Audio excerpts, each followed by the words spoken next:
Let me make me clean, clean. Oh, this is wrong. Definition of common English grammar. This is number of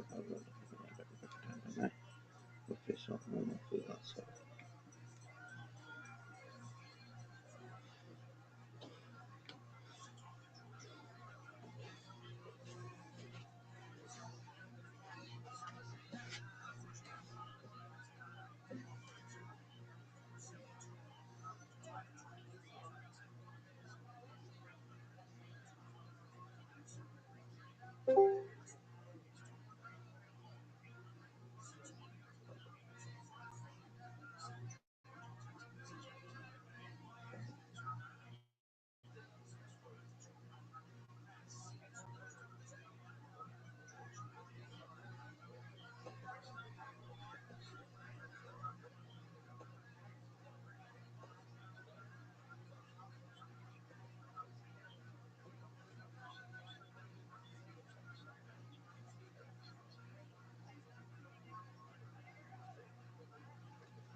moment. Put your hands together for a new sponsor, everybody. It's Bert Kreischer, our friend. He has a book called Life of the Party, Stories of a Perpetual Man-Child. The Machine, Bert Kreischer. The book is available now. That's right. It actually seems like a real sponsor. You can go straight to Bert Kreischer's website and get that. You know what's interesting is that he wrote and released this book. It's a good friend of ours, and he did an audio version of the book. And because he's really well known doing podcasts, his audio version almost like triple sell the book. Yeah, but he could probably sell the audio for book price, right? Probably more. Amazing. That's brilliant. Guys, I'm so happy you're here. This is going to be a crazy Monday night. I promise you that. And we have the LA Podfest coming up. We just found out that Kill Tony is returning to the LA Podfest, everybody, for its second year in a row. We're back. Did it again.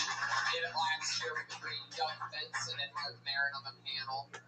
Had a blast, and we're coming back with two mega guests this year. And we're planning something really crazy this year. I don't know if we've even discussed it fully with each other. There's a big surprise this year. So get your tickets. Go to DeathSquad.tv. Just click on tour dates. Kill Tony will be there. But there's a Kill Tony here now, everybody. So let's jump into it. Every week we have a head of security that keeps us safe. Originally was a man in a $5,000 Iron Patriot suit. He was an insane guy who, with a great personality and many crazy stories about his life. And he was originally just supposed to be set decoration, but then we let him talk one night, and it turned out that he was hilarious. And then, after 30 episodes, he quit the show because he said he got too big for the show. And now, please check out his YouTube page for some of the most creepiest pre-kills YouTube videos you'll ever see. He also went from 4,000 Twitter followers to 3,000 Twitter followers after leaving the show. In a historical move. Yeah, it's much less, but I don't look. So to show him how replaceable he was, we literally replace him each week with a new type of Iron Patriot, and this week is no different. Put your hands together for Iron Willie Hunter, everybody.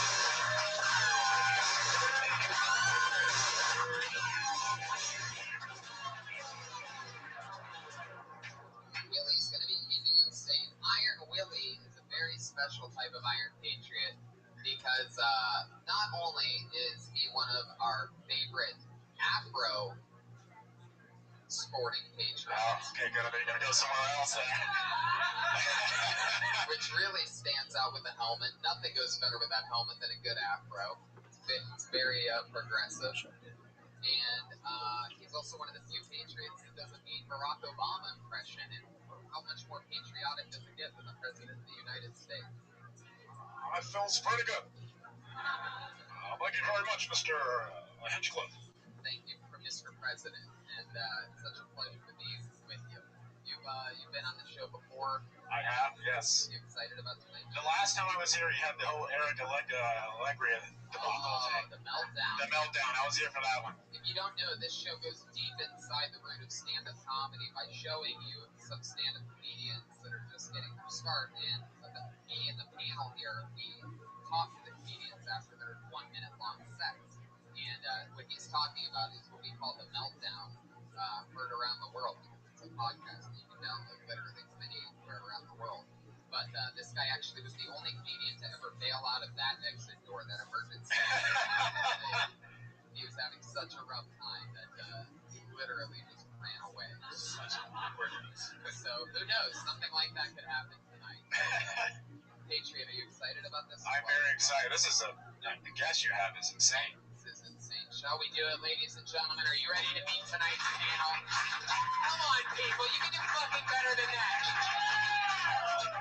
You can do better than that, too. Come on, Monday night.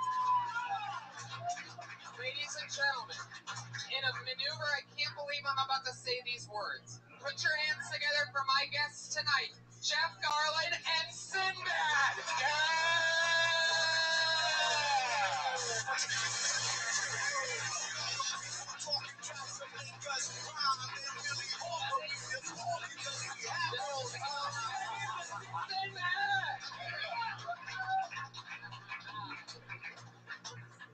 I am so exciting to have you guys here.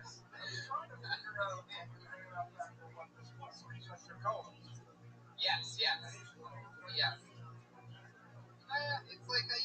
It's like a whole beautiful setup. Starts got the iPad. He runs the iPad. That's right. Baby. The Patriots gonna keep us safe. You ever have anything like that next to the stage while you're doing something? Oh, I was young. I dated a girl. She was dressed like that.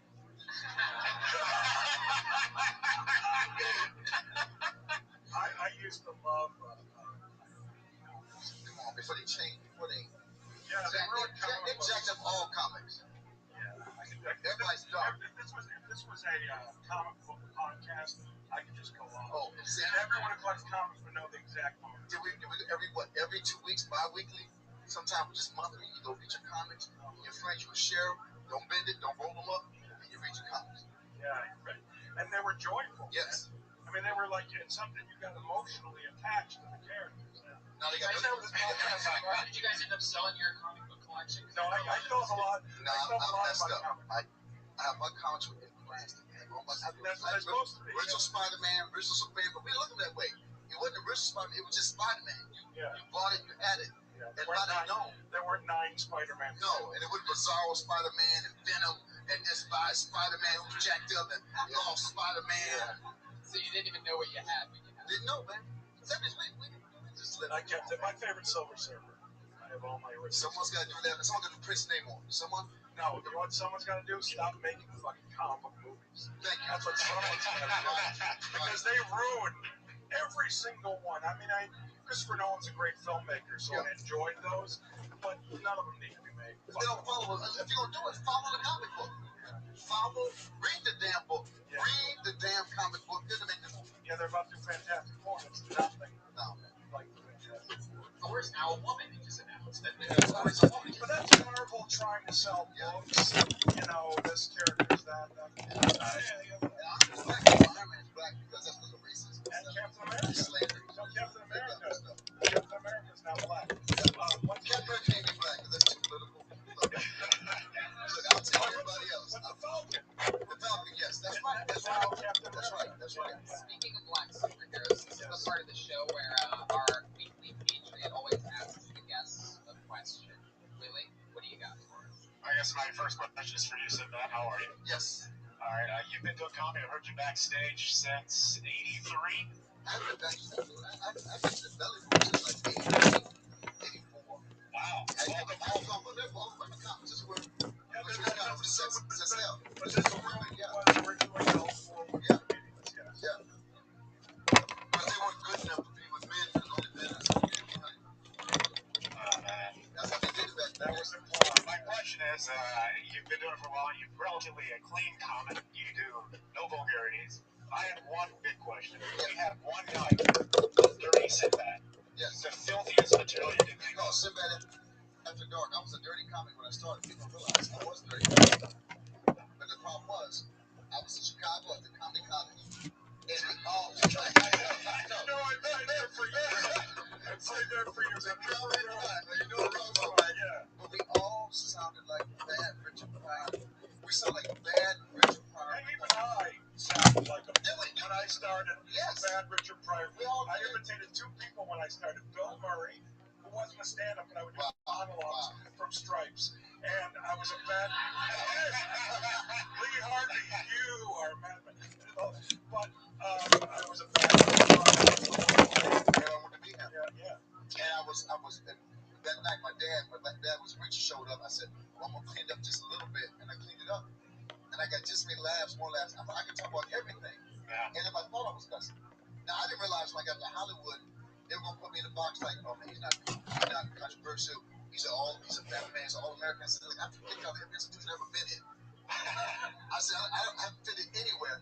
And because I did cuss as a comic, they fucked me. I'm like this. We're in the alley. You want to fight me or Chris Rock? I think I would take Chris Rock. Thank you. And by the way, speaking of Chris Rock, and Chris Rock knows this, which is that of the 2, clean is way harder. You have to be way funnier to work clean. And a lot of people work dirty because they That's funny. Well, You know, and it's not just, there you go. that's just the reality. And Gino's I like lifetime. it. Yeah, I like it. Yeah. It's funny. Like Richard Pryor is our favorite. We were just saying that. Rich was a Rich is a genius. Yeah. Man. You can't use. It's like trying. But Richard could have worked clean. He did work clean. I know. Early on, he was positive. Yeah. He was just like positive when he started. Yeah. No, so it's not a matter of funny, not funny. And what I'll do, and I've told you to do this before, which is choose periods of time to only work clean, and then at other times just do whatever you want. But if you do 3 months, 6 months of just working clean, it's only going to make you write a better joke. Write better everything. So your punchline will be like a shit. And that's your punchline. Yeah. By the way, a lot of dudes. I know that's shit. That's the punchline, man. Talk for 20 minutes. Yeah. Now, Jeff, my question for you: you've done so many things. You wrote stuff, you directed stuff, you produced stuff, you've acted in stuff. Is there anything you haven't done yet that you wanted to in comedy? In comedy is the key part. Because in my life, there's lots of things I like to do on a regular basis. Comedically, no, I just want to keep doing what I'm doing, so I'm good. Have you ever worked with Sinbad? No, we have not. I would love to work with him. We were hopefully going to this past year. I've been having a comedy festival with Michael Moore And it's good. in Traverse City, Michigan. Good. And Sinbad did it this year, and I couldn't make it because I was filming the Goldbergs, so I couldn't get that. I wasn't filming anything, so I was able to make it. I wasn't filming nothing. But we've met before, but casually, truly casually, never have gigged before. This is we work similar, which is crazy. Yeah. That's why I love Curb the Enthusiasm. But this man, dude, Curb was genius. Well, hopefully we'll do more. Genius. That's all I like. So between the two, you get it right. It's 32 years and 30 years. Yes. I started at 83. I started at 83. Oh, so see, I started in 82. My 20th birthday. I was born in 84, and it's an honor to have you guys on my show. What do you say we get this thing started, everybody? It's Let's still get it Tony started. 61. Now, I've explained to you guys, the audience pretty much knows, comedians all signed up for the chance to get to do 1 minute on this stage. By the way, I just want to say I am so completely unsettled by the premise of this show. I've always hated Star Search. It's Hey, a competition. I made myself. You did. I did to make the winner. We didn't do Star Search to win. But you did season I did 1. season 2. 2, okay. Season 2. I remember that. I still fucking hated it. I remember All comedy competitions suck. I totally agree with you guys. Especially when This it's is short. Yes. This is not a competition. Yeah, but when you gotta do a minute, it's embarrassing. But it's Go ahead. literally. A minute is embarrassing. But 2 minutes. 2 minutes to try to take 2 minutes out your routine. Dude, sing the whole song. That's a whole song. And then they go to comic. Do 2 minutes. That's the premise. I'm just setting the premise up. So you can't just come out and say, shit. You gotta do something. Stop right there, man. Now you won, or you came in I second? came in second place to Junkie Seal. I won 10 times. Right. I thought I won. I was reaching for the check. And they said Junkie Seal. I had to turn to a handshake. On national TV, man. No, but you could have pulled it off by setting up your premise and then just saying, all right, vote me in. You can hear the rest of it next week. Oh, damn. Dude, I ain't thinking about that. Yeah, I know. But you could have pulled that off. Dude. But this isn't a competition. Everybody's a winner on Kill Tony. We just talked to them afterwards. Everybody's happy to be on a. All right. It's just the follow when you die. It's just you do a bad, just kill your gut yourself. I've always been afraid that somebody might do something crazy. Some comic might. That's why I keep safe with the Iron Belly. Comedians, you know that you've done a minute when you hear the sound of a kitty. Oh, you can barely hear it. It's so horrible. But that's what you wanted. Listen to it again. Where's that kitty at, Brian? Oh, come on, man. You got a pit bull or something. That means, and you got to wrap it up with the kitty. Don't run the light, or else you're going to bring out the angry West Hollywood bear.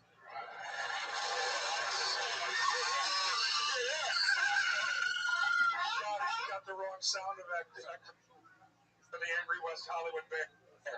What do you mean you don't find me attractive? I'm big and I'm Harry, I'm a West Hollywood bear. That's a West Hollywood bear. We're going to take that snippet from this podcast, and that's going to be the new. Nothing to do with it. That's a West Hollywood. I worked with John Waters, and he taught me what a bear was. He goes, "You'd be big in the bear community." Oh, that was real? Yeah, bears in the gay community are big. I'm not that hairy, actually, but our big, hairy guys are bears. That's a guy. Yeah, I know. So a big, angry Hollywood. So this dude got to call him, what's up, bear? I thought that was like Termin Deer, man. I know you said no, man. Your pants on? Yeah. Man. That's so big. I didn't know that, bro. That's a real I'm thing. glad you told me. Yeah. Shaving all this hair By the off. way, no. You need to know. I like knowing things. You need to know stuff, I man. don't like participating, but I like knowing. So I'm not big in the gay, well, actually, I am big in the gay community. I'm the only straight friend my wife has. Really? Yeah, my wife she's a fellow of the gay ball. And, So you had to learn that face like you were. Either you're comfortable in a completely gay environment or you're not. I'm totally cool because I'm confident in I'm not. In your manhood, you're confident manhood. Well, I am. You're confident, man. You're from Chicago, man. From Chicago. Come on, man. But anyhow, Try to be like he lives in Atlanta. You got a battle. by the way, I have to say though, if I was in a room full of the bear community, I might be a bit nervous. Especially if they weren't wearing their shirts and cheering me. I mean, there'd be no hate coming from me, but I would be maybe upset. Have you been in a community with women who have hairy breasts? What the fuck are you talking about? Women. Where is this city located? What community is I this? was thinking about the bear community. I'm trying to give love to everybody. The hairy breasts. Yeah, because it's women there. I've got some Get videos. there all the time. And when I come to town, they shave their breasts. You guys ready to watch your first comedian? Yes. Ladies and gentlemen, going up first, performing a minute. Now, where are these people? They're all around the back. Oh, you're in here? Did you guys do time right downstairs? Some of them did. Then your first comedian tonight goes by the name of Maurice Spears.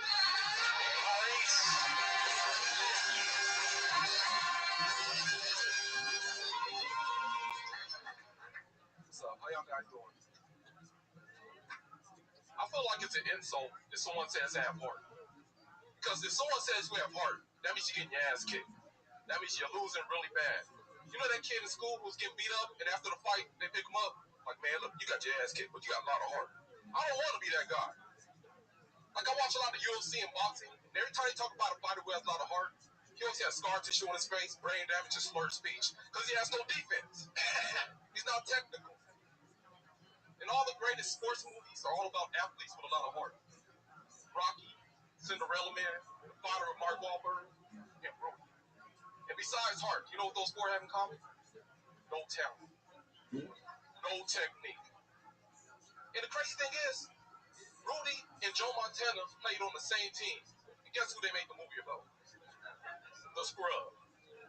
Because you make about somebody with talent, it's not interesting. Like, nobody cares about the Ali movie. This is the greatest athlete ever. What they care about a fake character rocker. That's what I'm thinking. Good job, man. Maurice Spears.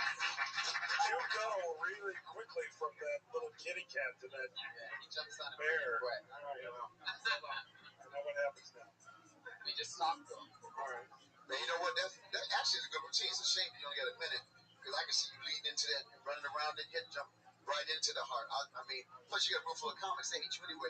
So, comics ain't gonna laugh too hard for nobody. They ain't give it up. Shame. That's all it is. And you know what the thing that cracks me up is you and I are talking to somebody who had like a minute. Yeah. Now, you were even understating 2 minutes for a premise. Yes. For you and I, a premise may not come up for like 10 minutes. To the end of the show. Until the end of the show. Oh, I got a premise, let's go. Yeah. So it's like, because I just take my time, and that's just, but you seem like a funny guy. You seem like you have a nice, you do. I mean, Yeah. there's a lot of people you see and you go, oh, what the fuck are they doing? I'm trying to keep a smile on I'm my not face. thinking that for you. But I do know that if I wore my hat the same as you, I'd be retarded. No.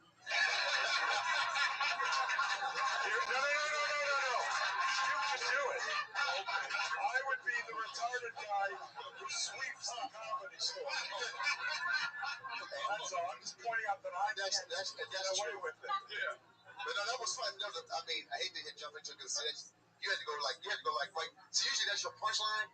You make your punchline your bit with a minute. Yeah. You're trying to stretch it out, and then little kitty comes up. Oh, you think about the kitty. Next comic comes. Don't think about the kitty. Get there. Get the end. Keep going. So what? You get a bear sound. So what? So what? They turn the light off. So what? They turn your mic off. So what? If you get the audience going, then you're famous. You go on TV. And you get on the talk show. Jump right in. That's it. Forget that. Don't ever be scared of the end, because all you think about the end, if you start at the beginning, all you think about the end, right? Yep. Or did I get lost? No, you're good. That's good. So don't ever think about the end. Just go, man. Okay. That kitty's so low, you keep going. Nobody else hears it. Just keep going. Yeah, that was funny, man. Oh, thank you. Thank you. Thanks a lot, Maurice. That's Maurice Spears, everybody. We get it. He's on Twitter at Maurice Spears for you listeners. The links to It's a follow. cool name, by the way. Yeah, a good name. Maurice Spears. That's badass. I'm Jeff Garland. What's that? No. But that's the other name. Jeff I'm Garland. that, but Maurice Spears. That's like he's a wide receiver. Jeff Garland's a baseball player. Jeff baseball player. Jeff Garland's a baseball player. Yeah. That's really like baseball player. Yeah. Jeff Garland. He's one of these second basemen. Yeah, Jeff Garland. Yeah, Jeff Garland working out with Manny Mona. Jeff Garland 304 on the day. Jeff Garland's put out with Coco Christmas. I always ask guests when they're on the show for the first time, is there anything that you remember doing when you very first started out that you are embarrassed that you did? Something that you a bit? can't believe that I don't know, you a did. feeling that I had when I first started. A bit, a character, anything, something that stands out to you is you can't believe that you did that back then. Well, first off, I can't believe that I gave a shit so much when I first started. The key is not giving a shit. Well, take what you do seriously, but don't take yourself seriously. And when you're first starting out, everything is serious. And then, as soon as I didn't give a shit about being successful or a star, I should say successful, I wanted to always be a good comic, but as soon as I didn't give a shit anymore about being, famous or, any on TV or movies, whatever, that's when it started to happen. When I really didn't give a shit. I just knew it. Same thing with girls, right? Yeah, I just knew it. But not girls. No. What I'm saying is, you can't fake not giving a shit. And that's ridiculous. No, they hate you. Yeah, but you care. When you care. So you can make a lot of money, and then they care. And then you don't have to care. The more money you make, the less you can care. You just sit at the table, VIP. Yes, come in. What? See, that's what you can do when you got money. Look at Sterling. Sterling got played. Look at that old man. We shouldn't be having a sex suit with him. Look at him. If that was a homeless man, we wouldn't have this problem. The spirit, they would never got. By the way, if he was homeless, he wouldn't be having this problem because you can stand on the street and yell that shit, and nobody cares. Don't bring a black man in here. Don't bring a black man near me. Don't. I'm telling you. Why do you embarrass me? You can do all that on the corner.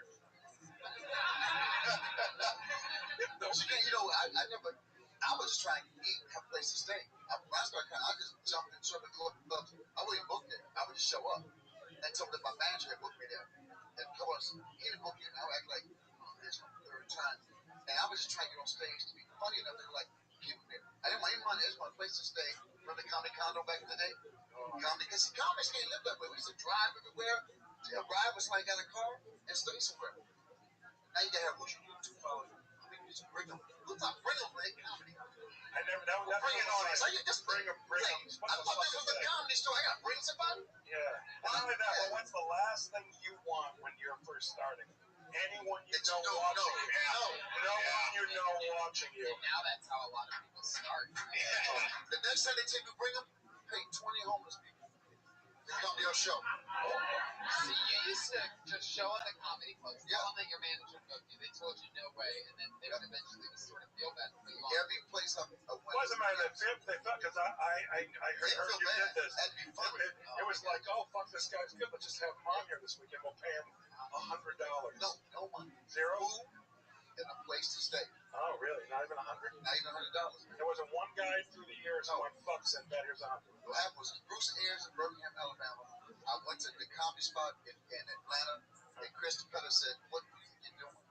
And it was the first time a charm didn't work. But there was a Fred Deck was comedian had a TI TR6 cars, and they needed an opening act. He drove to Birmingham. I got my suitcase in my face. We drive to Birmingham, and I get on stage. It was Mac and Jamie, headlining, and they said, we ain't gonna follow him. We're not following him. And I became a headliner in 4 months. I was headlining comedy coach. I made no money. And so it was Lenny Clark who told me, comics hate you because they're paying you $400 a headline. You got to up your money. I was making $400 a headline. I don't have to get $1,500, $2,000. I thought I was rich. I made $400. $400 your middle act. Middle act is worth $400. Yeah. That's right. So they were just ripping you off. Money, man. But your rep was spreading through the land. Yes. It was. It was from the standpoint of... The rep was everything. But not only that, but how many fuckers were doing what we were doing back then? We sound like we're 100, but I swear to God, in the 80s, there weren't that many people doing stand-up. Like when I first started in 82,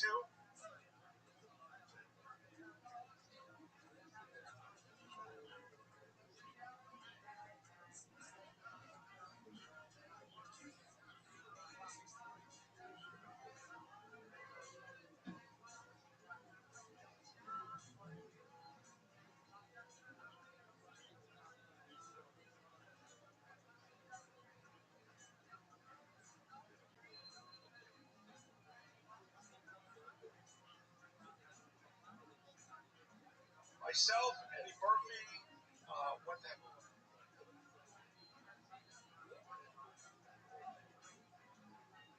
What's his name from New York? There was literally maybe a half a dozen comics who were like my age, 20 years old.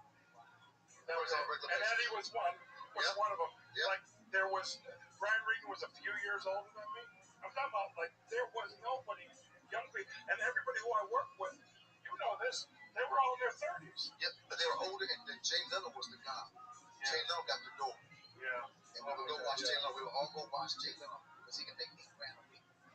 Everybody says that he was absolutely the best stand-up comedian. I've even heard Letterman say that Jay Leno. He had masters. There was not even a compliment. Yeah. That's amazing. There were guys who were great, like Seinfeld was great. But Jay Leno was the king. Yeah. Wow. And dirty. Really dirty. Not real dirty. But I did love his grandma's pussy. Yes. That was dirty. That was real dirty. Just those two words together. Yeah.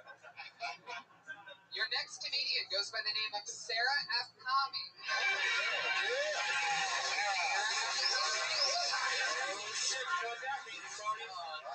When somebody misses their Did she son, punk out? She they punked get out. blacklisted. Oh. Make noises. Okay. Do you really? What if she has diarrhea right now?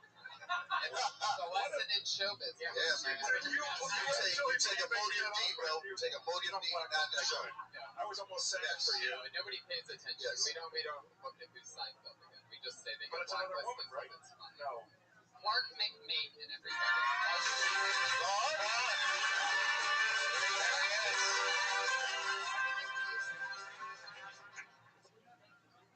Thank you.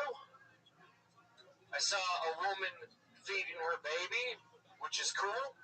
She's using the old school, like, here comes the plane method, or the baby fell for it because it's a moron. What I don't understand is the mother's motivation for reenacting a little baby 9/11. All right. The first plane in the mouth could have been anything. So when the second one hit the baby in the back of the head, that's when I knew something had gone wrong. I don't like that we call it committed suicide. Like, I know it's a crime, but it's also the last thing you're ever going to do. Give them some dignity. I say we change it to accomplished suicide. Because you did something. Hey, why are you crying? Well, my brother accomplished suicide last week. That's really sad, but at least he proved all those teachers wrong. Thank you, guys. Man, that was a fast minute, dude. I know it. Yeah, I like the idea of that because everyone remembers their mom going like that, and if you didn't open your mouth, then the plane. This is like a people.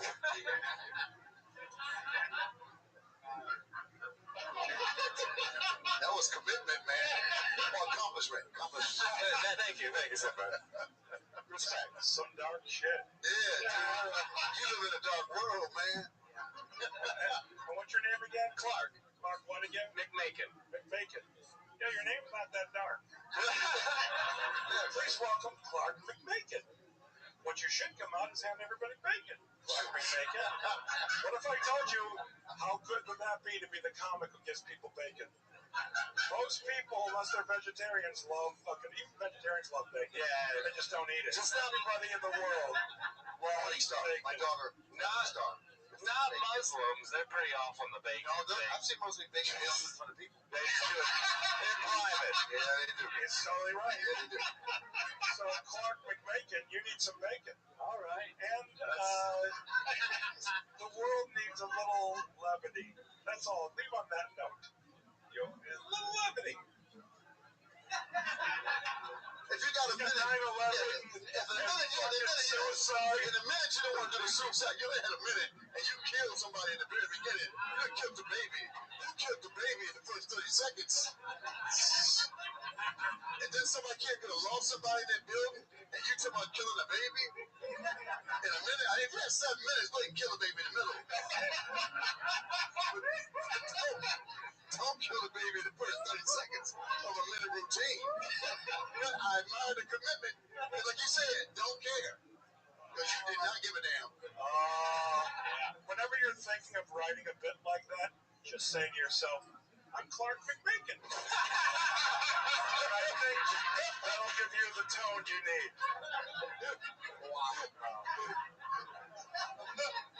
Where are you from, Clark? From Oregon, man. You look like you're Yeah. So where you get this darkness? Oregon, y'all just a happy snow people. Nike town? Yeah, that's Portland. Happy snow people. I'm from a rainier place than Portland. Oh, you're from the mountain with it. Yeah, no. Where that volcano, yeah. Volcano. Well, Clark, thank you so much. Hey, thank you. And that's Clark McMakin. Man, like Clark. He's on Twitter. He's on Twitter at Clark McMakin. Blast.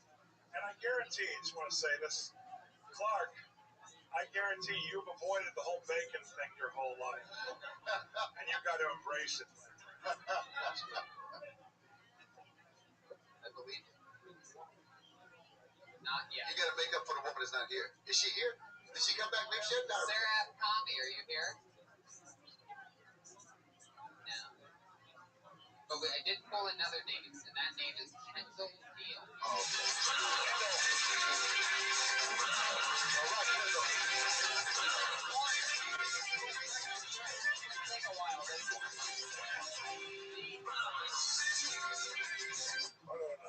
Came from the nosebleeds.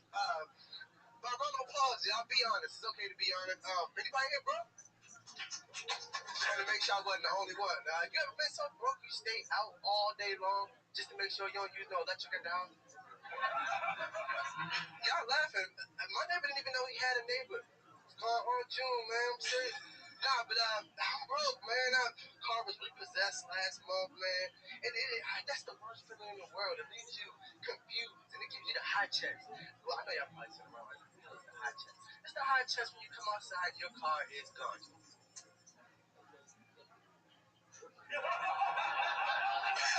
Like I said, it leaves you confused. You start looking around at unnecessary places for your car. What are you doing in the cabinets? Man, ain't no car in the cabinet. It's the worst feeling, man. Times was bad 2014 for everybody, man. You can't give no more in 2014. You can't even offer things no more in 2014. People will accept that shit. Shit, I'm out of here. I ain't getting bored on that. Man, you should have finished that. Man, what's up? You so broke you was leaving. They don't charge you for the mic. Man, it's all free.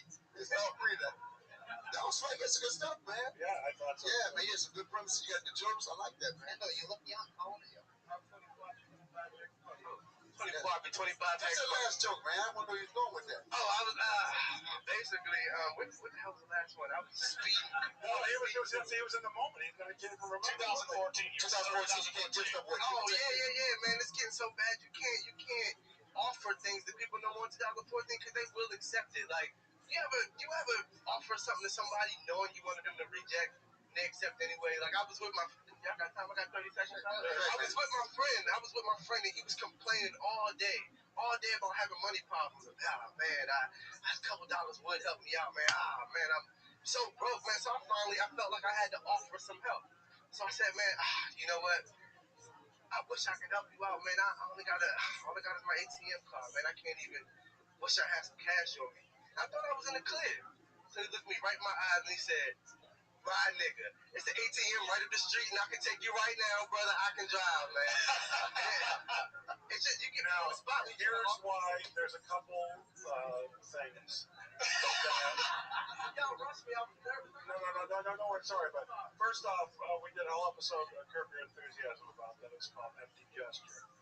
It's about people giving empty gestures all the time. Oh, it's a good episode. That's good, man. Yeah, I don't know what season. But you gotta learn to do that. But I think you're funny and you have potential. And can I give you just a bit of advice? All right. When you come out, hand out bacon.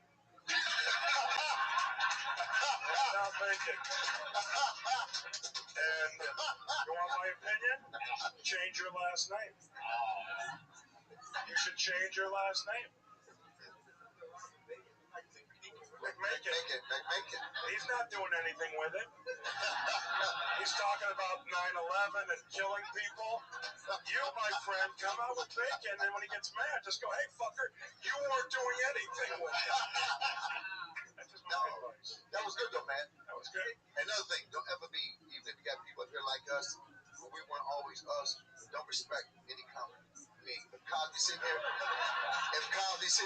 slap him, just get over it. No. Slap him, just say it. I'm just telling you. So what you're, if I can say what you're really saying, which is when you are up there and Yes. you're doing the mic, Yes. it's your time. Yes. It ain't nobody else's time. And forget about reverentialness or anything. Now, certainly, if you met Bill Cosby on the street, Slap it. I would get down on my knees and go, "Sir." That's what I would do. You Just slap it. You slap him. That worked for you. Yeah. You worked with him. I never worked with him. I didn't slap him. Y'all are saying don't respect any comments, and it's so crazy. No.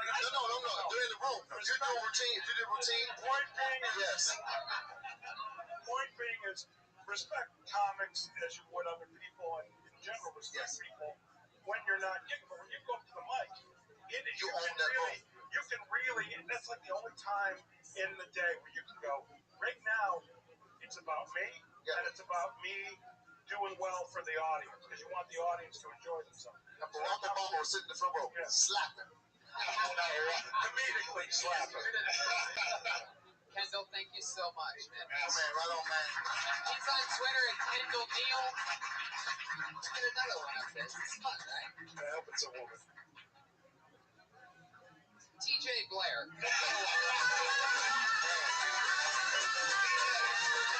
think, somebody know, we'll talk about that.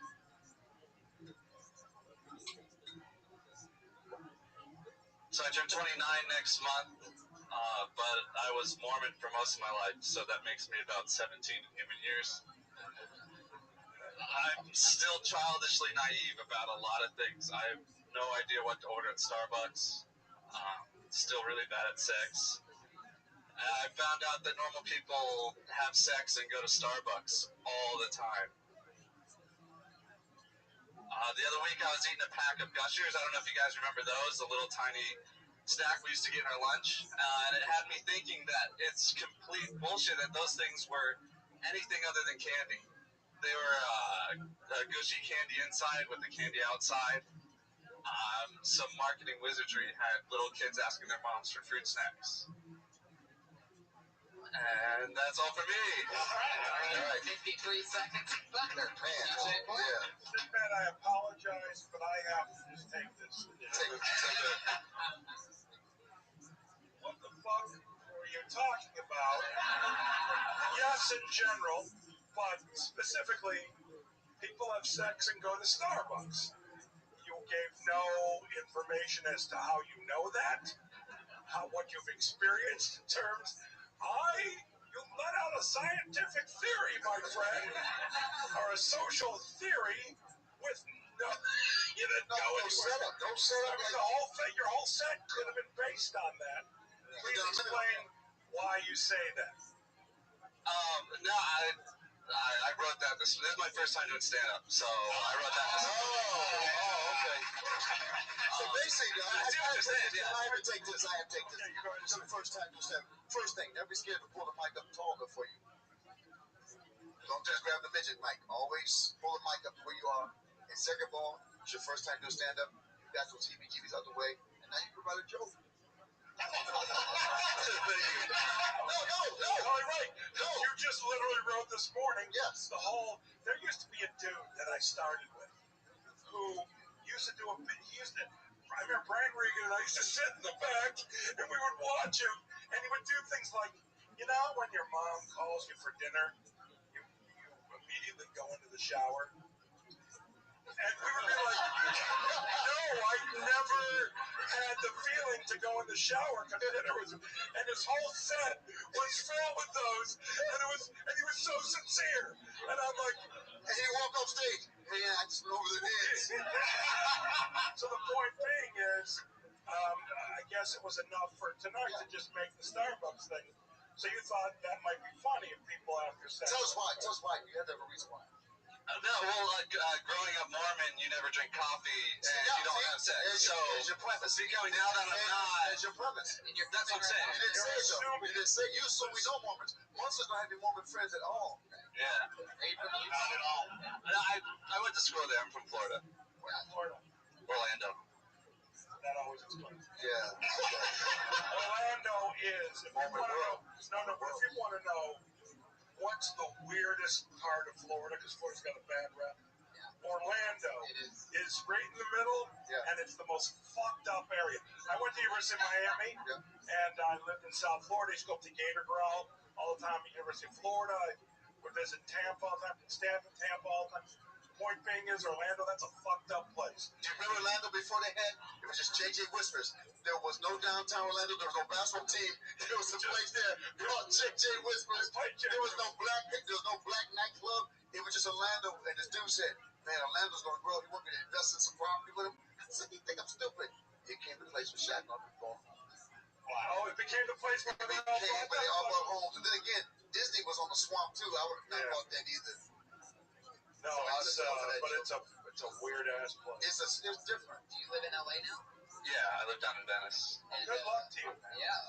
This is the thing you need to get out your way, and not know to do that. It's a woman you say, "I don't have sex or coffee," because you assume that most women do that, but we all drink coffee and sex. So Didn't. What was my step? I said, I don't remember. And don't you can't smoke dope before. Oh, yeah.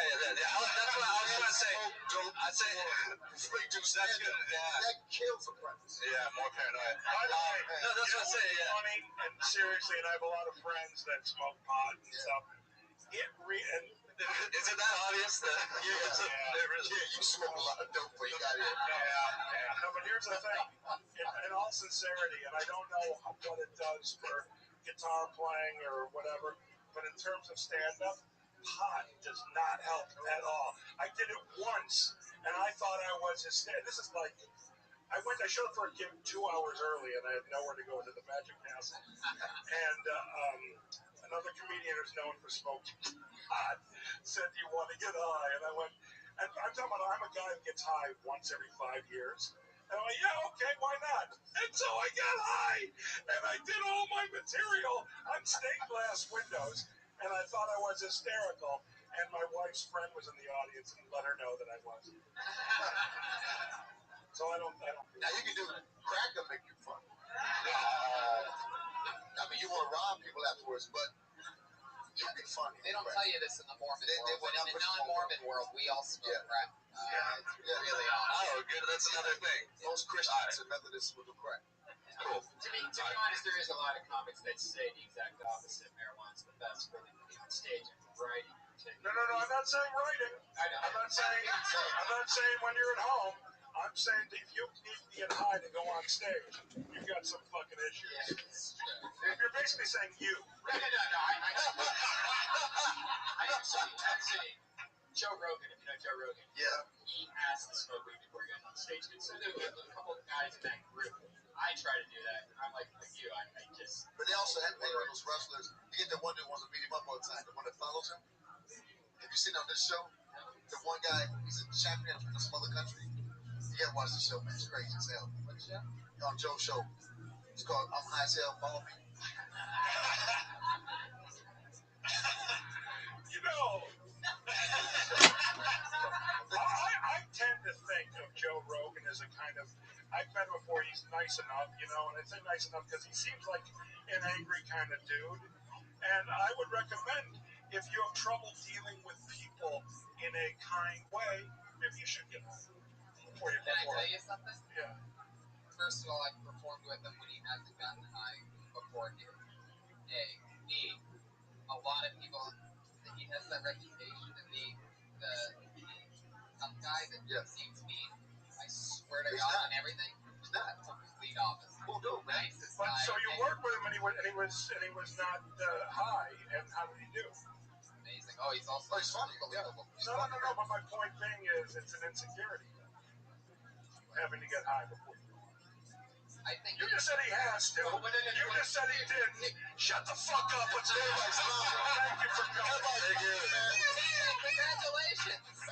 His first time on stage, everybody. TJ Blair. His first time on stage in front of Sinbad and Jeff Garland. We'll have some sex and drink some coffee, man.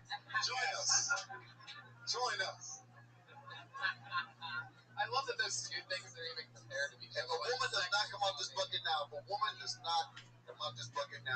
we're walking off. Well, we have two. The only part of the show where there's regulars is there's two regular. See, that's how they start with the black thing. We have two black dudes on Friday. No. Starting in this. If you got to stack it because of diversity, you keep cool names, the woman names come out. That's how you change the world. That's how the world changes. Yes. This could be a woman. Put your hands together for Adam Gordon.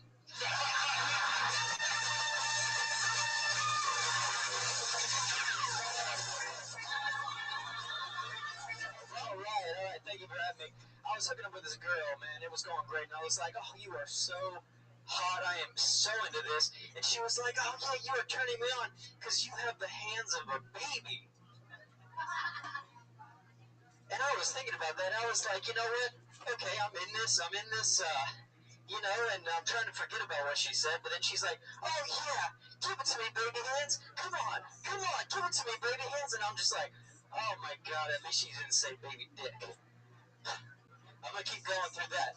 But anyways, then I'm the only guy in town getting booty calls like, hey, baby hands, why don't you come over here and finger paint on me? Oh, man. I can't handle that. So I'm in the store and I'm looking at vodkas and everything's like, cupcakes vodka, sprinkles vodka. And I'm like, damn, how much vodka are 13-year-old girls drinking? Seriously. I think more than when I was in 8th grade. That's for sure, man. So I was working at LA Fitness and I had this employee sitting behind me and he was an 85-year-old black man and he would always hit me with this thing and say,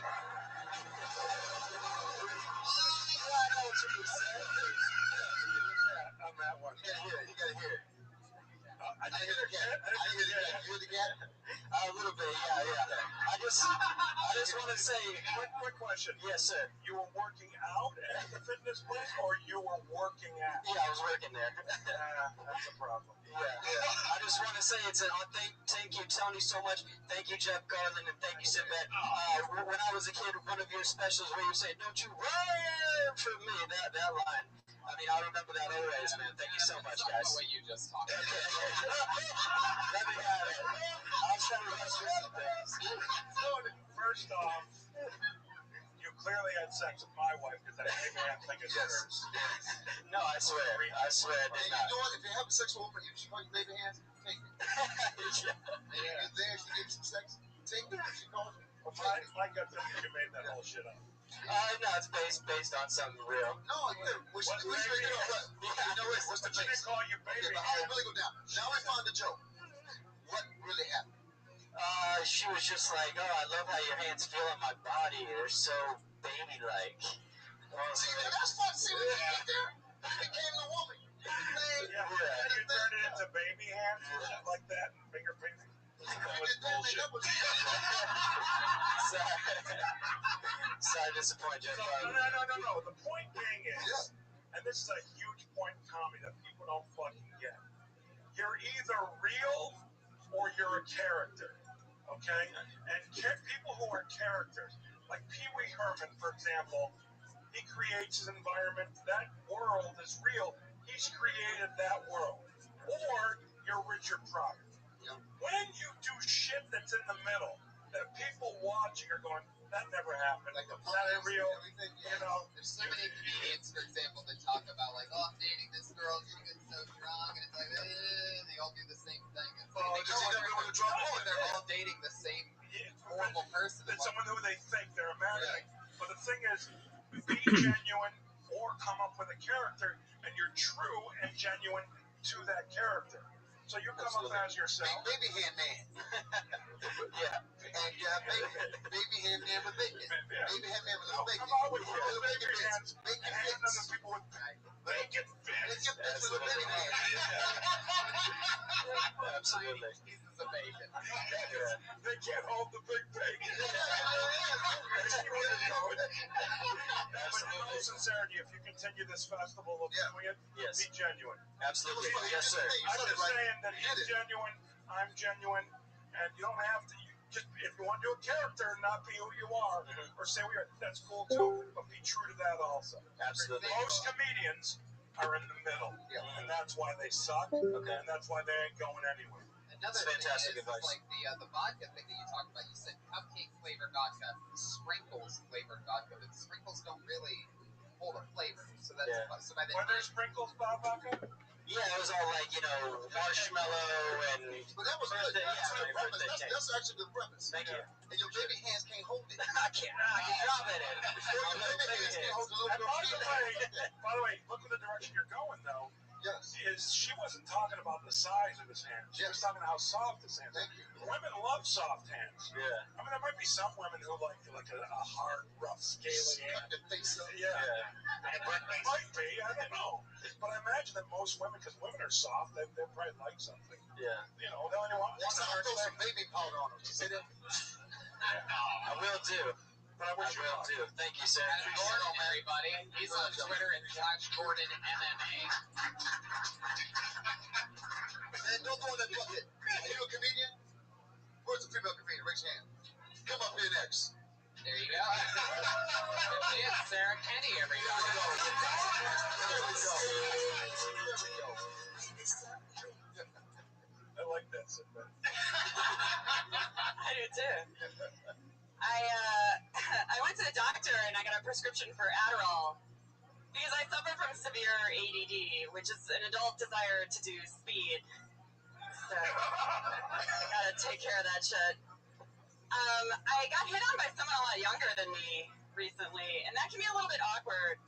I was riding my bike and I heard him shout, "Hey girl, I wanna ride with you."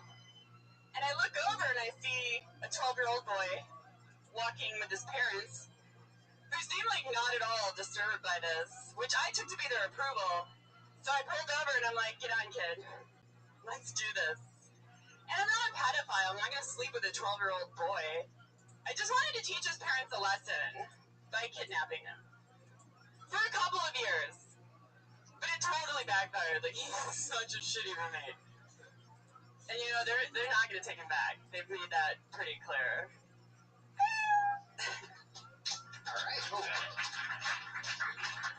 Now, you know what? You got some good premises in there. I mean, sometimes just develop from a joke. Like you say, you take a joke and you develop that. See if you go with the kidnapping stuff. That's still not good. That's not bad stuff. Always never be satisfied with that joke. Say, I can tell you got, you know what's there. You sit right. Yeah. You feel this there. You feel this there. Because I've stolen 12-year-old kids before. I've heard it. So it's there, and you just gotta, you know it's there, and when you work it out, you'll feel it. And he is right on the premises. The premises are all there, but they're all there for a character. Yeah. You know, because it's you didn't go up and you wrote that, but you need to write that for a character. You either make I was like actually literally writing that down as you were saying it. I was like, I am in the middle. I am like half real, half character. You know, even if who you like, I use Sarah Silverman for example. Sarah's not exact like hanging out with Sarah, which I do. She doesn't all the time. You're hanging out and say those lines, but she does on occasion. Just says something funny and shocking, but in general, but those jokes work for who she is on stage. Right. So you need to write jokes for who you are on stage, and then it'll all. Because those are really funny premises. And I thought she could be on stage. She started with that thing, and that character you start off with, that is a character. And that was kind of cool. Because, I mean, you got some stuff there. Okay, and here's what I recommend. Tony, this took you to another level. You take the book Charlotte's Web and you rewrite it without the pig. Yes. Just on your desk. Yes. That's all. Yes. Stefan, you've done that. I've done that's an exercise. Wait, do I replace the pig with her? No, I just no pig. Just eliminate the Take the pig out. but write the whole thing. Don't tell anybody you did it. Yeah. Just do it. It'll look publish like you're writing. Publish it. Publish it. Publish it and send it to a Harvest self-publishing company. And here's a different. Take out the pig and cook it into bacon. The bacon. But you did what Lance told us. Take the main character out and see if you can rewrite it. Well, really writing anything, you know, Stephen King in his book on writing, which I love, which really inspired me more than even the show. By the way, that's one of the great books. Absolutely. Stephen King on writing. I learned a ton. Absolutely, and it's a very easy read. And open up your own lotion shop. Yes. My opinion. Sure. Because, you know, my dad said have something to fall back on. You have lotion. I mean, your brand will be there. No creams. No creams. Your lotion. Make everything there water-based. I have a slightly better day job, I'll say. Between lotions. Stop it. Creams are oil. Creams are thicker. And lotion is water. More smooth. Cream a little dab will do you. What's your day job? I'm a programmer, computer programmer. You have too good a job to be a comic. You make money. You cannot, like the broke comic up there, he'll make it because he's broke as hell. I feel his pain. You make good money and you sit around with other programmers like this. Why are you trying to do that? And you know, you got this humor, and the guys that program, which is a lot of guys, right? A lot of guys. And they want sex, but they don't know how to get it like a woman do. They don't really know how to get it. So that's why you take 12 boys home. Because you're around. And now I know because I took So the first half of that joke was true. Like, I actually had a 12-year-old boy shout at me. But your mind, set your imagination going. Right. Just write for whoever you are on stage. Yeah, no, I agree with that. That's good advice. So much. Thank you. Sarah, Let's get By the Twitter. way, I remember this. First time I ever met you was at one of those Mac conventions. Oh, Mac World. And was that used to be here in Mac LA? World. Yeah, Mac Fair. That was Mac Fair. Mac Fair. Yes. I met you there because he was like you'd see him walking with the new PowerBooks, like back when PowerBooks were black. 5300. Power 5300. With the battery that blew up. The battery would catch on fire and burn up. Yes. 50C. I had the 100B. See, man, I had the first portable Mac that looked like a sewing machine. Come on now. I had a TRS 102. Come on, get me started now. Like, Sinbad gets all the Mac shit out. Yes. I would go to hotel rooms, unscrew the mouthpiece, and use alligator clips to get a modem with 300 baud modem to go online, and they would call police to think I was a terrorist. That's how deep I am. you do social media. I was deep. I was Facebook before there was a Facebook. I called Facebook when Zuckerberg did it, and I tried to delete the page, and they said you can't delete your page. I thought, damn, they're about to harvest information. This lonely suck dude that can't get a woman. And that's all Facebook is. It's based on a lonely, sucky dude who couldn't get a woman. All I know is the look on your daughter's face watching you on that riff was genius. She literally had the look on her face. Dad, what are you talking about? She literally, I mean, that was the look, and I'm watching. You know how I feel about Facebook. She hates when I go on that Facebook rant. Yeah. And Facebook is the devil. been another comedian. Not that popular anymore. Yes, Snapchat is because little girls want to show their coochie. Is Snapchat the one where it's there and then it's gone? Yeah, Snapchat. No, it's never gone. It's never gone because the man always has all your stuff. Ask Kwame, the mayor of Detroit, who deleted his text. And 3 years later, here they all were. Oh, really? But the man lets nothing go to the man. Yeah. Put your hands together for your next comedian, guys. I'm sorry I didn't go to the man situation. It's all good. Eddie Malden. He's something right. All right, how we doing, everybody? Sorry to hear that. Oh, man, guys, I am a comedian, but I'm also a cartoonist. It's pretty cool. I enjoy it. My fear is I'm going to turn into Walt Disney one day, you know, because he created Mickey Mouse, friend to all children, but also a racist? Like, how did that work, you know? But maybe that's okay. Maybe that's why filmmaking's a collaborative effort. Maybe the first draft of Snow White just needed some punch-ups, you know? It's like, hey, Walt, got the script, man. Loved it. Loved all the Snow White stuff. Got a few notes. First off, awful lot of use of the word Jews in the script. How about we just change that to dwarves? It's a kids' movie. Be a little more acceptable. One other small note. How about instead of too many, we just make it 7? We gotta draw this. We tested the poster. Snow White and the Too Many Jews just did not play very well.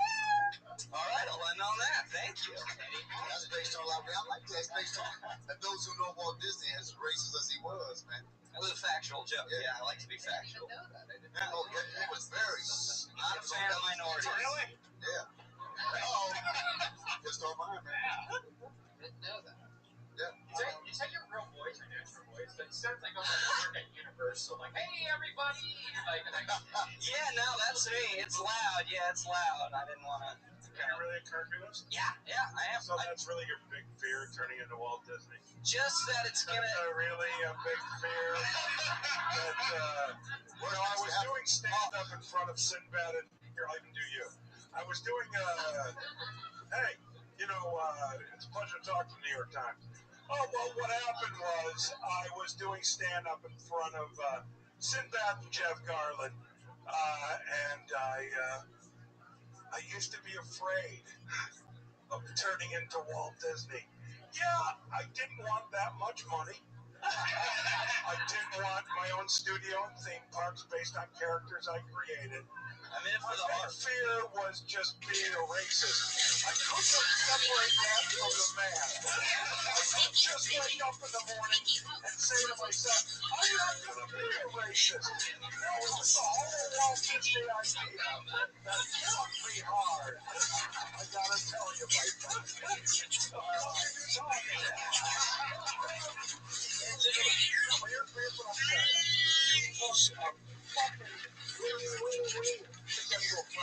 saying. It's like a 4-minute bit, but I just wanted to get to that, which only got a minute.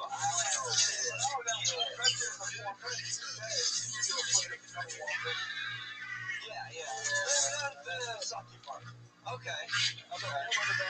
Just go, I'm a cartoonist, just like, Walt Disney, except there's a difference between us. Or all the premise, if you know what Walt Disney was like, that's cool too. The premise is being a cartoonist is like driving an ice cream truck. It just gets creepier the older you get. Why? But he was a racist young. Why does it get creepier if you're a cartoonist? Does anyone think Charles Schultz is some guy whacking off as he writes the book? What the fuck are you talking about? What's your question? Oh, yeah, Charles Schultz, he was, yeah. The TV show Dexter was based on Charles Schultz. the sidewalk kids school. How long have you been doing stand-up, Eddie? It'll be 5 years in September. Where are you from? South Florida. Miami. Hurricane. I graduated from UM. Oh, I thought you went 1 year and went to See, that's the good. You made the right call. I got a degree. That's a waste of time. Yeah. And where did you grow up in Miami?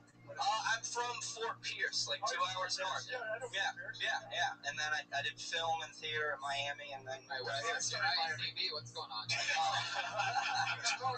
my agent's phone number. It's not. I studied comedy in I Florida. studied film in Tampa. Right? At Giggles Comedy Club. Yeah. Yeah.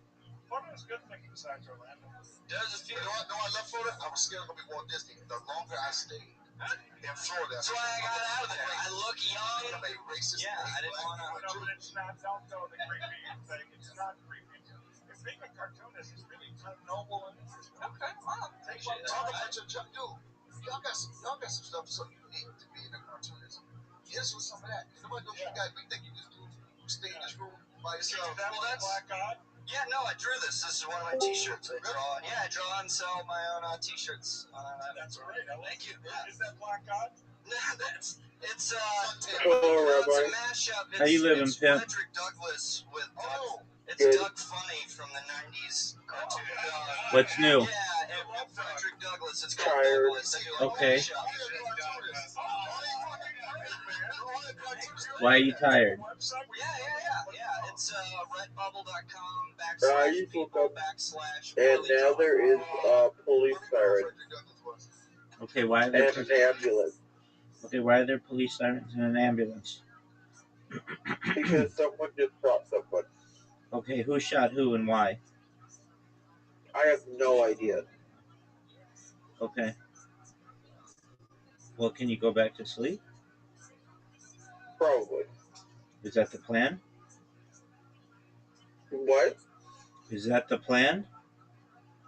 Yeah. All right. What else is good in your life, big dog? No, I got my new medication. It's an antipsychotic. How's that going for you, big man? It makes me really sad. Why does it make you sad? I can't cry when I'm sad, and it just makes me sad, man. You can't cry when you're sad, and it just makes you sad. Yep.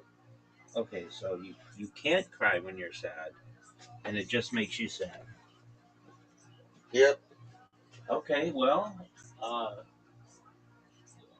do you think it's helping?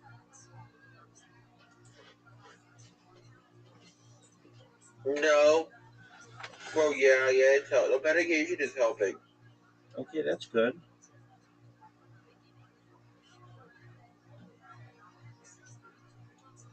So did you tell your therapist or whatever that you think it's helping?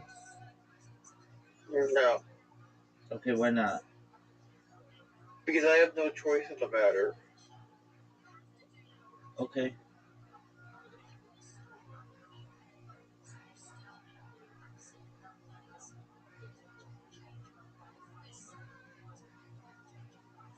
I understand. Okay, what else is new, big dog?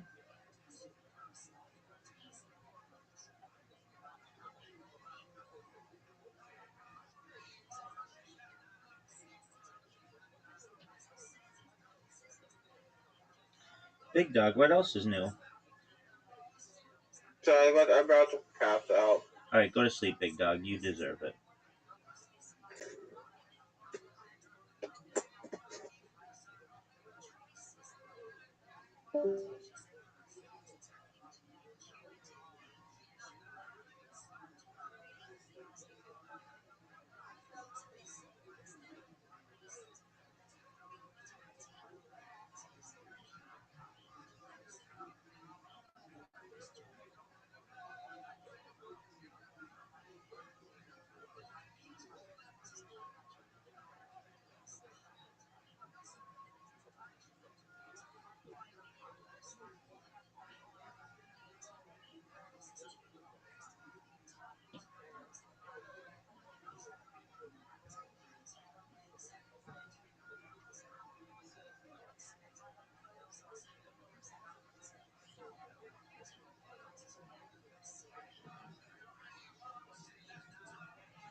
listening. How many people know the character Doug from the TV show? I hear that before. I do like that mashup. That's a great. Thank you. How do you do that? Doug wasn't, because I know who Doug is. Yeah. He wasn't around long enough to be iconic. Yeah. Yeah. So that's when I looked at it and went, oh, Black God. Okay. Yeah. Which is, by the way, Frederick Douglass' nickname was Black God. Morgan Freeman God. Oh. Or it could be, if you do Frederick Douglass, it's Mickey Mouse. Ooh. Or you open up your own lotion shop. There you go. Bacon. There it is. Bacon lotion. Bacon lotion hasn't happened yet. Bacon lotion. No, somebody's probably done it. Eddie, thank you so Everybody much. wants my Google bacon lotion. All right, thanks, Google guys. bacon lotion. Eddie Malden, everybody. He's on Twitter. Good job, Eddie man. Malden. That's Eddie, Mauldin. Go to Redbubble/whatever. Rewind the podcast and listen to him again. Go see the cool stuff that he has. Guys, this is the part of the show where we bring up our two regulars who have been being built since the very first episodes of this show. They write a new minute each week and float it out. Yes. This first one, also from the great state of Florida, she dropped out of college after performing here for her very first time. Put your hands together for regular, the college dropout, Kimberly Clifton. Thank you guys so much. I think that it's really disrespectful to dead people to hold them awake. They're not gonna wake up, guys. They're done. It's kind of like if somebody's house burns down and you hold them a charity bonfire with their kids roasting on top. It's fucked up. I hate the term in it to win it because it's stupid, right? Who shows up to a game and they're like, not me, I'll be mediocre. That's loser mentality. I'm wearing a dress. Dresses are dope. Can't wear them at the Comedy Store though. Because then people start saying you're sleeping around. And it's like, you guys are comedians. I know how much you make. I'm not sleeping with you. Kill Tony's dope also. I do a minute every week, which is insane. It must mean I'm a genius. There you go. That's the interesting one this week. It was a rough one. I guess maybe you didn't get the tweet of who the guests were.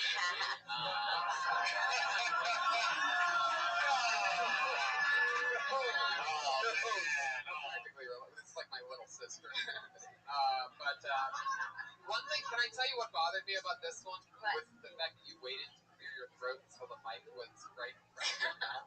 I didn't even realize it. I don't mind that. Comics can do that. Comics, I don't mind that. Wow. I'm a mentor of yours. Yeah. So you don't know. You can clear the throat. Because if you clear your throat, yeah. you're funny. It's like it's like nobody gives. Yeah, you're right. Okay, but here's what I want to say. Seriously. Okay. Because you come out, you've got some confidence. Okay. Really start talking about shit you care about. Okay. You care about one thing you said tonight. Right. Start talking about what you care about. What are you passionate about? What really intrigues you? What are you mad about? What are you happy about? Reveal more of yourself, because you're very confident and you have a nice quality. Start talking about shit that matters, not dead people wait. When you said the dress, like the dress thing, it did work. You said can't wear dresses. Yeah. It's deep. Women can't wear dresses to all the dudes, but they are broke. How much are broke? And I can tell that you brought your notes with you. You weren't comfortable with your stuff. I mean, Yeah. I know some comics do that. My thing is this: get up here, know what you're going to talk about. If you got to wing it, if you're funny enough, you can wing it. You remember everything exactly. But don't you turn around and look? You said, "Oh, I'm wearing a dress tonight." Did you have a dress on? No, I just made up that joke. Oh, did you? Yeah. Oh, Yeah. oh, it's see, look at you. Well, yeah. But that was you know? And it was the one thing that you kind of cared It was about. real, see? And you were sincere on. Yeah. But start talking about shit that matters. Will do. Anything bother you? Who've been on your mind lately the last few days? Or if it's something that you really like, something that you really hate? My mom just left town and we got into a big fight. I just made a joke about this, and I'm 24 and I Your think, mom was visiting. yeah, we got into a big fight, and I'm 24 years old. She's Puerto Rican, so I don't think that she sees me growing in her eyes, and she tried to spank me. See, that's good. Did she really? And I was just like, I just said no. By the way, that's what works at 24. No. Yeah, It should. If it doesn't, then there's some problems. it's true. there you go. Should have done that one. Well, I got 2 minutes tonight. And then one other thing. Don't get involved in the world of bacon. Okay. And also some Japanese culture in your bits. Emoticons. If you can put some emoticons into your show. Sounds good. Japanese culture, that's what he and I are feeling. Okay. We need some Japanese culture. Katana language. The katana language Yeah. is Sanskrit. I understood your joke also about like the burning house and stuff like that. That was not funny, but when you said the baby part, that was kind of just like unnecessary. No, the whole It's that baby thing I do every week. That's going to be that comic. That's going to be that comic. The whole bit wasn't necessary, and your comment wasn't necessary. I took care of that earlier in a much nicer way. What the fuck's wrong with I you? can see where she was going at. It just like You can see it, then maybe you shouldn't be doing stand-up. I was just trying to get her. Talk about what you care about, you'll be fine. Okay. Will do. Funny stuff. Kimberly, I And know. by the way, dresses are nice. You put everywhere where you want. Thank you. And remember this. Now all comics are broke. That's Kimberly correct. Condon, everybody. There she goes. She's on Twitter, Kimberly Condon. And you know, some of us who are incredibly rich and very successful are married and can't do shit. That's right. Our other regular. That's what other people. And other That's what other people, not me. not me. I wasn't talking about me at all. No, that was other people.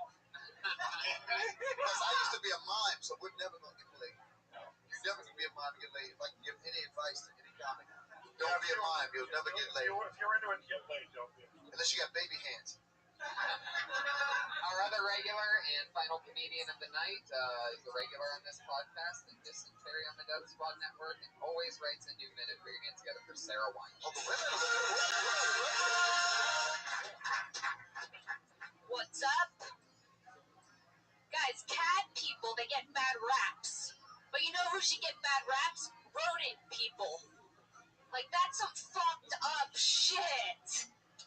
Like, rodents are pests. You have to get an exterminator for them. You cannot make something you must exterminate into your pet. It's weird. Rodents, guys, they brought over they were part of like the Black Plague in the Middle Ages. We're not supposed to take them and make them homes. It's sick. Like, if you walk into someone's house and they have it set up in the corner that looks like a kid's playground at the front of McDonald's, you know that there's something not right. It's like, imagine seeing your friend at work. Hey, Jen, what's wrong? You look tired. Harry was up all night doing cardio on his wheel again. You know how sick you have to be to want a weird rodent? Like a nocturnal creature in your house. Okay. Was there anything else coming after that? It took a weird... Yeah, I think that's it. Rodents. Rodents. We hate rats. I just don't like any of that shit. You have a friend that has pet rodents? Something just happened recently? No, I had a weird childhood flashback to my friend's rodent. Give me that. It was a hamster. Tell me that thing.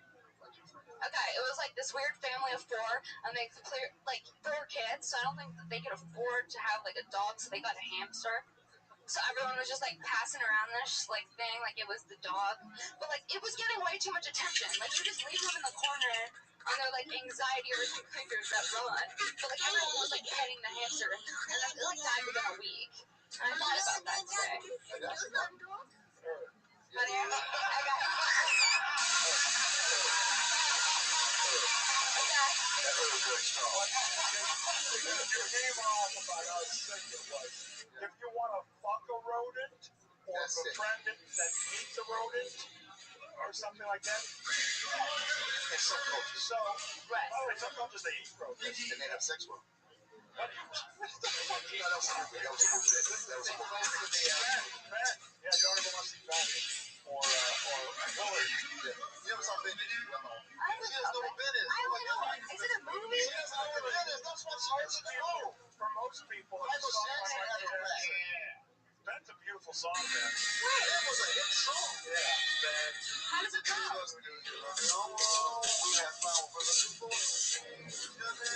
Maybe if I heard it, I listen to love songs a lot. Is it like a love song? It's a love song to a rat.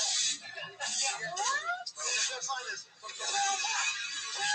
that line was a love singing. I know. But the first one was called Willard. That was Willard's main patent. It started with something. It started with a small one. Yeah. Something with a small red. We're talking about a dad. And then the sequel is Dead. I don't know if they did it for them. They might have. Two different rats? You know what's really interesting at this point? We have truly lost the audience. Yeah, They're just sort of not into it. Rick Rubin's here tonight. Rick, you've been fucking Hold up.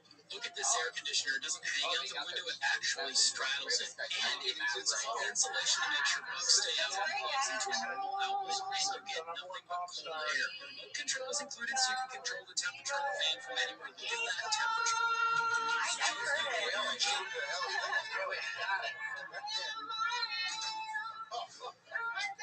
Like that's not weird. You are weird. Iron Man singing Ben. Iron Man singing Ben. Experience with the same Friend. everybody. By the way, here's what you don't know. You've got a friend in Ben. The hamster thing? No, I wish you luck. What? The hamster, when you talk about the family with the hamster, that kind of led you why you hated Yeah. rats. And it became clear. I couldn't understand your hatred for how sick people are who have rats for pets. Yes. Like it should Well, have. rats, I mean, people have mice for pets. And guinea pigs, that's a normal kid's pet. But is it? Yes. Sorry to So disappoint you. glad. And the No, but here's just to take it this way. You can say that society finds it acceptable, the guinea pig. You never could. Tell the story about what you don't like about guinea pigs, your friends growing up, and then that bit will be funnier. When you are doing it for a few years, you won't do that bit anymore. But leading up to it now, as you're developing, make it funnier, make it more personal. That's Or flip the hamster to you. Like this, the rest of my friends had dogs, but my family was so poor, my dad got us a hamster. You just take, a lot of times we step on people's lives and we put in our lives. Yep. And then how much Like it's a guinea pigs pest. upgrade from a hamster. Yeah. Like maybe you wanted a dog and the dad offered a hamster and you're like, I will not accept hamster. That's How do you feel about wearing a skirt? In the comic club. I like what. Fucking with you. I'm like, Get the fuck out of here. I'm not overthinking it. Thank you. Sarah Wineshank, everybody. She's on Twitter at Princess Shank. Guys, that's Kill Tony Hold on. 61. I have one thing to say. Yeah. Okay, what was the guy's name of the bacon guy? Clark Manning. Okay, Yes. Sarah Kleinschink? Wineshank. Okay, Sarah Weinschink marries Clark McMakin. Does she insist on keeping her own name? Does she want to be Weinschink McBacon? Or does she go all out McBacon? I'm curious. You keep Weinschink. I love it. Wine Shank in the black community would got you beat down so severely. Anything coming up you guys want to promote? I know you have a new 1 hour special coming out on It's on DVD and I'll make it want to holler. We shot it in Detroit. It's on DVD and I'm on the road every weekend somewhere. So where can they catch you at? You're on Twitter at Sinbad So you can catch me on Twitter, Sinbad Bad. You can catch me on Facebook. I never go there. I just put it there, stick it to the man. I have a fake Facebook page. Jeff? Start filming the Goldbergs in 2 weeks. Yeah. Oh, dude, Goldbergs. Willie Hunter is at The Will Hunter Show on Twitter. He's also at Marvel Comics Daily, watching the front door. Thanks, everybody, for listening. Thank you, live audience. That's Right on, man. 61 with Chuck Garland and Sinbad.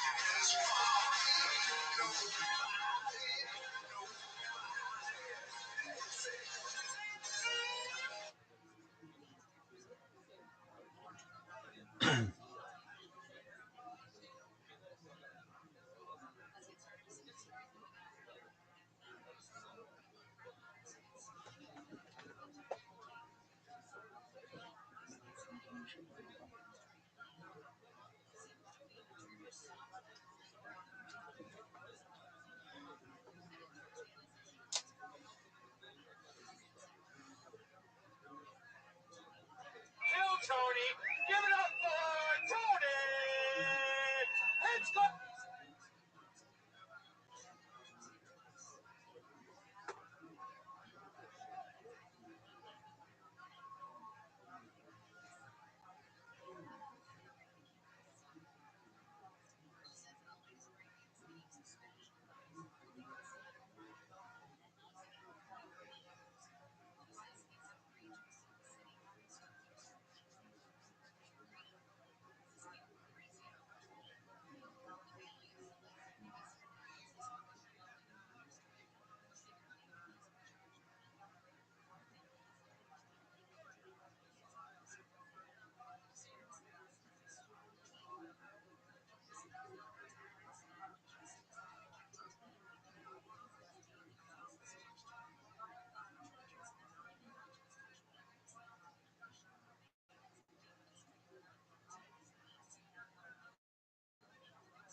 the surplus food.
försöker du känna dig mot rätt vän vad han gjort ifrån.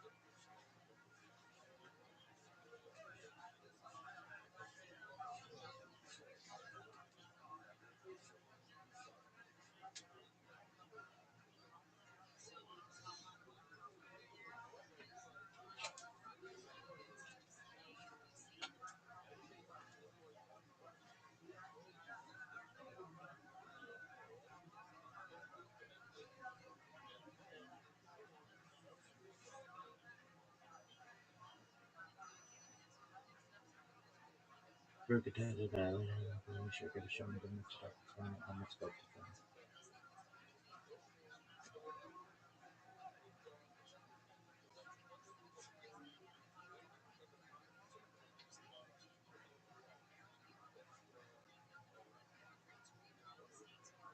Brukar kebab med skit och redan där. Shimon is running. I don't know. I don't know. Brukar kebab med skit och redan där.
What's up, sluts? It's Coffee and Kabbalah, Kabbalah and Coffee. It's 5th of ER 5786, Wednesday, April 22nd. No one really knows for sure. Elevate Elo Divrei Elokim Chaim, but this is the Mazor we live by.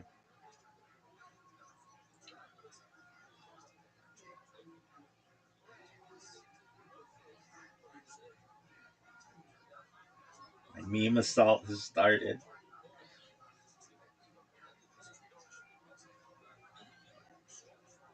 3761, creation of the world, birth of Adam and Eve, Chava. 3631, 130, Seth, son of Adam, was born. 3526, 235, Enosh, son of Seth, was born. 3436, 325, Kenan, son of Enosh, was born.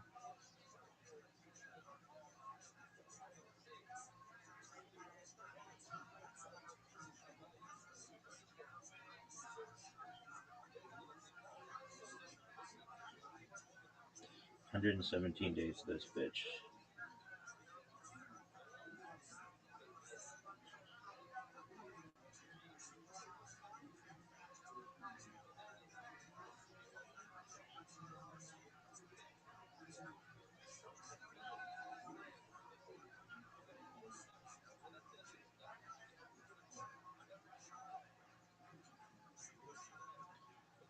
Berkatada Nailahin Makona Shirkatishana Vimitzvah Divanu Al Sifirat HaOmer. Blessed are you, Hashem, God, King of the universe, who has sanctified us with his commandments and commanded us concerning the counting of the Omer. Today is 21 days, which is 3 weeks of the Omer.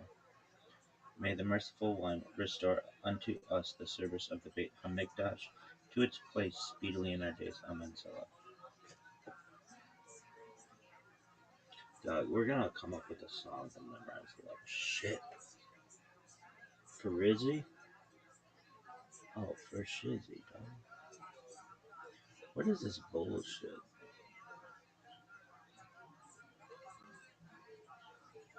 Lurianic Kabbalah. Pussy ass bitch. Alright, now what are we doing? We're assaulting the masses with memes, baby. No one looks at these memes. I look every single one. 2 views. I think I'm both of them. Really? Oh, for sure, dog. This is athleticism, though. Look at this move. Dude, no mouse. We're going raw, girl. I'm Dr. Justin Sledge, and welcome You're gonna to use that little red thing? Esoterica, where we explore the Do it. arcane in history, philosophy, Spot, baby. and religion. One of the most difficult aspects in starting to study Jewish mysticism and Kabbalah is getting a handle on just how those ideas developed over time. It's tempting to think that, for instance, Kabbalah has just always existed in the form that we have it, or that Kabbalah is just one thing at all. Of course, neither of these positions is really tenable. Such notions developed greatly through the ages and are still developing. And there are now, and there have always been, numerous mutually exclusive schools of Jewish mysticism and Kabbalah. This class is meant to serve as an introduction to Jewish mysticism and Kabbalah from the point of view of its incredibly complex development from the prophets of ancient Israel and to the rise of modern Hasidism in the 18th century. Of course, this series isn't meant to be exhaustive by any means, but only should serve as a springboard for deeper study and reflection. And hopefully it will also enable you to situate developments in Jewish mysticism and Kabbalah in their historical and cultural context, and hopefully embolden you to dive into the primary texts, which are admittedly as sublime as they are obscure. Let me express my gratitude to Congregation Tchia for allowing me to use these lectures to reach a larger audience here on Esoterica. If you want, you can find the entire series under the playlist Entering the Garden, Introduction to Jewish Mysticism and Kabbalah. I'll be uploading them over the next few weeks, or you can find these episodes after autumn of 2021 if you want to watch the entire series. You can find them in that playlist. If you find this series on Kabbalah interesting, I'd hope you check out my other topics in esotericism, and perhaps consider supporting the production of free academic and scholarly topics in occultism, hermetic philosophy, by joining my Patreon or perhaps with a one-time donation. You can find those links below, and I really appreciate your consideration. Now, let's enter the garden of Jewish mysticism and Kabbalah. But just as a recap from last time, what we handled was some level Christian Kabbalah and Lurianic Kabbalah. And I always look back on how I handle Lurianic Kabbalah, and there's always a problem with teaching it. And the problem with teaching it goes like this: is that either you go too thin or you go too thick. And I always feel like I go too thin, and then sometimes when I feel like I go too thick on Lurianic Kabbalah, I lose people. Even a very thin overview, I think, loses people really rapidly. It's just such a it requires such a heavy amount of background knowledge of Kabbalah to really get a handle on it. And so there's just no right way of covering it without sort of doing an entire class on it. But the main recap from last time is that by the 15th century, Kabbalah is spreading. It's moving. It's moving not just within the Jewish community, but it's also moving outside the Jewish community. Especially Christians are picking up Kabbalah. They're doing their own kind of Christian Kabbalah. They're taking Kabbalah from their Jewish neighbors. They're hiring converted Jews to translate texts for them, folks like Resius and Flavius and Gradides. And so Christian Kabbalah becomes a part of this larger Renaissance movement of trying to mine older traditions for these perennial truths. In that process of mining those older traditions for perennial truths, it's going to build up a philosophy that sometimes is referred to as esotericism, Christian mysticism, specifically in the occult mode. And this form of Christian Kabbalah is going to eventually become a whole thing to itself. The Christians are going to kind of run with Kabbalah, they're going to adopt ideas from it, and eventually what's going to emerge is kind of what's sometimes referred to as the Hermetic Kabbalah, which is a form of Kabbalah that mixes occult ideas and Christian mysticism ideas and Jewish ideas into one synthetic thing. And this becomes the groundwork for what is now called Western esotericism. So, in many ways, Kabbalah gets a life of its own in the Christian world and eventually becomes its own form of mysticism, completely independent of Judaism. Of course, the big form of Kabbalah that develops at this time is still Lurianic Kabbalah. And just to go as a refresher back over to what we covered last time, because it feels like it's been a couple of weeks because more in the way. But the big ideas in Lurianic Kabbalah is that Luria is going to really, really focus in on the mythological structure of reality. He's very concerned with how reality comes to be, how it is that God comes to be all of reality. This is a very pantheistic or panentheistic, whatever shade of flavor of that you want to go with. But he's really concerned with the descent of the universe, how the universe comes into being, and he develops, Cordovero helped develop before him, but the idea of the 4 or 5 worlds, depending on how you want to count them. Then you have these various levels of reality, and what ends up happening is that at every level of reality, there are more spherot. You get more and more and more spherot. If you ever come to the house, I can show you a book I have called the Ilan HaGadol, which is a kind of a map of reality according to the classic Lurianic take, where you have this enormously complicated system of spherot within spherot within spherot. So if you're coming to the house and you want to see this book, I'll pull it off the shelf and show you, but it becomes this incredibly Byzantine system of spherot within spherot, very Baroque, I suppose you could say. But the big ideas, right, are this idea that God retracted some of God's self into a kind of divine void, and that divine void is filled with divine light, which shatters vessels inside of it. This leads to a kind of cosmic tragedy, and that cosmic tragedy is repaired. It's subject to tikkun, and the process of tikkun is accomplished by Jews basically maintaining the Torah, Jews maintaining strict observance to Jewish law, and by that strict observance of Jewish law, the metaphysical realities, various realities, are repaired. They undergo tikkun olam, and that paves the way for the Messiah. And so the messianic idea, and this is going to be a big deal tonight, the messianic idea in Kabbalah begins to really heavily alter during the period of Lurianic Kabbalah, and it becomes less the idea that God has picked someone to become the Messiah and is sort of thrown into history as the Messiah. There's sort of made Messiah before all time. So what Jesus is, rather, Messiah is something that you can become, that you can become Messiah by becoming sufficiently righteous and sufficiently metaphysically able to manipulate reality in the interests of this tikkun process. And so we have a lot of ideas of exile and redemption in Lurianic Kabbalah that become very important in just a bit.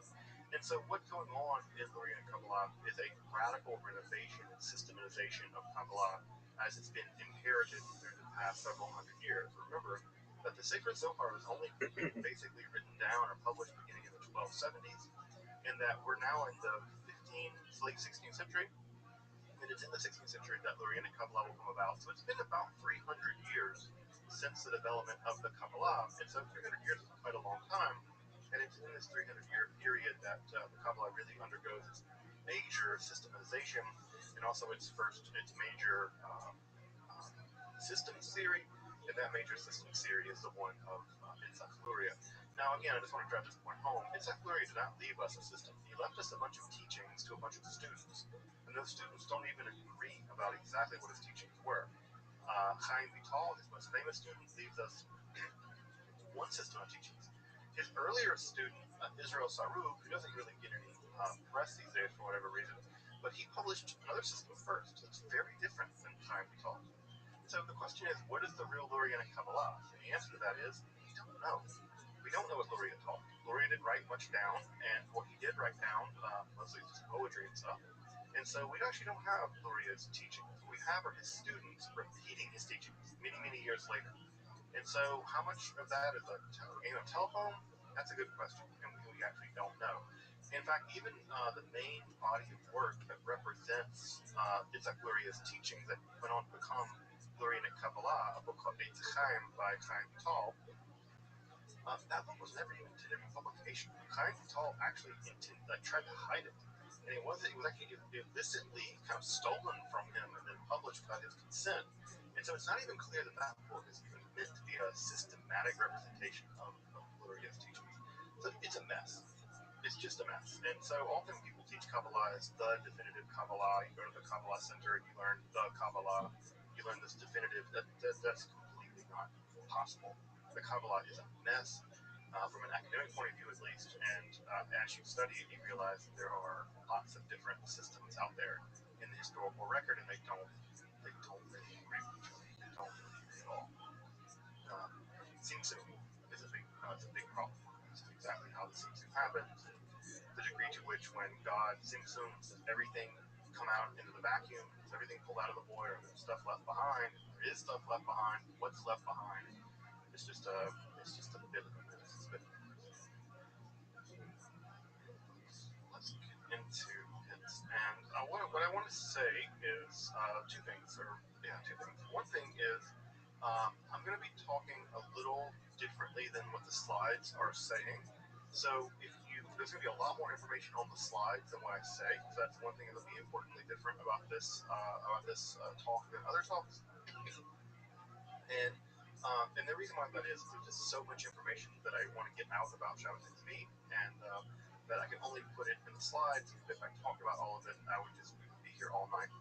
So there's a lot more information on the slides than is on that I'll be talking about, but I want to make sure the slides are there. So if you want to read the slides as they go, you'll get a lot more information from there. So that's the main thing to know about sort of the general flow.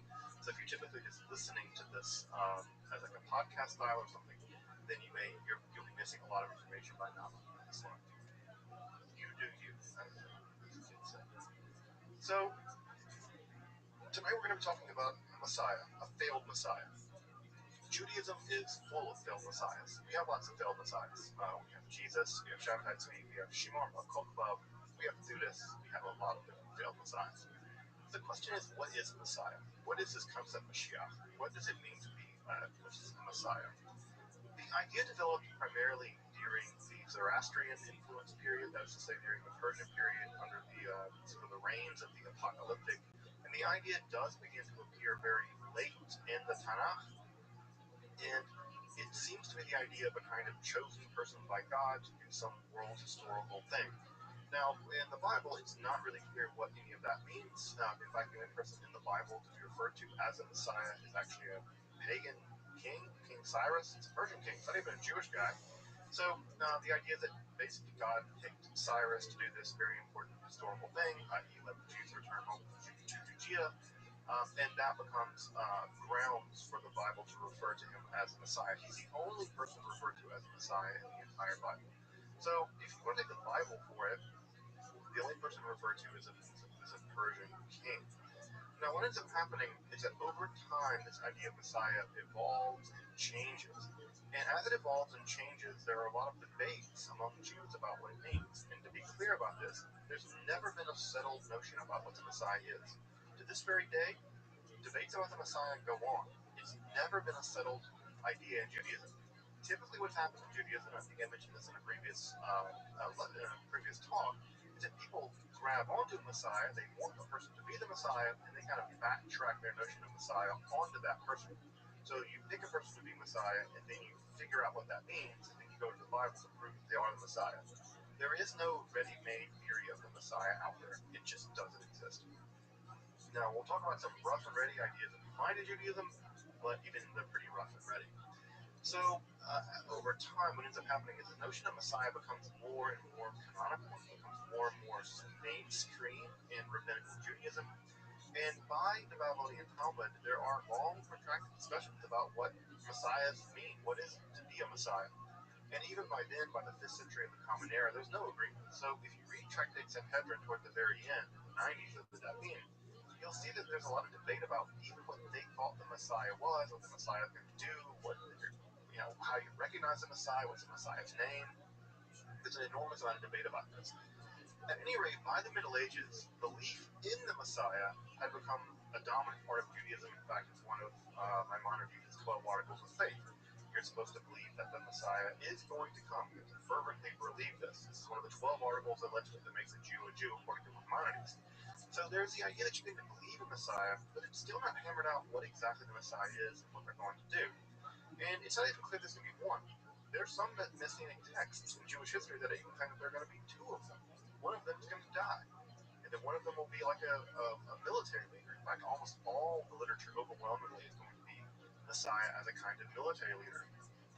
Furthermore, there's the idea of Mashiach Lador, which is the notion that in every generation there is a sort of potential Messiah. That the Messiah is actually out there, and it's just a matter of them activating themselves, or getting activated, or God activates them, or somehow they get activated. And so the idea is the Messiah is out there. They're just a Messiah in potentia, but they have to be a Messiah in actu. It's just that no one's been worthy of that task up till now. So what little do we know about what the Messiah will do? How do we know a false Messiah from a real Messiah? Well, the stakes are pretty high, and you can see when I go through this list in a second why Jews don't accept Jesus as the Messiah, because it's very clear that Jesus has not accomplished any of the things that make a Messiah a Messiah, according to even the most general lists. It's true, by the way, not just of Jesus. It's true of every Messiah. Every Messiah has failed. And so some of the list of things that they are supposed to do are things like they have to be born in a Davidic bloodline. They have to be related by blood to David. You have to trace your lineage back to David. They have to rebuild all the ruined cities of Israel. So every city in Israel that's been ruined over history has to be rebuilt. You have to construct a third temple. That's a thing that they have to do. They have to be both king and high priest, and they have to live 1,000 years. Well, one of the main problems with the Messiah is they tend to die. So show me one that's lived, above the age of 60. So they tend to die and not live 1,000 years. They have to bring world peace. No big whoop. In fact, not only bring world peace, they have to bring peace to the point where not even the animals fight each other anymore. So that it's world peace at the level of not even animals fight each other anymore. They have to cause every nation in the world to worship the God of Israel. So everybody becomes kind of Jewish. They resurrect and judge the dead, or at least they judge the dead. Maybe they don't resurrect them, but they judge them. In fact, they judge them by smell, which is weird. The Messiah said to smell and judge. They can know your sins by smell alone. That's sort of like a sin sommelier. They stop all illness. They stop all death. They stop all sadness, hunger, and strife. They cause all the Jews to immigrate to the newly established Jewish kingdom, which stretches from the Mediterranean to the Euphrates, which is sometimes referred to as Greater Israel. So they got to do all that. That's the bare minimum. Just to be clear, this is the bare minimum. There are all kinds of other things that the Messiah is expected to do. This is just the minimum. right? That they have to do to even be a candidate. Now, as you can tell, no person who's ever lived has ever done any one of these things, much less all of them. Now, according to the Christians, Jesus will come back and do all this stuff later, but, well, they've been waiting for 2,000 years, and this guy hasn't showed back up. So, at any rate, these are the sort of general outlines of what we think of when we think of Messiah in Jewish theology. Of course, it's much more complicated than this, but typically, these are the bare bones things that make a Messiah, and the reason why we are still waiting for one. Now, when we go back in time to the 17th century, when we go back in time to the world that's going to produce this false Messiah, Shabbatai Tzvi, there's a couple different things that are going to be important about the historical and cultural context. So I want to go through those relatively briefly. The first thing that's really important about the Jewish world is that rational philosophy has lost the fight to Kabbalah. Kabbalah has won. There is no more Maimonideanism. Not really. There's not much in the way of rationalistic Judaism. Rational Judaism has kind of gone out the window. And what's increasingly taken over at this point is a turn toward Kabbalah. Now, it's not to say that Kabbalah has spread very far and wide, but it certainly is the dominant intellectual movement at the time. Most of the intellectuals are either going straight into legal stuff via the Talmud, or they are doing that and Kabbalah, but philosophy, for the most part, is just not a big part of the equation anymore. And so in some ways, it may just be an unchecked kind of enthusiasm around Kabbalah. The second thing that makes all this very important is the Alhambra Decree. Of course, the Alhambra Decree was a complete disaster for the Sephardic Jewish world in 1492, where all the Jews were basically ejected from Spain, and eventually injected into Portugal as well. And this ejection did two things. One, it heightened Messianic expectations. People really thought that this was the end of the world, because it was the end of their world. And the idea was that because it was the end of their world, perhaps God would intervene and save them. But how could God just let all these hundreds of thousands of people be kicked out of their homelands in Spain? God would intervene and fix it. Well, God didn't fix it, because that typically doesn't happen. What ends up happening is that people end up converting. They converted in mass, probably by the hundreds of thousands. They converted to Christianity. And what ended up happening is that they converted to Christianity and then eventually left and began to be Jewish again. Now, what ends up happening in some of these converso communities that's really important is a couple things that I want to go through relatively briefly here. The first is an intense feeling of exile. An intense feeling of exile. They are experiencing exile in a deep way. Both they're exiled from their homeland, i.e. Spain, and they are destined, they're really going to return. And a big part of this is not Victorian Kabbalah and Kabbalah more generally, the kind of exile restoration motif. Secondly, there's just sort of an apocalyptic flair in Europe generally. We'll talk more about that in just a minute. But in the 1600s and the 17th century, apocalypticism, the idea the world was about to end, was just a overwhelming cultural aspect of what was going on in Europe at the time, both with Christians and with Jews. One of the things that's also important about this is a shift in converso communities, because they were more in contact with Christianity. They had been basically practicing Christianity and learning Christianity for quite some time now, it's a generation or two, is that their concept of what a Messiah was much more open to the idea of a spiritual Messiah, or a Messiah that didn't do all the political stuff. Now, the political aspect of the Messiah is essential to the notion of Messiah in Judaism. There's just no such thing as a spiritual Messiah in Judaism. The Messiah in Judaism is always a political entity. They're always a king and a high priest. They always change the world in concrete, this worldly manners. Well, the Christian idea of Messiah isn't that. The Christian idea of Messiah is Jesus did not fix the world, Jesus fixed sin. And because Jesus fixed sin, it's completely invisible, and the political world keeps on keeping on until Jesus comes back. Well, the idea that these conversos came in contact with that more spiritualized version of Messiah meant they were more open to non-traditional ideas of Messiah more generally. You see this in Jewish activity. They were also open to the idea that of what we might call theological supersessionism, which is just to say that having been raised as Christians, they were told the idea that Judaism had been superseded by Christianity. Christianity had come along and corrected all the errors of Judaism, and that Christianity was the superseding, corrected religion, and that Judaism was outmoded. What's important about that is the idea that Judaism in some ways can be replaced. So they're going to convert back to Judaism. They're going to revert back to Judaism. They're going to be much more open to the idea that fundamental things about Judaism can be changed. Traditional Jewish communities would not be open to that idea, but many of these conversion communities and many of these conversion people would be open to it. And also, they're going to be much more open to what we call antinomian tendencies, which is just to say that for a traditional Jewish community, observance of Jewish law, observance of the Sabbath, observance of kashrut, observance of certain aspects of Jewish law are just not questionable. They're not up for grabs. We're not living in the Reconstructionist world of the 21st century. The traditional Jewish world is very clear. You cannot abandon any aspect of Judaism. You can't negotiate with it. You have to do it or not do it. It's not up for grabs.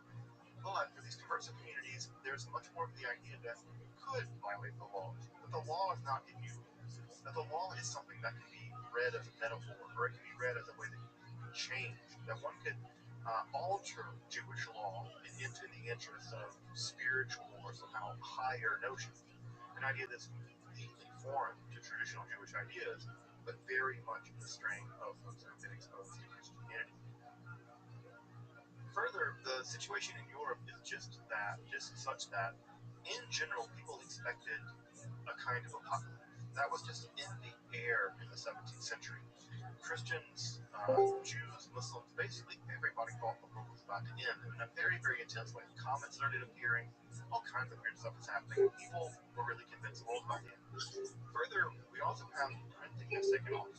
Now, printing is one of these things that disseminates ideas very, very rapidly. And that's one of the Hey, things Rabbi. about printing. Hello, I'm listening to a podcast. Feel free to You can listen. also disseminate ideas that are incorrect very rapidly. And what you get are all these Okay, what podcast are you listening to? I'm busy right now. We can talk in like an hour. That one good example of this. One good example of this is that all the Okay, you been talking now? 10 lost tribes. No, come back in an hour and I'll talk. They had returned in Saudi Arabia, what is now Saudi Arabia. They returned to Arabia. They had amassed a giant army led by this general, and that the 10 tribes of Israel had overtaken Mecca and had destroyed Mecca and had conquered Islam. This idea is completely nuts. It's not grounded in any history at all, but they were repeated broadsheets printed through Europe where people really did believe that the 10 tribes of Europe were literally about to reconquer Israel and bring about the end of the world. This was a very common idea. So this kind of dissemination of bonkers notions were very, very popular. Not just that, but there's all kinds of things going on in Europe that led people to believe the world was about to undergo some big change. Columbus's discovery of the so-called New World. There were the ongoing religious wars, the 100 Years' War, the Protestant Reformation. There's tons of talk about the Antichrist. Everybody was the Antichrist. The Protestants thought the Pope was the Antichrist. The Pope thought Martin Luther was the Antichrist. There's the witch trials. There are all kinds of things going on. If you want to get an idea about this time period, right, I'm sure most folks have all heard of Michel de Nostradamus, right? And Nostradamus is famous for his quatrains, his prophetic quatrains. He dies in 1566. It's around he's living, and so roughly this time. So what's going on here is that the entire world is basically expecting a kind of messianic or apocalyptic event. And so, in some ways, had it not been Shabbatai Tzvi, it'd have been somebody else. I really am convinced of that. It just happened to be Shabbatai Tzvi. Also, there's a huge massacre in Poland that kills thousands, tens of thousands, maybe even 100,000. In fact, the Kaminsky pogrom or Kaminsky uprising may have been the largest single killing of Jews prior to the Holocaust, which also occurred in Poland. And there was this massive killing, maybe up to even 100,000 Jews. We're not sure how many died, but it was probably the largest mass killing of Jews up until the Holocaust. And also, again, we have this messianic expectation that emerges in the aftermath of this Jewish massacre. And it's into that situation that we meet Shabbatai Tzvi. Shabbatai's born into a mercantile family on Tisha B'Av and on Shabbat. That's why he's called Shabbatai. It's not uncommon it wasn't uncommon then, at least, for people born on Shabbat to be named Shabbatai. So he was honored to be born on Shabbat. Now, no one calls their kids Shabbatai anymore because of how bad Shabbatai Tzvi's reputation has become. But he's also born in Tish B'Av. You may know this, that on Tish B'Av, it's a custom in Eicha Rabbah, Midrash, that the Messiah is going to be born on Tish B'Av. As you probably know, Tish B'Av is the saddest day on the Jewish calendar. It's the day of mourning. It's when all these bad things happen. The temple's destroyed, and World War I started, and all kinds of bad things. The Warsaw Ghetto Uprising was crushed. All kinds of bad things happen on Tish B'Av. It's a day of mourning. Well, the idea from Eicha Rabbah is that the Messiah will be born on Tish B'Av. It will convert the day of mourning into a day of celebration. So already we have Shabbatai being born on just the right day, and not just being born on Tish B'Av, but also being born on Shabbat. And this is already an auspicious start here in 1626 in Izmir, Turkey. Izmir, as you may know, is the site of ancient Ephesus. So been to Izmir, yes, by the 1640s, as Shabbatai is growing a little older, he begins to engage in some pretty strange practices already. He's not involved in the mercantile practices of his family. He begins to turn his attention to ascetic practices. And he begins to drown himself, I would say, in reading the Sefer Zohar and the Sefer Hakana. The Sefer Hakana is a book where a student questions a teacher about the various laws, and the teacher tells the student why we do the laws the way that we do. The idea of questioning the law is going to be a big part of Shabbatai's life, as we can see in just a bit. Also, it's around this time that Shabbatai, around his teens, that he has this vision of this experience of his penis being damaged by a demon. It's not clear exactly what happened, but sexual issues will plague Shabbatai his entire life. And so the idea that he's being afflicted by the demoness Na'amah, who's a demoness in the Zohar, you may know her better, that's the name of Noah's wife, actually. But this demoness Na'amah, who we find in the Zohar, is said to have done something to Shabbatai's penis and causes him all kinds of problems. And it's around this time in his teenage years, he also begins to experience these periods of what he calls illumination and darkness. These periods of illumination are periods where he doesn't sleep, he is singing and dancing, and he's doing all kinds of strange behaviors, and these will last for several weeks, and then he will be plunged into a period of darkness where he basically won't get out of bed, and he's sure everything is worst, and everything's terrible. So he's probably suffering. Most psychologists I've talked to diagnose him after his death, of course, as something like manic depression. But he also, at the same time, now began to claim that he could do supernatural things like levitate. In fact, he claimed to levitate in front of several of his friends. His friends said that he really didn't levitate, and then he told them that he just didn't deserve to see him because they weren't righteous enough, they weren't pure enough. But he really did levitate, according to Shabbatai. His family tries to fix him by marrying him off, which is the common solution for things back in the day. Just get married and things will get better. Shabbatai refused to consummate either marriage. He just basically would not have sex with these women.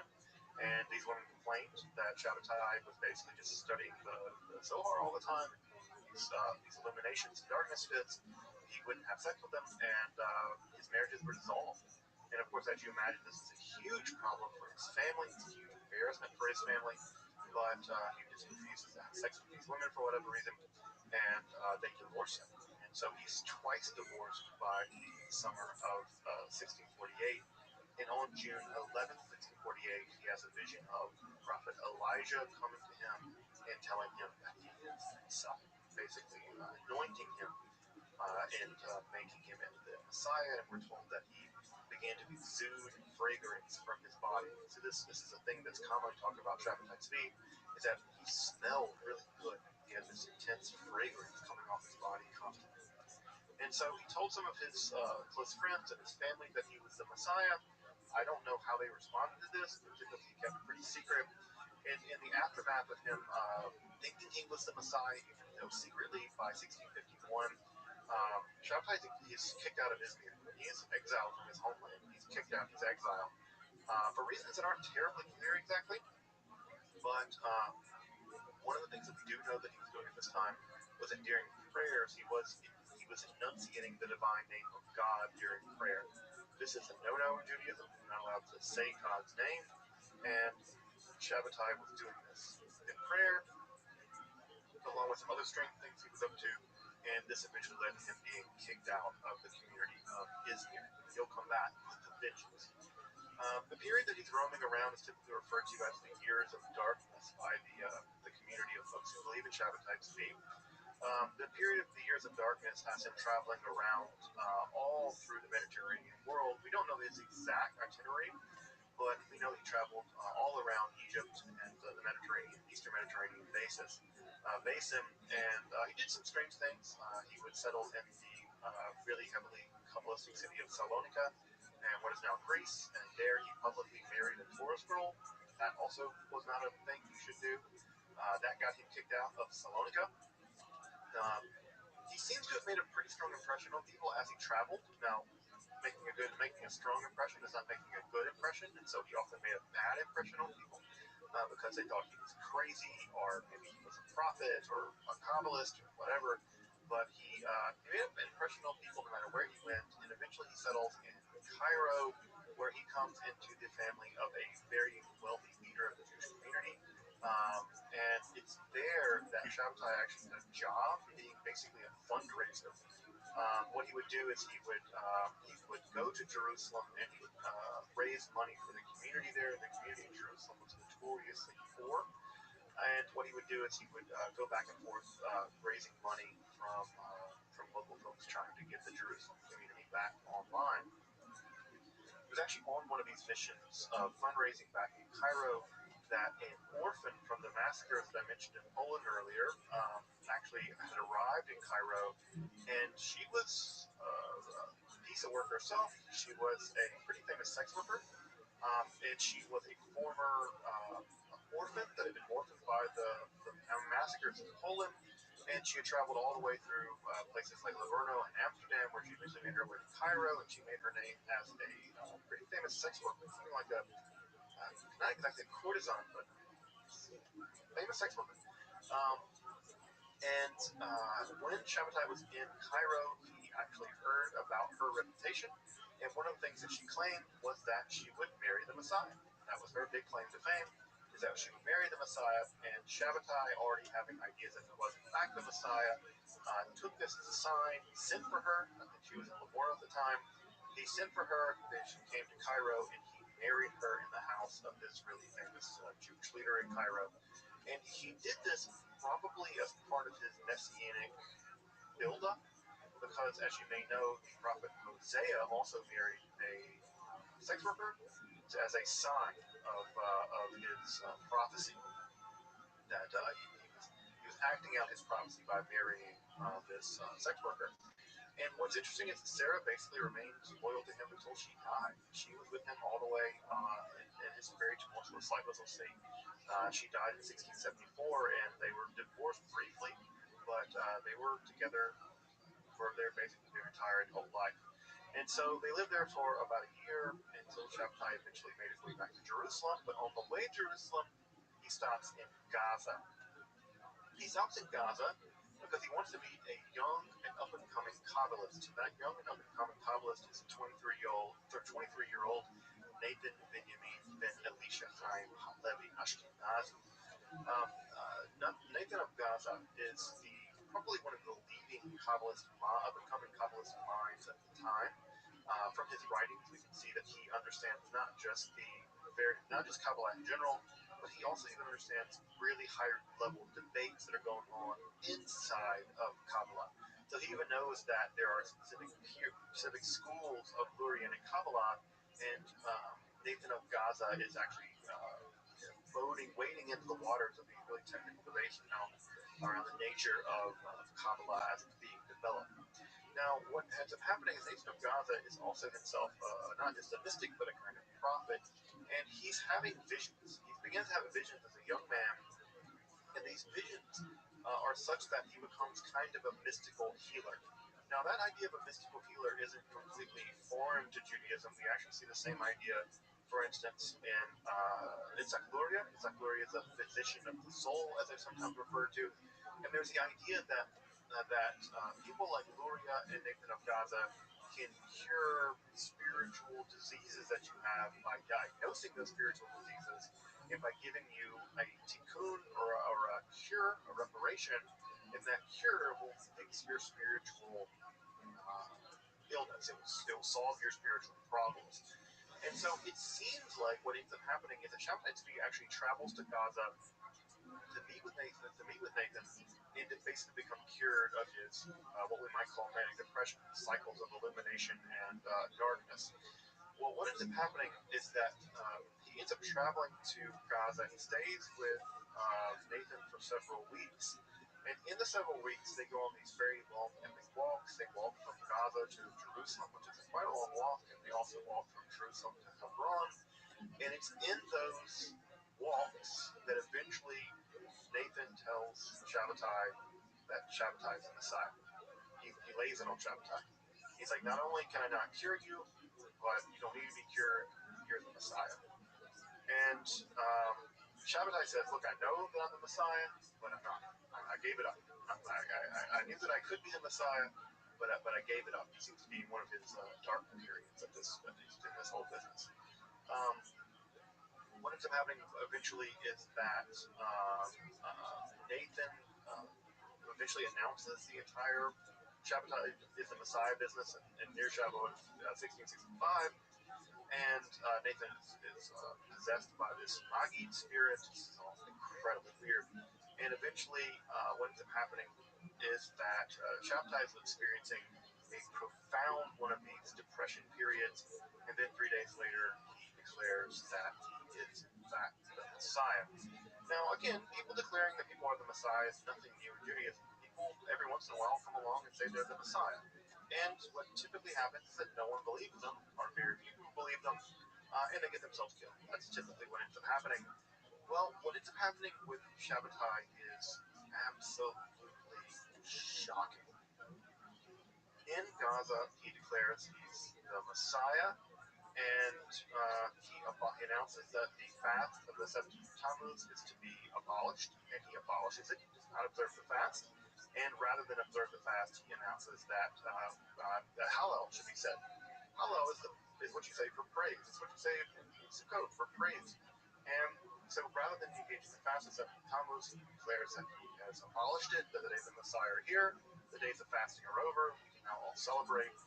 And he takes, at this point, he has about 40 followers, takes them from Gaza to Jerusalem, and he declares himself the Messiah in Jerusalem. He says, I am the Messiah. He tries to get on top of the Temple Mount to perform a sacrifice, basically, to try to inaugurate the reality of the temple. He also begins to refer to himself as the Amirah, Adonenu Malkeinu Yarum Hodo. And the Jerusalem community stops him. They're like, you're nuts. You're crazy. You cannot go on the Temple Mount. There's a mosque up there. If you go up there where there's a mosque up there and try to kill an animal, you're gonna get in trouble. You're gonna get us all in trouble. So the local rabbis actually turned him over to the local Qadi. The Qadi is basically the mayor of Jerusalem, the Turkish mayor of Jerusalem. And they turn him over to the Qadi, and they say, this guy's crazy. We need to arrest him. He's going to do something bizarre. The Qadi doesn't arrest him. Not only does he not arrest him, he allows Shabbatai to go around on horseback around the city, waving a green banner. Now, riding around on a horse doesn't seem like a big deal, except for Jews weren't allowed to ride on horses. It was against Islamic law for Jews to ride on horses. That was exclusive to purview of Muslims. But for whatever reason, the Qadi of Jerusalem, just probably because he thinks this guy's crazy, lets him ride around, circle around Jerusalem, waving this green banner 7 times. And this is proof for Shabbatai's followers that he's actually important. He's actually the Messiah. Because he is able to basically not get arrested by the local Qadi, and he is allowed to circle the city on horseback 7 times, sort of summoning up some Jericho imagery. Further, he allows his followers to eat forbidden food, certain parts of the animal, which the Bible declares to be unkosher. He says to his followers they're allowed to do. He allows them to engage in violations of Jewish law. These violations of Jewish law, he even has a special blessing for violating Jewish law on purpose. And eventually the rabbis at Jerusalem send a complaint against Shabbatai all the way to the chief rabbi of the Ottoman Empire in Istanbul. Well, what ends up happening, Shabbatai is run out of Jerusalem. The Jerusalem community, which previously liked him, at least to some degree, they said they liked him singing. He was a very good singer and very charismatic. They run him out of Jerusalem, and what ends up happening, Shabbatai departs for Aleppo, now in modern Syria. And what happens there is that Nathan has already sent letters ahead of Shabbatai to the folks at Aleppo, specifically letters explaining, using very complex Kabbalistic justifications, things like the Treatise of the Dragons and other kinds of documents, that Shabbatai is in fact the Messiah and that they need to welcome him as the Messiah. Well, it's not clear exactly how and why the folks at Aleppo were so heavily convinced of the letters that Nathan of Gaza wrote, but they were clearly convinced of him because when he arrives in Aleppo, it is a fanfare, ticker-tape parade for Shabbatai to be. He is welcomed into Aleppo with open arms. He's openly declared the Messiah. He stays there for about 3 weeks, and it is a complete wave of enthusiasm. There are people prophesying in the streets that the Messiah has come. He basically converts much of the crowd of Aleppo, most of the Jewish community of Aleppo, to him. He basically converts them to Messianism. And he gets perhaps one of his most important allies at this time, and that important ally is the son of Chaim Vital. Chaim Vital, his son, remember Chaim Vital is one of the main people responsible for the Messiah or for the Kabbalah. He's been dead now, but his son is living in Aleppo, and his son declares that Shabbatai is the Messiah. So it's like having the son of the most important Kabbalist of all time, basically declaring that this guy's the Messiah in Aleppo. It is a huge explosion in enthusiasm that he received in Aleppo. After spending 22 days in Aleppo, Nathan is still back in Gaza, feverishly writing letters, feverishly writing tracts, and prayer books, and prophecies. He's sending these all over the Jewish world. You could not ask for a better PR man than Nathan of Gaza. And Nathan is sending this stuff everywhere. Everybody's getting it. People are getting very excited about the things that Shabbatai can do, allegedly.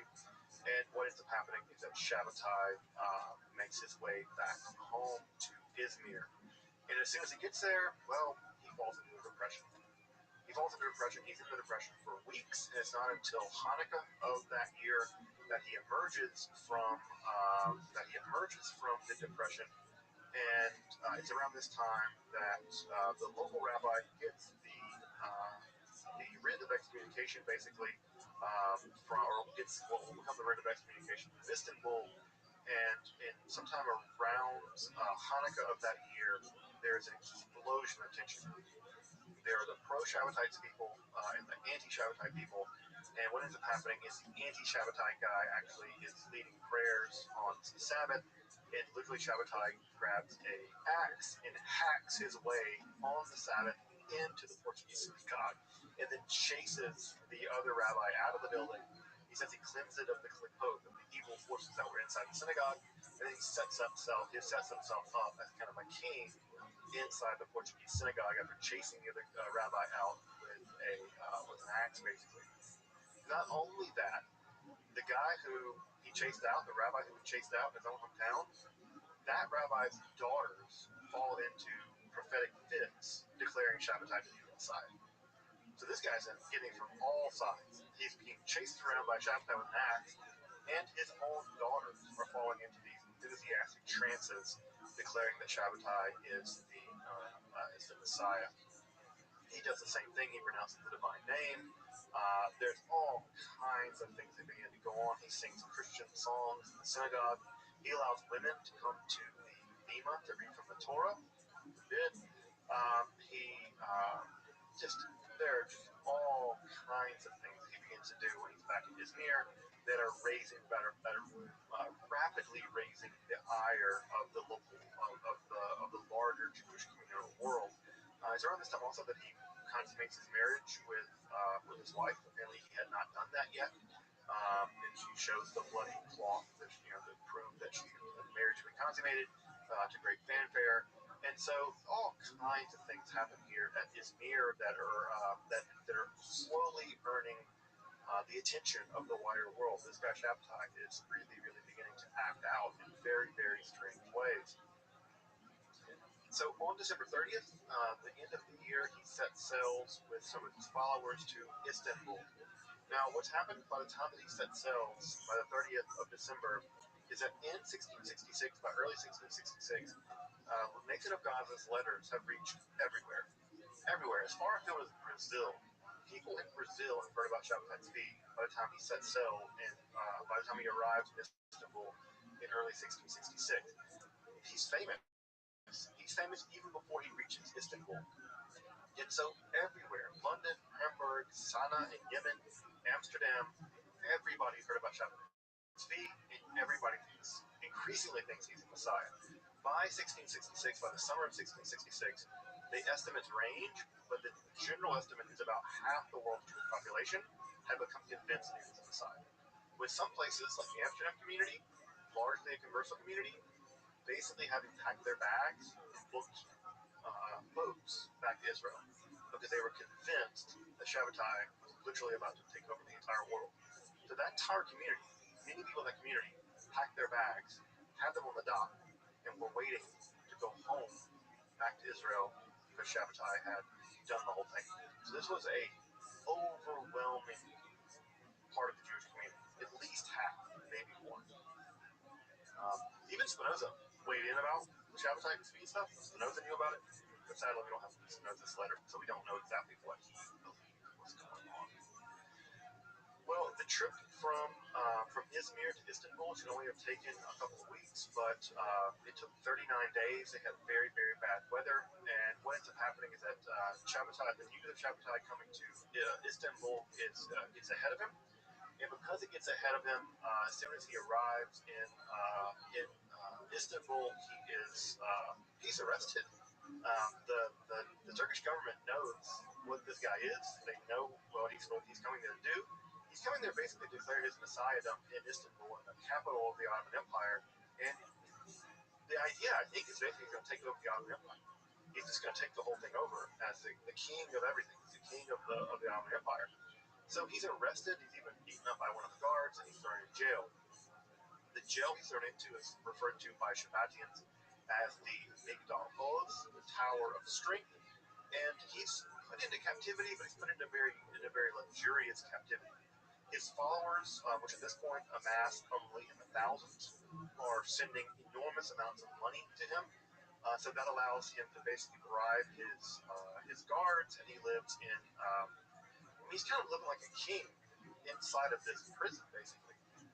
And it's inside this prison that he sees emissaries from Yemen, from Europe, from all over. And it's in this prison situation in the Migdal Oz that he begins to basically hold court as if he were a king. He's dressed like a king, acts like a king, and he is doing all kinds of things while he is imprisoned here in the beginning of 1666. And he's receiving, like I said, emissaries from all over. And these emissaries really do believe that despite the fact that he's in prison, it's only a matter of time until he reveals that he really is the Messiah. So he's receiving emissaries from all over, and they are coming back and really preaching the gospel, so to speak, of Shabbatai Tzvi. And it's at this time in 1666 that the Shabbatian movement was at its peak, although it's only been really operating now for about 2 years.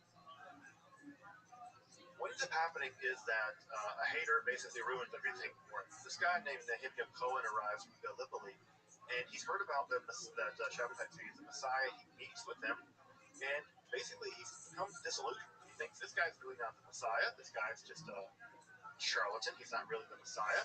It's probably because Nehemiah Cohen thought he was the Messiah. Enter Messiah beef.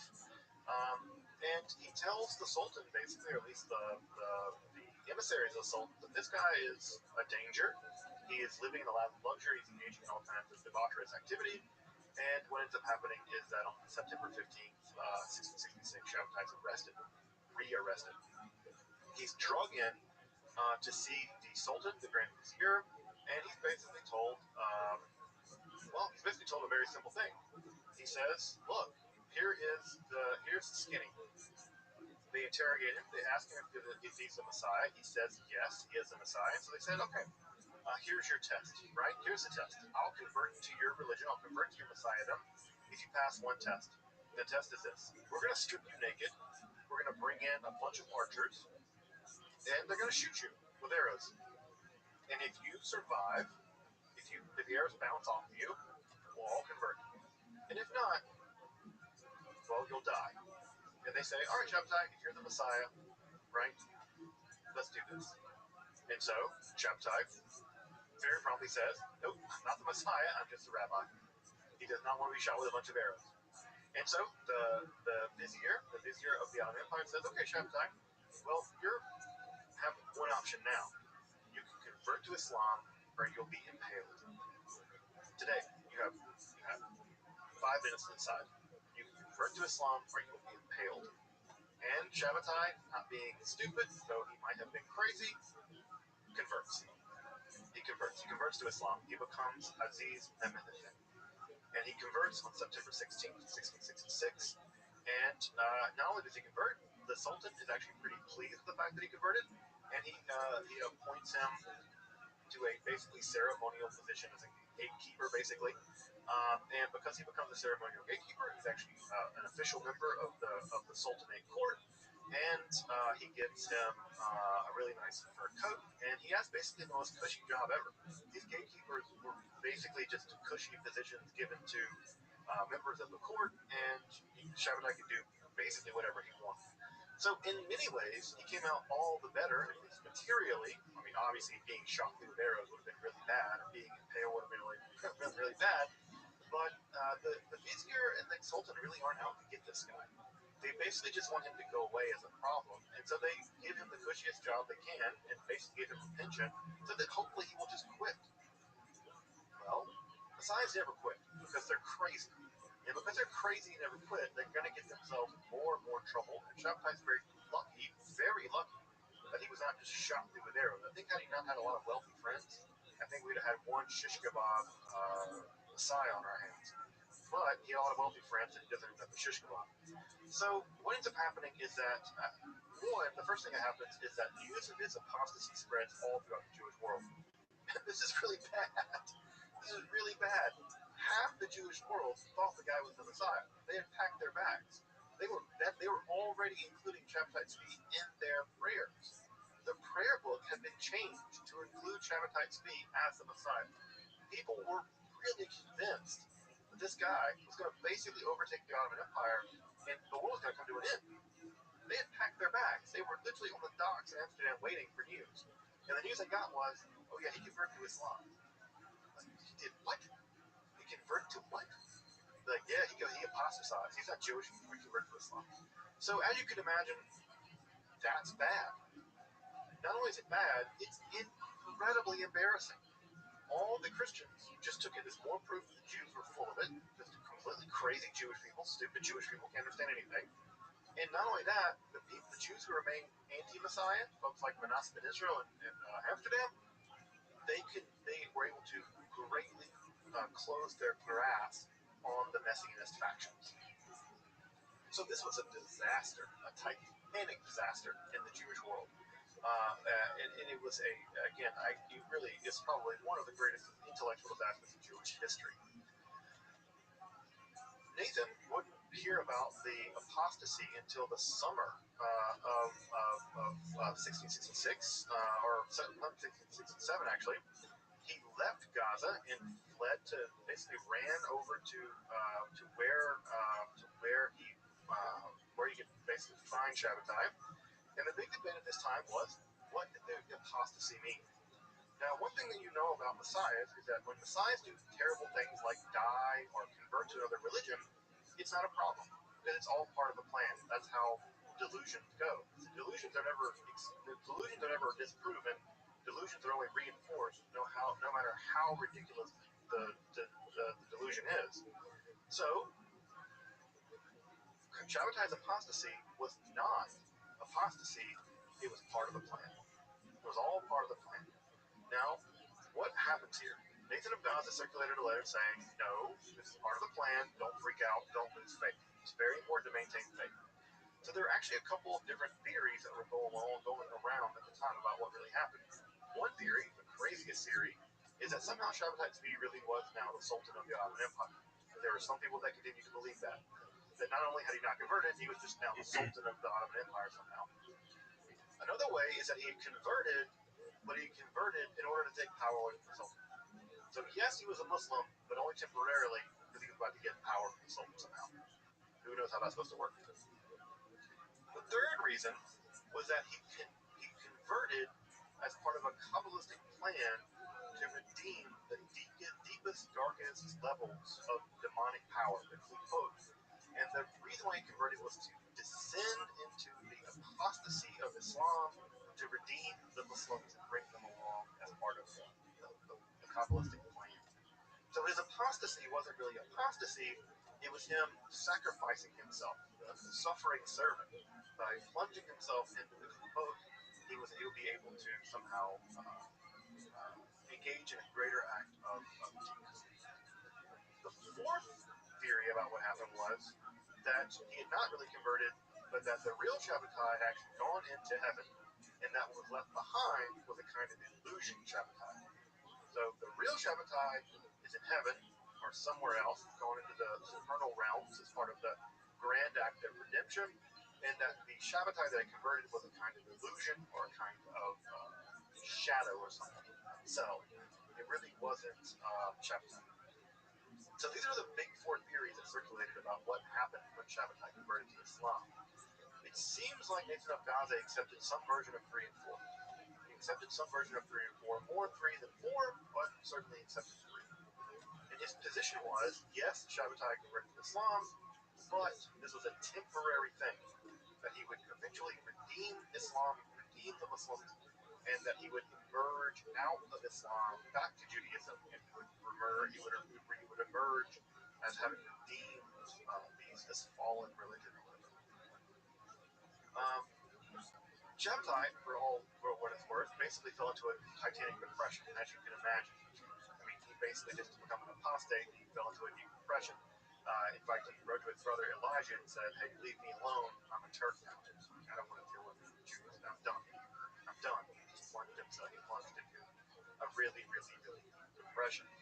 Nathan of Gaza never gave up the faith. In fact, to the end, he never gave it up. And so, not only does the Shabbatian movement not die in the aftermath of the 1666 conversion, but it seems like Nathan of Gaza's reworking of the myth actually caused it to flourish. They calcified the King religion. Looks like we should have time. Let's see where we're at. Okay. So what I'll do, jump back on to the share. Alright. So what I want to do tonight is I'm going to finish up that speed, and then we'll do Nathan of Gaza. We'll do the Frankists next time, because it gets even crazier than Chapter Speed. You can believe that. It's going to get even more crazy than Chapter Speed. So we'll finish Chapter Speed tonight. We'll do the Frankists next time, and that'll also give us a transition perhaps into Hasidism, which I'm sure my Hasidic people will absolutely hate, but they are connected in a weird way. At any rate, Shabtai Tzvi converts to Islam. He has a son, Ishmael Mordechai, a fantastically Jewish Muslim name. Ishmael's an Islamic name, Mordechai is a Jewish name. And what ends up happening is that Shabtai began to continue to live as the gatekeeper in this ceremonial position. He lives a kind of mixed life. He's sort of quasi-Jewish. He's Jewish under the cover of night, I suppose, but he's publicly living as a Muslim. And people continue to come to visit him, believing he's the Messiah. And they do believe that he's doing this business of raising the Klipot, of raising his act of apostasy is actually a Kabbalistic act of redemption. And so over time, it seems like Shabbatai Tzvi also begins to believe this as well. And again, Shabbatai often suffers from these deep depressions. It's not clear what he believes at any given moment, but slowly it seems like Shabbatai does come around to the idea that he might actually still be the Messiah. Now, the Muslim leadership of the Ottoman Empire gets word of this. They don't like the idea that he's secretly still living as a Jew. And so what ends up happening is that the rabbis of Istanbul, the chief rabbis of Istanbul, are exhausted with Shabbatai continuing to basically hold court as a kind of quasi-messiah. And on the 12th of September 1672, they go to the Pasha, which is a high-ranking member of the Ottoman court, and they basically tell the Pasha, this guy's not really a Muslim. Yeah, he's converted, but he's living as an apostate. He's not living as a Muslim, and not just that, but he's doing all kinds of blasphemy against Islam. And this charge is taken very seriously by the Pasha, and in 1673 he's exiled to what is now Montenegro. Basically, he's exiled to get away from all the Jews. The Pasha kicks him out anywhere. They throw him for the most obscure, one of the most inaccessible regions of the Ottoman Empire, basically to get him away from his Jewish world, his Jewish community. And it's there in exile, in an even further exile, that his wife Sarah would die. He would take another wife, Aisha, and he would die alone in Montenegro in the year 1676. In fact, I think his brother visited him, and he asked, "How long are you going to hold on to me?" And he said famously, this is a bit of obscure, he says, "Perhaps you can see that rock on the coast, really far away rock." But at any rate, on September 17th of September of the 1676, he dies during the Nila of Yom Kippur. He dies on Yom Kippur. He dies as the gates are closing. And his last Jewish act as Messiah, I suppose, was to request a Machzor, a Yom Kippur prayer book, so that he could say the prayers of Yom Kippur. And we're told that Shabbatai Tzvi, or Ra, or Aziz Mehmed, he actually prayed and was praying Jewish prayers as he died on Yom Kippur here in Manila. He was intentionally buried somewhere that no one could find him. The legend is that he was buried in a cave near the sea, and his brother had come to visit him. There was a dragon actually guarding the mouth of the cave, and that when they came back, the dragon was gone, and then the cave was full of light, and Shabbatai's body was nowhere to be found. It was empty tomb, very much like the Jesus story. The empty tomb of Shabbatai Tzvi, ascended to heaven, or at least gone into occultation, and no one knows to this day, by the way, where Shabbatai Tzvi was buried.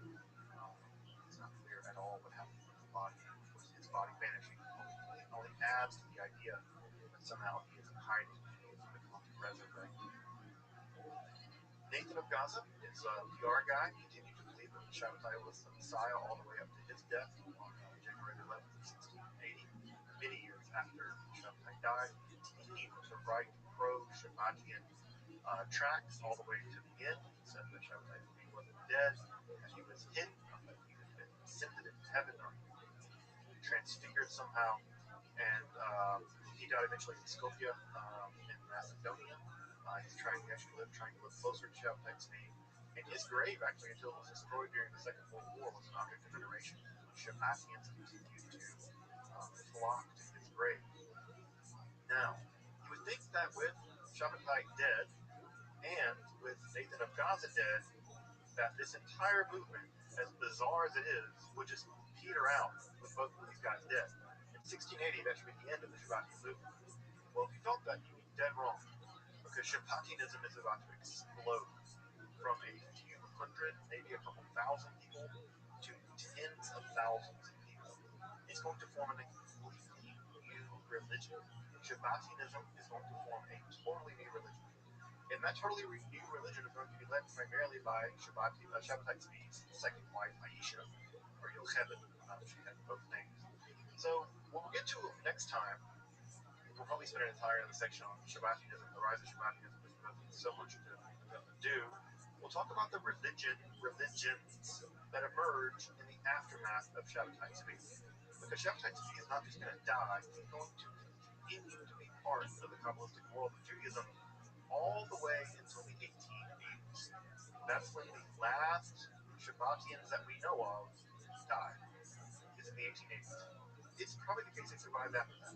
There were Shabbatians after the 1880s that survived in the Shabbatian world, We think that maybe the Holocaust actually killed the last of the Shabbatians. We don't even know for sure, because part of what is true about them is they don't tell people they're Shabbatians. It's part of their religion to hide their religion. And so Shabtai Tzvi, the Shabbatian movement, is going to continue to function, and the Shabbatians will continue to function in Turkey as a group called the Donmen all the way up until maybe even now.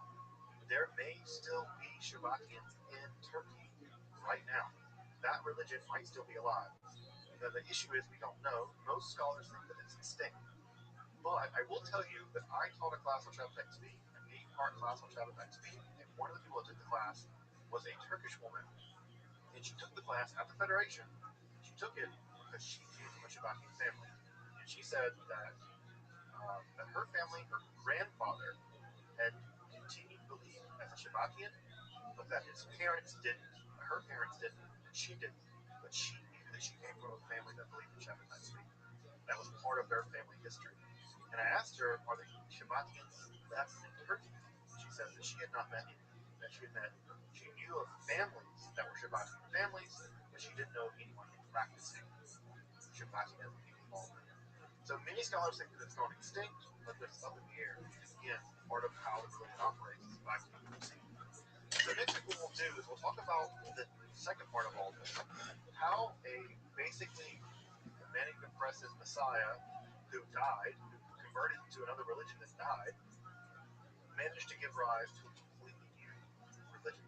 And that religion, Shabbatianism, actually survived, it may even survive up to this day. So we'll talk about that branch off of Kabbalah and how this Kabbalistic stuff has led to the Shabtai Tzvi movement.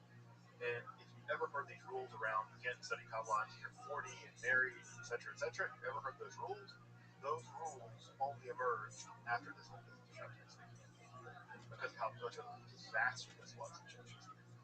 So the Shabbatian moment actually gives those rules. It's actually what's going to pump the brakes on the spread of Kabbalah, because up to this point, Kabbalah was spreading very rapidly, very publicly. After the Shabtai Tzvi episode, the rabbis are going to pump the brakes, because they're going to say, oh, it's Kabbalah stuff, it's very dangerous, it's this whole disaster. They're going to pump the brakes on it, and it's going to slow the spread of Kabbalah in some ways. Then it's going to give rise to a whole new religion, the religion of the Donen, the religion of continued belief in the messiahship of Shabbat. So, wrap up Shabbat. Welcome back, and thank you for joining me as I explore the garden that is Jewish mysticism and Kabbalah. Again, if you'd like to support my work in providing accessible, free, and scholarly content on topics like Kabbalah, alchemy, and the occult, magic, hermetic philosophy, consider supporting my work on Patreon or perhaps with a one-time donation. You can find those links below.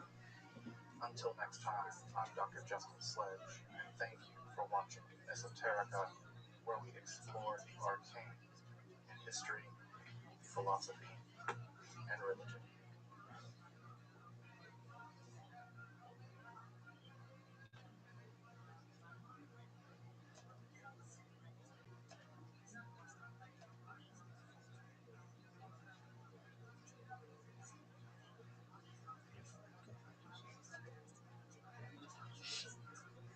Legend.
everybody from Comic-Con in San Diego at the American Comedy Company.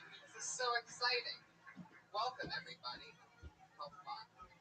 Traffic was crazy. San Diego's crazy right now. The whole place is insane. That was a lot worse than last year, man. I think it was about 5 hours, 5.5 hours. I wasn't here. This is my first Comic-Con ever, everybody. Wow. How I'll be able to exciting. share you. My mind was blown. Like, when we got here, the only thing that we had time to do was go eat. It was at, like, one of those outside places where you see people walking by. And all these people dressed up like superheroes and, like, cool things. Like, I saw one guy dressed up like Doug Benson. And I'm like, hey, Doug Benson, right? And he turned around and it was Doug Benson. Wow. And so we talked for a few minutes, and that was fun. Yeah, it's kind of weird. Doug's doing a podcast down the street, so we're battling podcasts right here. Which isn't it? It's like that's sort of like I don't know. It's like right in the same alley. It's like if Led Zeppelin and Pink Floyd were playing a block away from each other. Well, I mean it makes it look like Maybe Nickelback, right? Yeah, Milli Vanilli. yeah. But you get it. That was a fun intro. That was a little unorthodox. Yeah. Just the whistle. Yeah, it's one of those things where you're bringing everything down from San Diego, and the one thing that you use the most, the iPad. So I'm just going online. I might have some interesting cat meows today. A little. Anything can happen. I love it. It's an unorthodox comic. So glad you guys made it out. San Diego is the first place that we ever took Kill Tony on the road, so we're glad to be back here before anywhere else. We've done San Diego twice, and we've had requests from pretty much everywhere, anywhere, and we came back to you guys before going anywhere else the first time. So congratulations to you, San Diego. We love you. Yes, do love you. So exciting. We go deep into the world of stand-up comedy. I always have two of my funniest stand-up friends on the show, and that's going to happen yet again tonight. And we get to see some of the new, fun San Diego talent that signs up with a chance to do 1 minute. The bucket is filled with San Diego comedians. The chance to do 1 minute and then be on a podcast with all of us, including you, San Diego. This guy wore his best teal polo shirt for the occasion. And you know, you got the double thumbs up on that from him. That's a newer one, huh? Damn right it is. Got Oscar De La Hoya here up front. How fun, though. We got the setup. It looks like half a sushi restaurant just crashed into a McDonald's up here. And what's better than that? So, Eagle looks pissed off. I had a horrible bird thing. We have a bird's nest right outside my bedroom window. And have you ever had a bird's nest like near your fucking window? You don't want to be mad that these little retarded ugly birds are making all day and all night long. But the worst is one fell out. And it was like 110 degrees in Burbank the other day. And I guess it sizzled and just cooked. the eggs. No, the bird, the little baby bird. Oh. And it's awful. My dog was fucking chewing on it like a toy. And I'm like, what toy do you got there? And I just pick it up. And I'm like, ah! There's a bird toy. Dead bird baby. Well, that's a great way to get the show started. Just picture a dead baby bird, everybody, and that'll put a smile on your face. Fell out of the nest, poor little thing. I actually killed a baby bird when I was a little kid. I'll admit it right now. And it made me feel really bad. I remember that my mom was talking to the mailman. I must have been like 3 or 4 or 5, and there was this baby bird in the backyard, and I grabbed a brick, and I tossed the brick at the baby bird. I swear to God. And I've always looked back at it like my little crazy serial killer moment, but I was just a kid trying to figure out the difference between life and death. So, I guess I one-upped you on the sad baby bird thing after criticizing. That's just weird that you fucking said that. This is true. We've never talked about this before. I have one instance where I heard something really bad, and I look back at it all the time. It was a red cardinal baby bird, and it was all fucked up. Oh, that's like against the law. I know. It's like the state of Ohio. I know, it's a state I once bird. killed this bald eagle with a shovel. But I remember I didn't throw a brick at it, but I threw rocks at it because I was just like, what the fuck is this thing? It's a monster. And I always think back at that baby bird that I hit. And I went, well, look, maybe that's what brought us together, was our secret of being a baby bird murderer when we were kids. Who would have thought? One day you're killing baby birds, the next just got a successful live podcast together. That's how it happens. That's how it happens, guys. But by round of applause, who here's killed a bird at some point in your life? Whether by a... Whoa, all right. What if we found a connection? What if everything that we do is all just because we all have this secret desire to kill brave I baby think birds? we're all brought together tonight by the souls of the dead baby birds that we murdered. And you know what? That's going to be tonight's sponsor. Our sponsor tonight, Dead Baby Birds, everybody. They never get any credit for anything. We're going to start a Kickstarter for Dead Baby Birds. And, I don't want to give anything away, but I see some sound effects popping up. Try, man. It looked a little bit like it might have sounded. Oh, there we are. Stupid. Oh, it's fun that you have a different soundboard than usual. I always like different noises. Yeah. Let's see what happens. Guys, if you've ever seen Kiltony, okay. Is that the monkey bird? What was that? Wow, I don't know. All right. As you guys know, we always have a head of security to keep us safe on this show. It used to be that there was an Iron Patriot. If you know anything about the story, you know that there was a guy in a $5,000 Iron Patriot outfit that came up to us and said, "We want to be part of your podcast." I thought it'd be a great idea to have him on the show as set decoration and never let him say anything. After a few episodes, he started talking. I realized that it was funny, our interaction, because he was a crazy guy in a fancy suit. So we had him on the show regularly until in about week 30 or so, he started to go crazy. And he told us that he got too big for the show. And that if we ever go on Comedy Central, or what was the other thing? It's some internet site. Jash. If you're ever on Comedy Central or Jash, I'll come back. But until then, I'm just too big for the show. And to show him how replaceable he was, each week we've had a new person dress up in a less expensive version of his costume. It's still the Iron Patriot, but it's all off of Amazon Prime. Anyway, this week it's no different. Put your hands together for our head of security tonight. It's Iron Jeremiah Watkins, everybody. The improvisational guru, Jeremiah Watkins, one of our funniest friends and the founder of Thunder Pussy.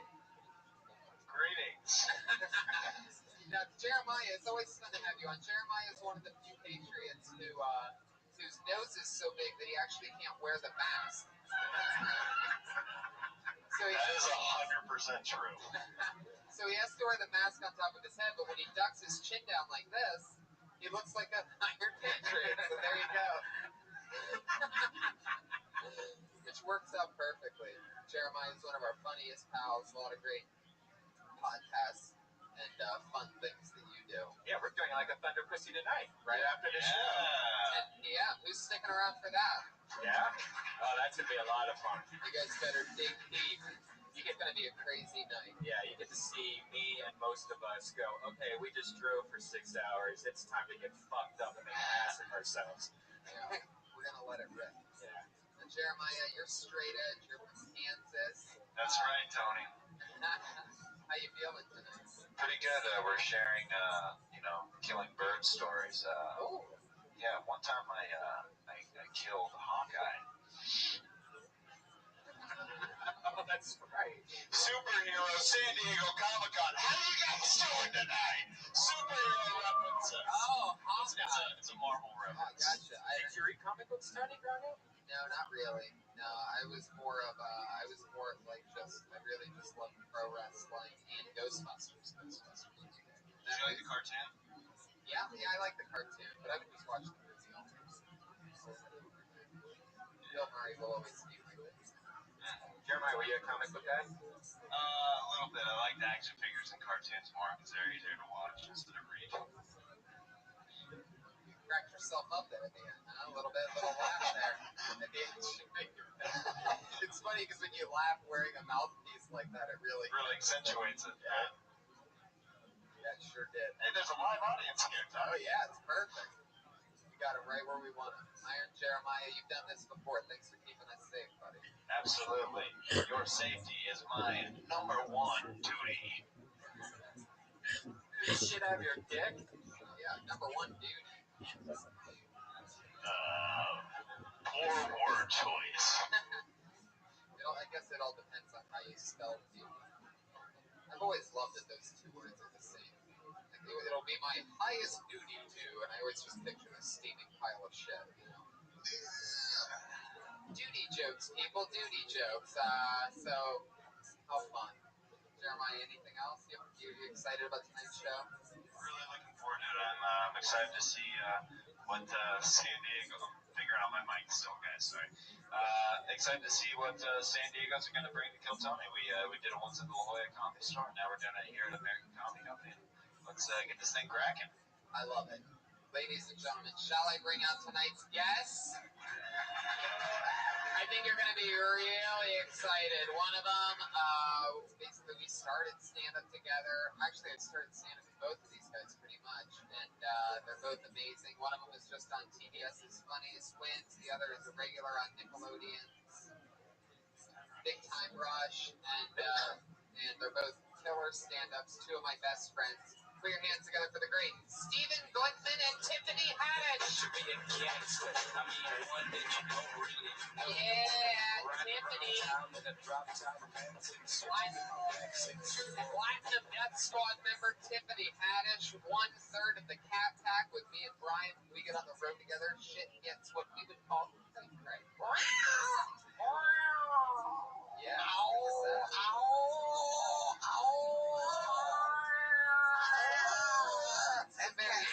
It's a very pro-animal episode of Kill Tony. One could call this Kill Birdie. The Tony. Did you guys ever kill an animal when you were a kid? Fuck yeah. That's his real voice, by the way. Kill animals all damn time. I killed roaches. Does that count? Ooh. I'm from the hood. Yeah. Yeah. Killed roaches and rats. Yeah. I killed a turtle by accident. Oh, Yeah. how'd you kill it? The Patriot does not approve. How did this turtle situation? Oh man, I had got a turtle from downtown LA and I was like taking care of it, and I used to call myself walking the turtle, and I tied a thread around its throat to walk the turtle, and the turtle wasn't walking, so I started pulling the turtle, and I was like, oh look, you can fly, turtle. And Did it become a frog? no, it turned into a motherfucking click-clack, basically. It was click-clacking on the ground. That's a real word. Yeah, that's an actual toy. Well, at least it didn't have like a painful death. It just got drug around by its flimsy neck for a few It hours. died like a black man in the 1800s. Oh, Wow. Too soon, Tiffany. Too soon. The Patriot approves. Thank you, America. Let's talk animal killing. We're there. We're in the moment. Yeah. What's the truth? Have I ever killed an animal? Yes. No, I haven't. But my uncle killed a bunch of animals because he wanted to get dogs, so he got a bunch of Shih Tzus, and then he didn't know how to take care of them very well, so he drove over one with his car. Are you fucking serious? I'm dead A Shih serious. Tzu. You know how cute a little baby Shih Tzu is? Yeah, he was like.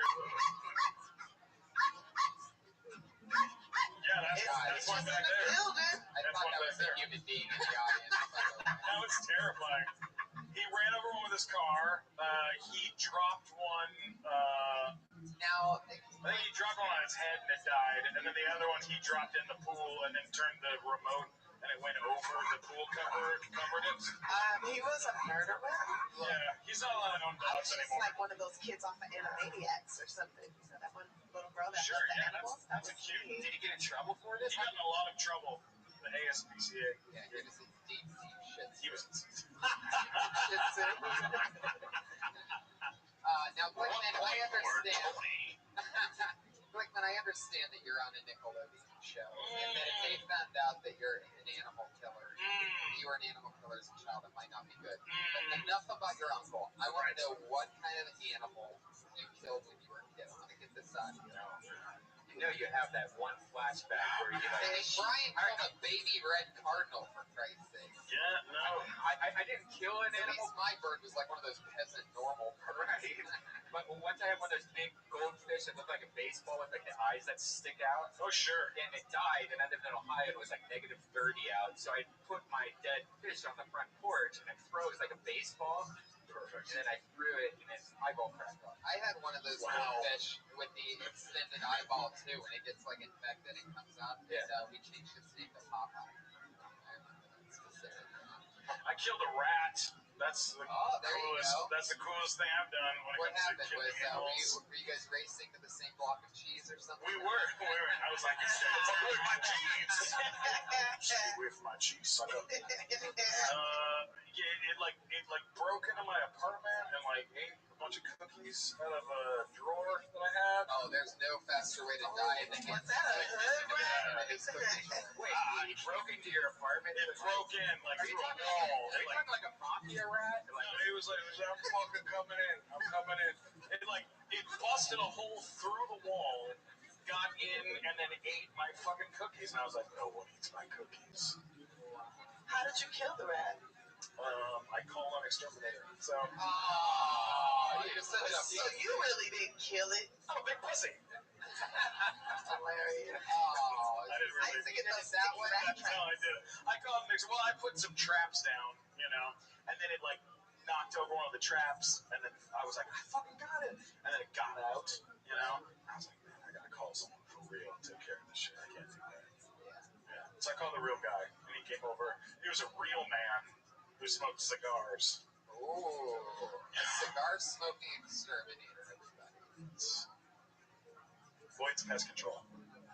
Oh, little What shout about, out. so San only, Diego. this is about killing animals as a child? What about, That's what this what podcast about is about. as a young woman in her 20s trying to have a pit bull farm? Did you do that? Yes. You had a pit bull farm? Well, it was my grandma's house, it was a 3-bedroom house, and I had 14 pit bulls.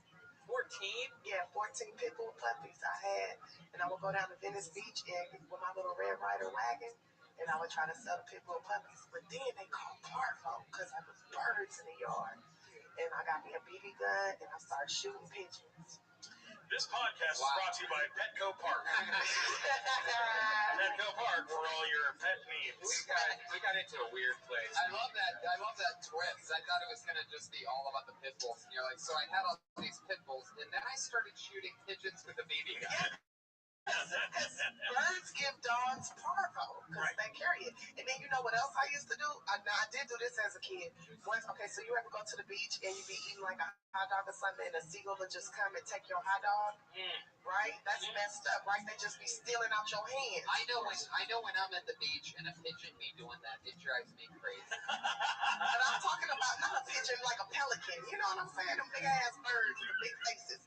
And so, You mean like Jeremiah? a seagull. Yeah, a Jeremiah.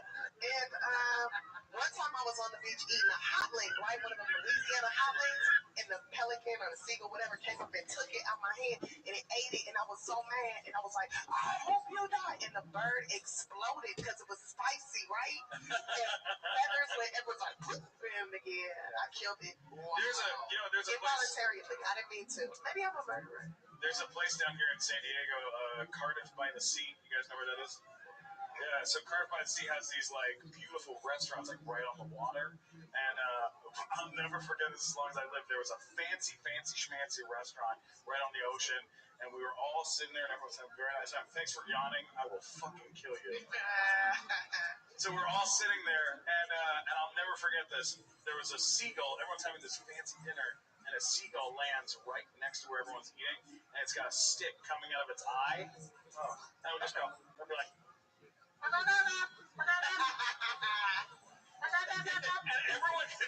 everyone was like, oh, seagull's got a stick coming into its eye. And then it would just look right at you with its one eye.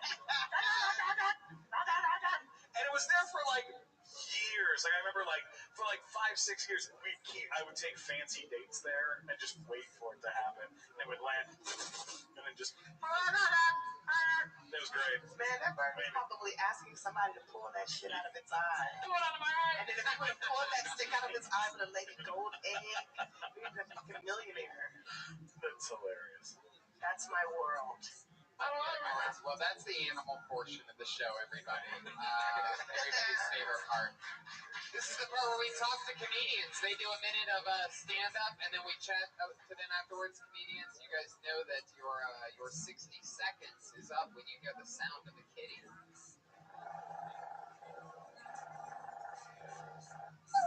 Or the sound of a UFO. Whatever the Crushing a puppy. Or the sound of a vibrator when the battery's dying out. Ooh. Pussy on walk. That means you gotta wrap it up quick. Because if you keep going longer than that, you're gonna bring out the angry West Hollywood bear.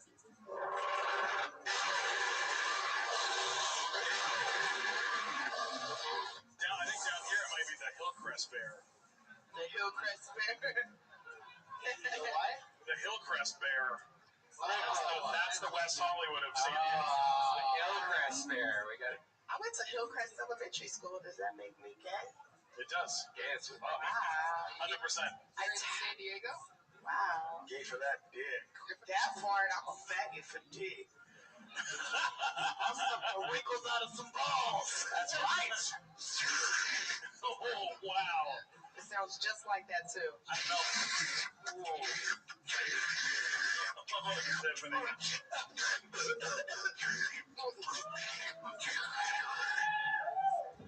Say my name, nigga. Those guys get red balls out of their mouths just to scream at that for a moment. Our S&M thing. That's the best thing ever happened.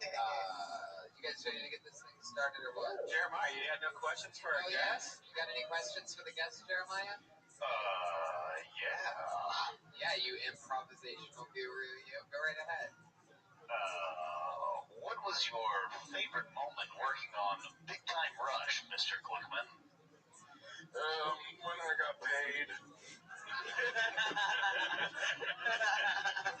That part. It was fun, man. The funnest thing I ever did was fly. I got to fly and be a superhero, and they like hooked me up in the sky, and I got to fly. And while I was flying as a superhero with a cape and everything, they played that Greatest American theme song, Greatest American Hero. Look at what's happened to me.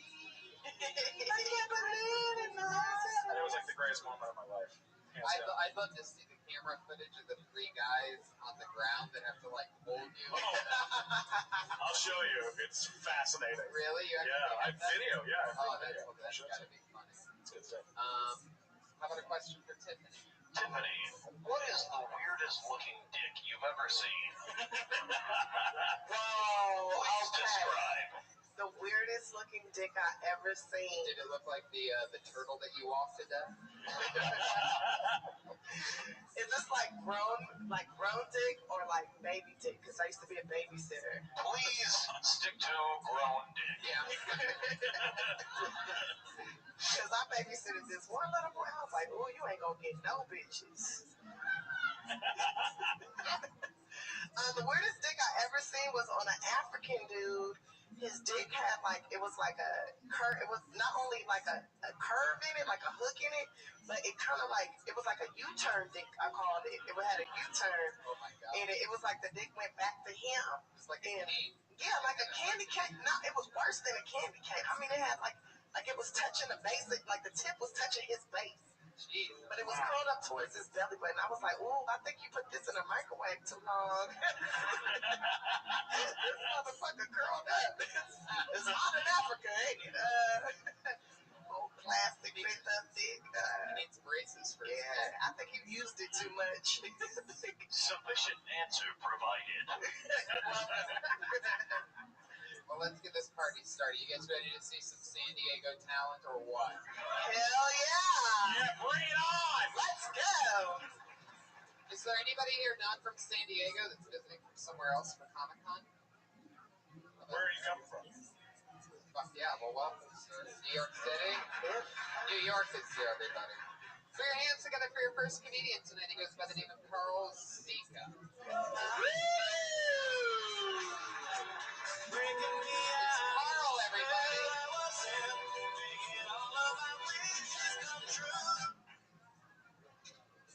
So I was at the gym the other day, And I heard a grown-ass man screaming.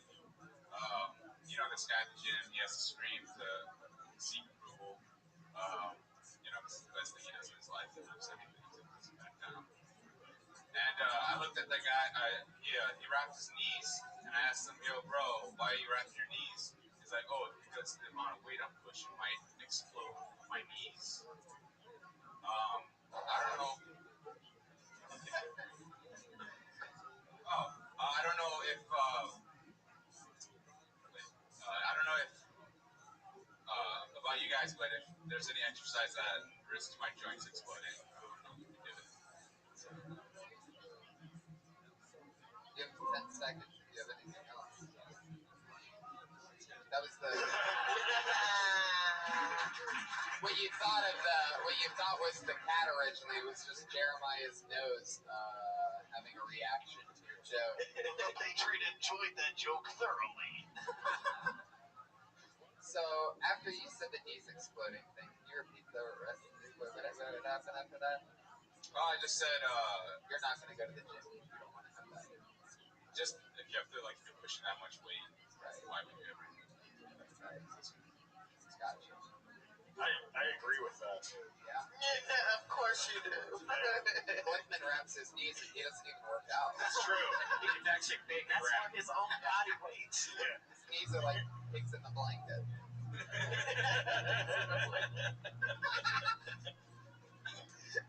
So you work out a lot. Yeah, how long have you been on stand-up? About a month. Nice. Well, I'm going to tell you right now, your eyebrows are off the motherfucking chain.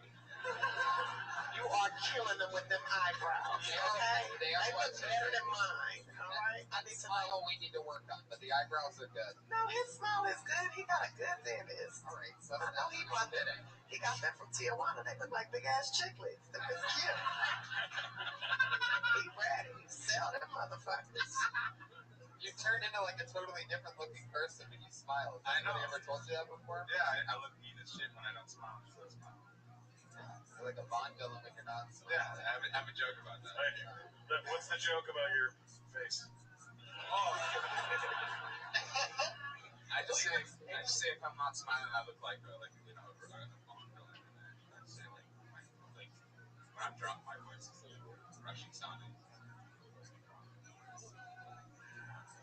Say when you smile, it looks like gold. Depression. Yeah, if he does. When he smiles, he looks like an Asian that just sold me some hair. Thank you so much.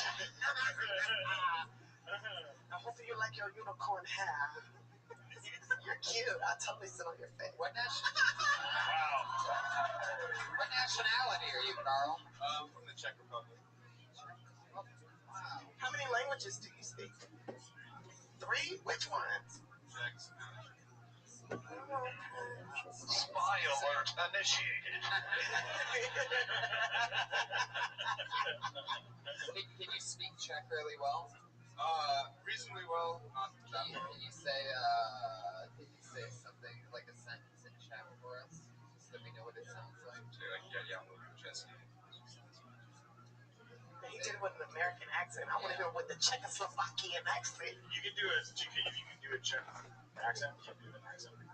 It's very accurate. Yeah. You should do like a Yakov Smirnoff thing. That could be fun. Yeah. In the Czech Republic, we don't have. In America, I have apples to eat. It's good at the market. In the Czech Republic, we are set on fire. Like do stuff like you could do that. That'd be fun. That would be good. Yakov's tone of jokes is so funny. Mixing that, like somebody just blatantly ripping it off. So Yeah. somebody asked me the other day if they should visit Czech Republic. I say, you should check yourself before you enter. Just the way he says it, you can say anything and it's funny. Somebody said to me the other day, In America, you have automobile that you can buy and then drive without anybody bothering you. In Czech Republic, they light fire to my wife. Like stuff like that. I don't know. You should do that. Yeah. I do that sometimes. That's really good. Why do you know how to speak Spanish? from hooking up with From living in Did you San fuck a lot of Diego? You fucked a lot of Mexicans? No. Big fans though. Did you have a Mexican nanny? My brother has a big. Oh, and so you learned from her? You fucking her too? I just started dating a Mexican. It seems like it should come with a handbook. It's very I feel like I'm a bitch. Hell yeah. Mexicans work hard. They like now I know why Mexicans like would work so hard is to get out of the house. And it's like seriously. I went to a restaurant the other day. My friend said, check please. I said, what do you want? I'm right here.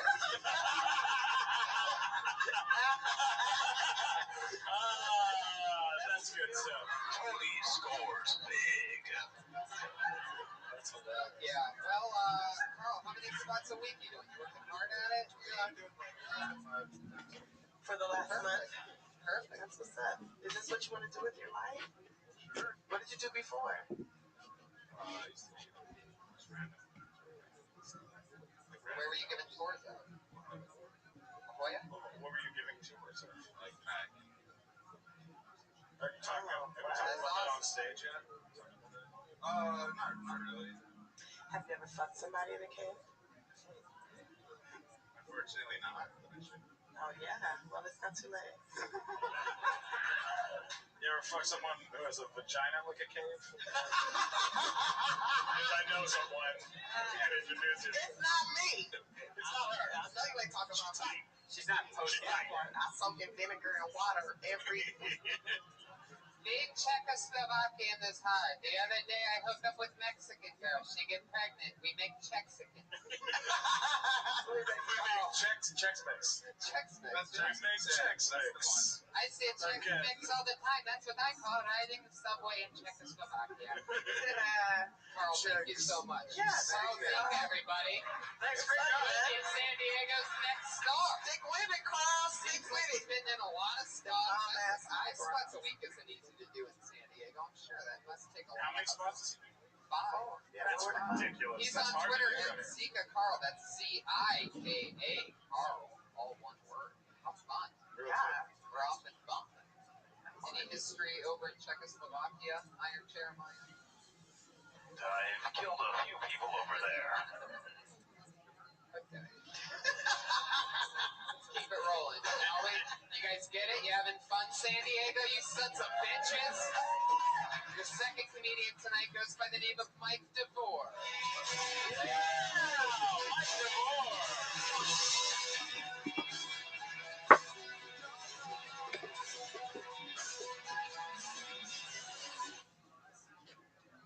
So I was driving today and I pulled up behind a BMW with a license plate holder that said UC San Diego alumni. That's some snub shit. That makes me want to get a really fancy car with a really shitty license plate holder. Like, hey, you see that guy driving that Ferrari? Can you believe he graduated from ITT Tech? You see that guy driving that Bugatti? Man, I can't believe he got his degree from University of Phoenix. You see that Maserati down the street? He got that here because of Lakeisha's Beauty School of Arts. So my wife's been sending me pictures of all the food she's been cooking. It's an upgrade for me. She's sending me pictures of her boyfriend's dick. Either way, she has great taste.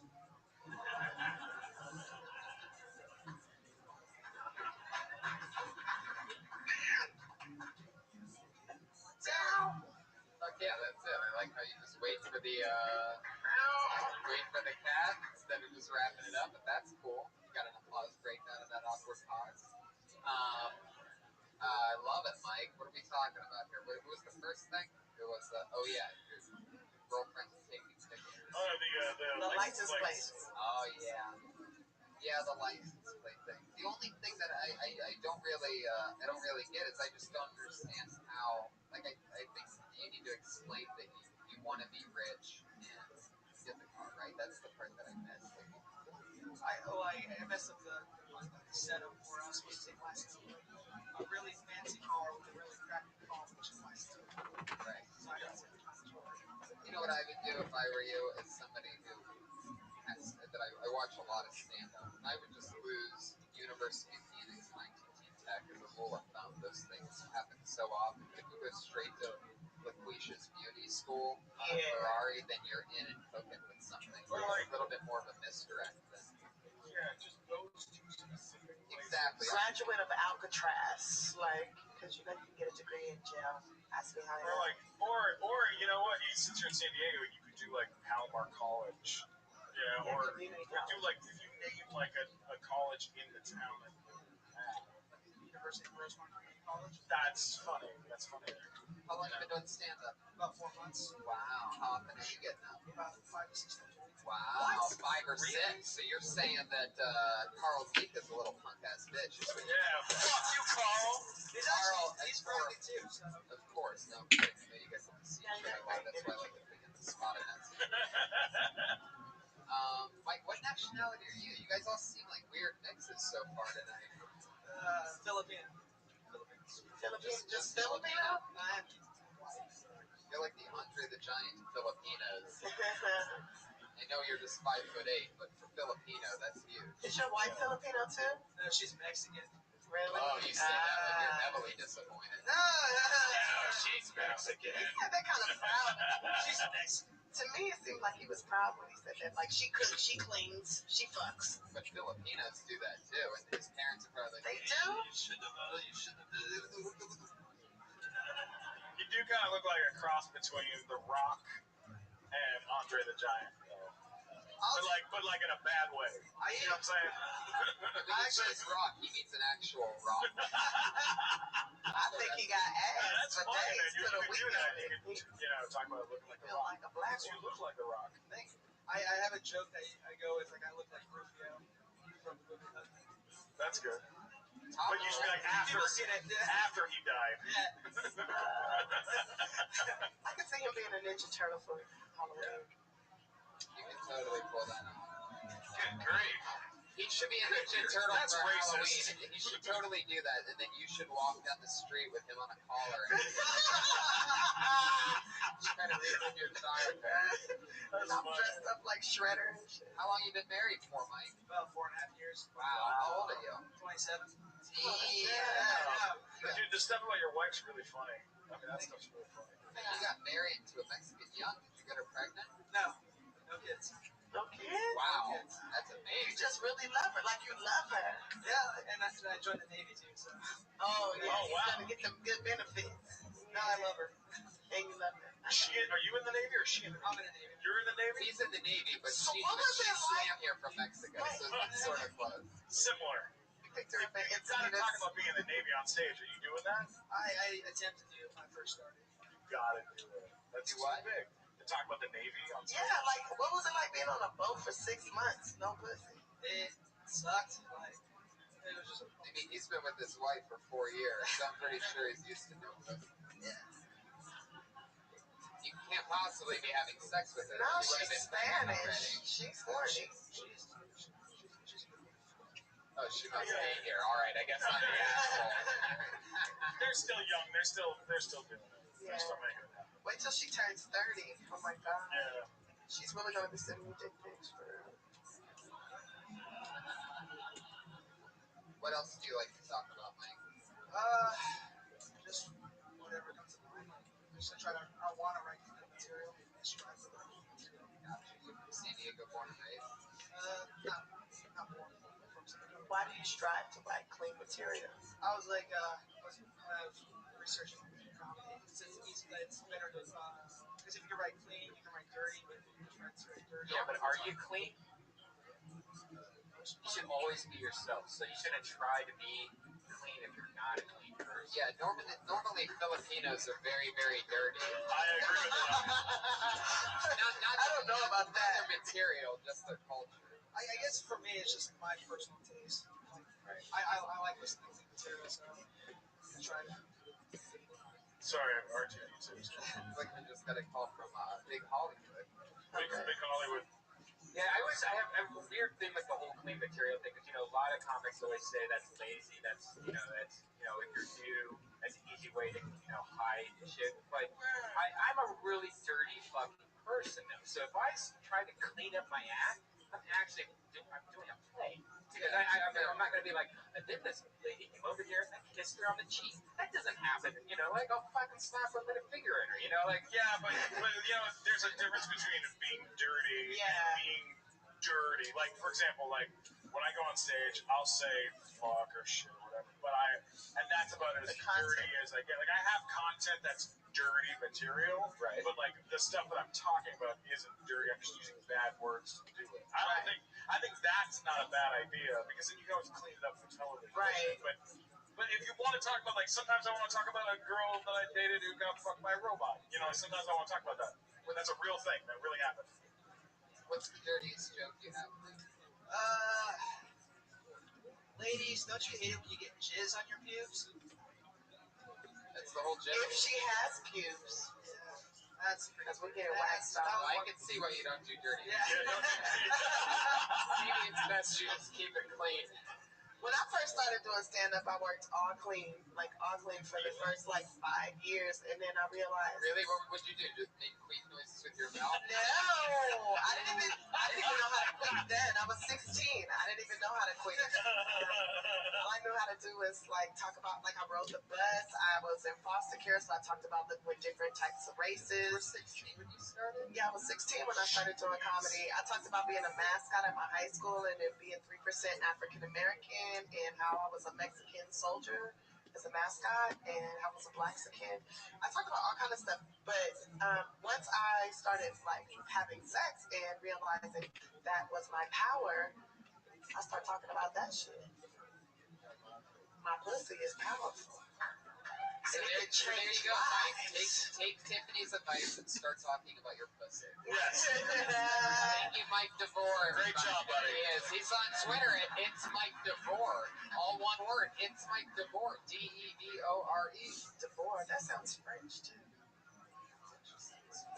Yeah, Filipinos. They have Spanish names, French names, everything. They big. They like black people, but the Asians. Sometimes I go to. And Filipino women only date black men. That's why he had to marry Mexican. Y'all can Google that. It's the truth. Okay, put your hands together for your next comedian, Sebastian Tawa. Woo!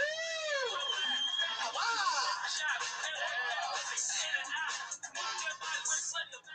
Alright, so I recently just met my girlfriend's family. She's Colombian. I don't know if anyone's ever met a Latina family, but everyone's got the same fucking name. She was like, my brother, Jose Maria Jesus. My other brother, Jesus Maria Jose. And my sister, Maria Jose Jesus. But somebody told them they have a name problem because clearly somebody came along and was like, yes, let me take more names. Like, oh, okay, well, 2 first names, 2 middle names, father's name, father's last name, location of birth, neighbor's dog, and the curriculum.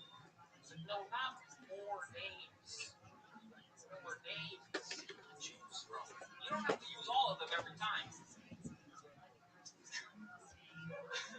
Even their cities, I don't know what it is with the Spaniards, just no creativity. San Francisco, San Diego, Santa Barbara, Santa Cruz, San Jose, Corpus Christi, Los Angeles, Salvador, El Salvador, San Salvador. All right, Spain, we get it. Jesus. That cat died at the end of that one. That was a cat slowly dying. You should have said, okay, we get it. We're in Mexico. What were we talking about there? Your Latin names. Latin names, Are very right. long. You're Latin? No. What are you? Girlfriend. I'm from Colorado, but my dad's Egyptian. Are you dating a Hispanic? Yeah, Colombian. You better be careful. They got that devil's breath in Colombia, and they blow that dust in your face, and then you have no will. She controls you. Next thing you know, your bank account's empty. Standing on the corner with your dick out, what happened? That wouldn't change much for my friend. But she'll get your inheritance. You got Egyptian and French in you. That means you got inheritance. Dude, I think that I don't want to jump in, but I think I do want to jump in. I want you to jump. I will jump. Cannonball. I'm gonna cannonball. Get that shit. I'll break the stage. I feel like that kind of material. It makes sense. Like it makes sense. You kind of have to just take that shit, and it feels like that's material that's like in the middle of your act. You're not opening with that. Well, it's part of a bigger act of other names as well. Latin names. Arab names. It sounds like a George Carlin bit, like an old. That's really nice. Well, I mean, wait, no, It's like hang on. George Carlin format. Yeah, no. It sounds like a George Carlin like format of a joke. It just you need to like find some more punchlines in there because right now it's just like name. Yeah. It's a lot of You're information. saying the word names a lot, which is like trying to figure out what you're talking. It's like a math joke. Come on. Yeah.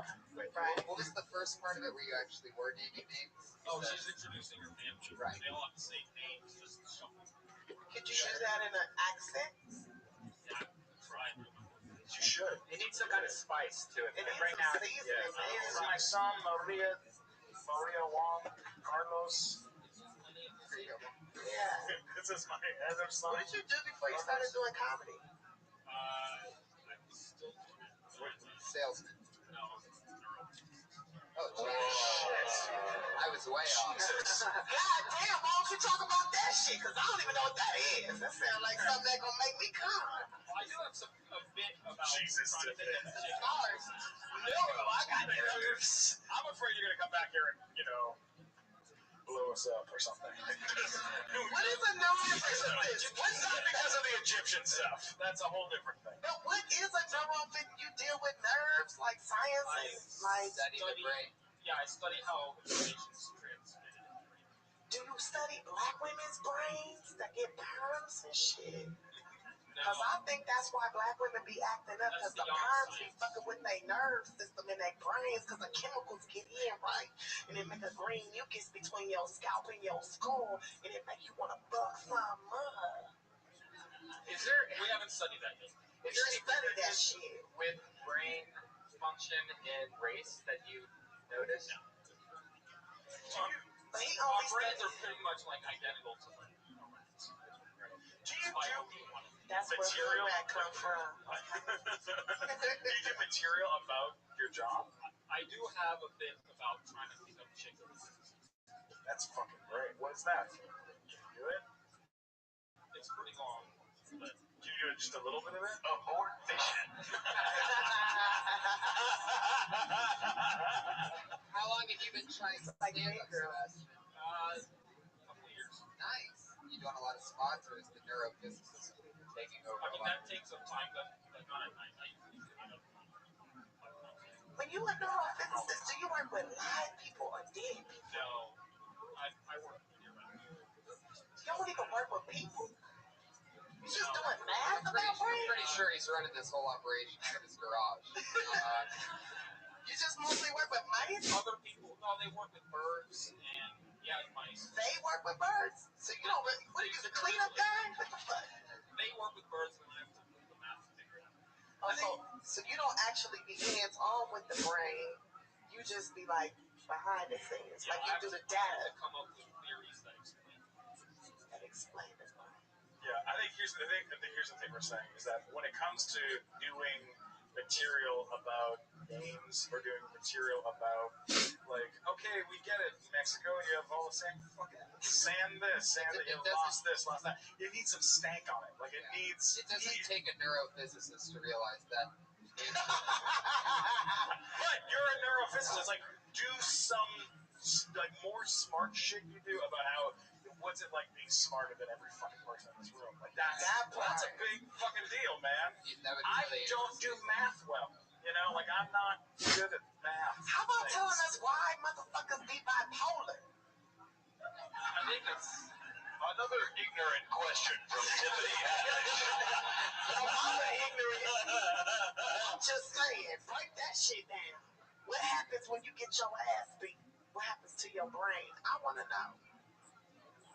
It's really expanding the neurophysicist thing would be, it seems to be the advice from the people. Nobody's doing that. Because you got great tone on stage and you're funny and you got a good fucking look. I just keep playing. Don't dumb it down and, just reach for it. Use that neurophysicist thing as part of your perspective. Nobody's doing that shit. I agree. Yeah, who the fuck? What are we gonna do? Neurophysicist jokes? I try. It's tough doing math jokes. It's tough. Oh, so North is mathematics. It's a lot of math. It's physics. It's a lot of math. Because you're smarter, like what are the problems that happen because you're smarter? Well, so like talking to a girl and she's interested, like, oh, this is she asks me this question. Well, you should tell her what her body shape, like what number she is. You know what I'm saying? Like damn, baby, you look like a 9 right now. Thick at the top, small at the bottom. I want to get in that. I want to sit in your loop, like, like. I love that you can't think of any math references. Girl, you look like a 9. I want to fly a load all over you. I want to sit in your hole. I don't know. I want to divide those legs and.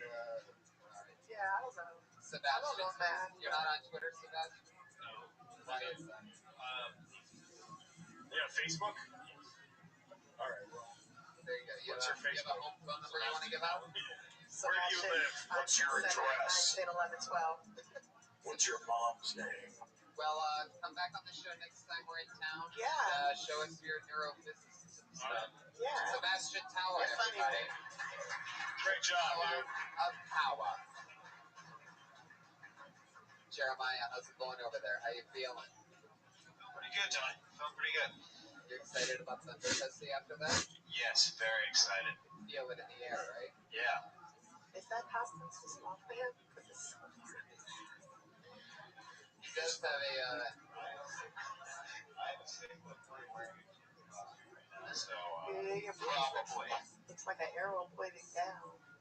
He does have a massive wedgie.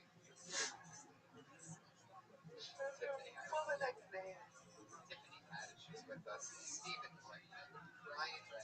We're having fun. You guys ready for a new comedian? This guy was on the episode with Joe Rogan and Dom Irera a few weeks ago, and he tore the house down. He's a favorite here on Kill Tony. He follows us around to a lot of crazy places, and he made it here tonight. We're going to get together for Dennis Wilson. Woo! Sons! Yeah! Dennis! What's up? What's up with Los Angeles? It's hard out there. Just one of these that because of environment, that black people are 3 years older than white people. So that explains why black children get their first electric at age 5.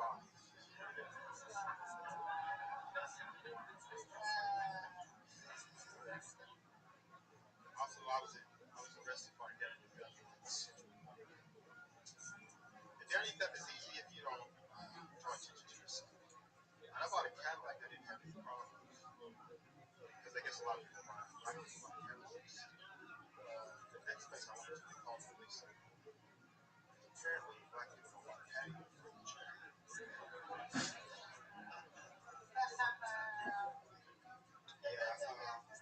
There's a lot of things different in South Central. Like, we have ice cream trucks in South Central, but you gotta watch Oakland. You don't have ice cream trucks in South Central because black kids get in your truck. They're gonna wait outside. All right, thank you. There you go. Dennis Wilson laying it down again. I love that. Always funny, Dennis. Now, I think I recognize that Cadillac one, right? You did that on the last one? Yeah. Getting there.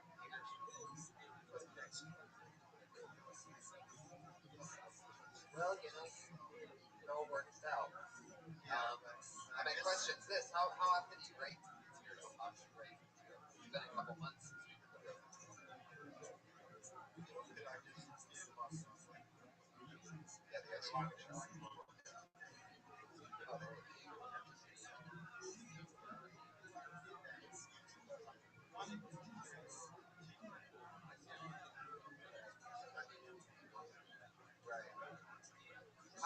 many spots do you do? I'm not getting a lot of spots. I'm only getting like 2 spots. Why is that? Because I live in Hawaii. Oh, there's a lot of shows out there. I know. I used to do that San Manuel Casino out there every Wednesday. Yeah, I want to do that.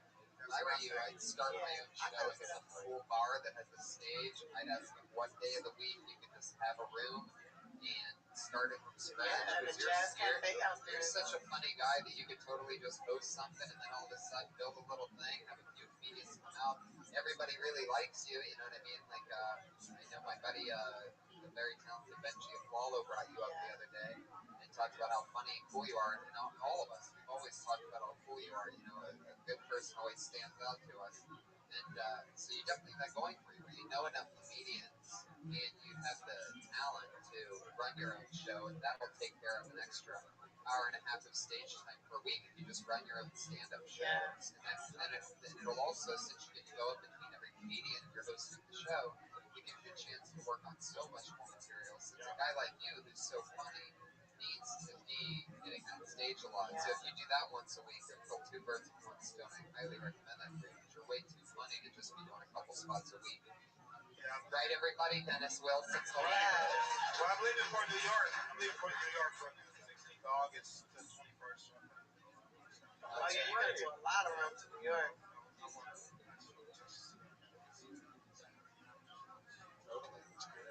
I appreciate you guys. Dude, the Hilda ice cream shit was hilarious. Yeah. That's a great show. That's true, though. I used to stay getting on the ice cream truck when I was a kid. I grew up in South Central, so that's true. Yeah, that part. No, she ready. Did you know whatever the song is on an ice cream truck, whatever the most... It's Paco's Weasel. Isn't it like... It's a racist song? It was. Yeah, it was. Yeah. Pop Goes Weasel was Pop Goes Weasel was about killing black people. Oh, that's in your neighborhood. No, that's the entertainer. That's the white ice cream. That's the white neighborhood. What's We the had the black entertainer. one? How's the black one go? California love. Everybody wants ice cream, so get a drink. No one wants something cool to eat.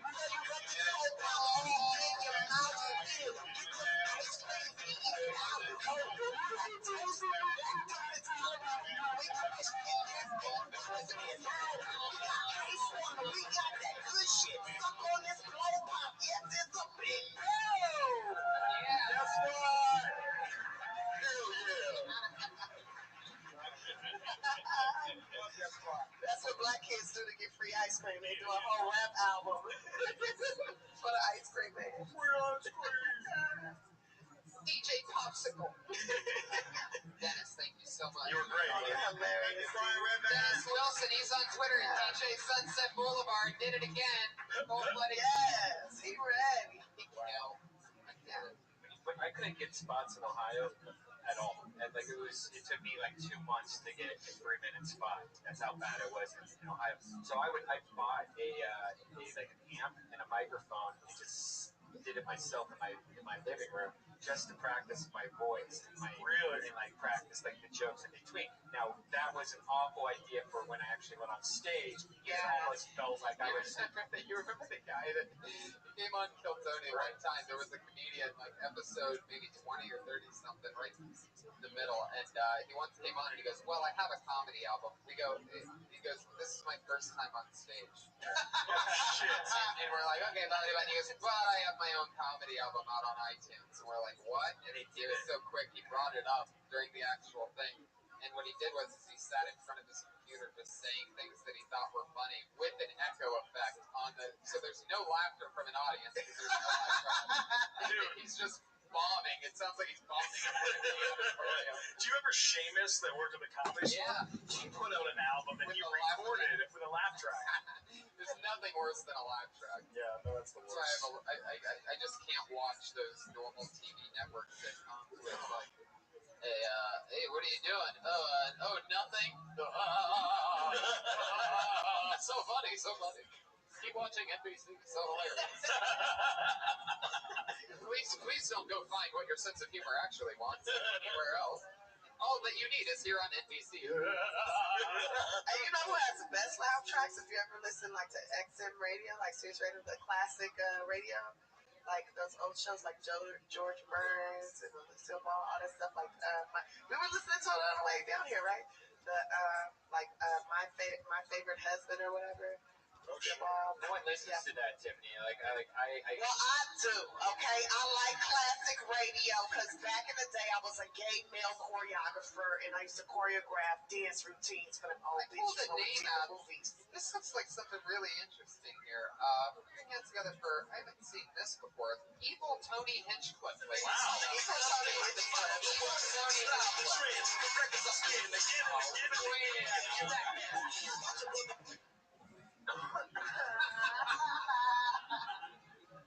First of all, how dare you insinuate I can only come up and do 1 minute? So I will do my whole minute about how I don't want to do 1 minute. Congratulations to all of you for witnessing the real evil Tony Hinchcliffe. Watkins, nice ass. You're built like an action figure. Just back and then legs. Red Band did a show in his own apartment in Ohio with no audience. And I was the first headliner.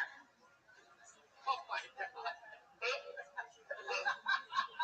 9 years later, Red Band, you play an animal sound, and I'm gonna jump over there at you like a tornado of fists and teeth.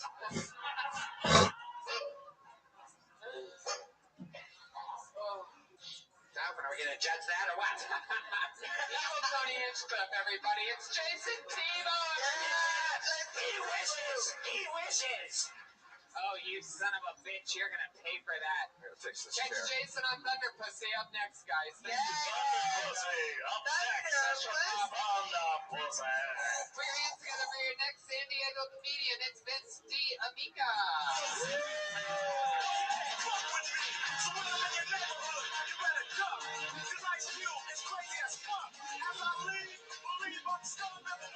Vince D'Amica, everybody. Hey everyone, my name is Vince D'Amico. As you can see, I'm very disabled, but I'm not one of those like motivational, inspirational type of handicap guys. The kind that say the things like, "Oh, you believe in yourself, you can do anything you put your mind to, keep on trucking," or whatever. I don't know what other handicap people say. I don't hang out with any because they're gross.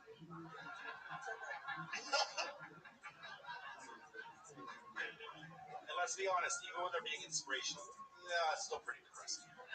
So, I'm not going to tell you how you should or shouldn't feel about my injury, but what I will do is give you the list I've compiled over the last 7 years about the good things about being a wheelchair.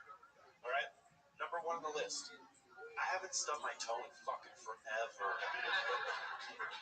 Forever. It's been nice. That's all I have for the list so far.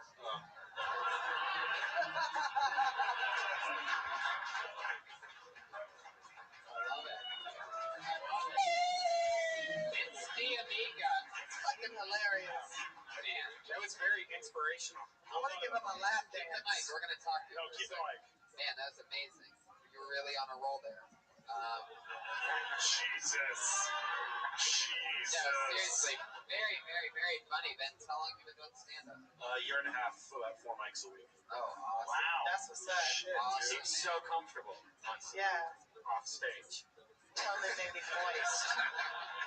Off stage. Well, that's amazing. You hustle around like that, you know, and people come up with excuses on why they only do it, you know, a couple of times a week, and meanwhile you're plugging everything there. That's so cool and inspirational.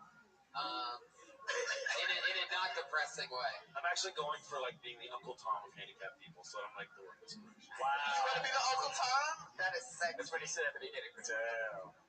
Totally want to sit on Is your material now all based on your condition, or do you? A lot of it is, but I'm trying to like my short-term goal is first 10 minutes, not even mention it, and then the last 10 minutes just brutal, self-deprecating handicap stuff.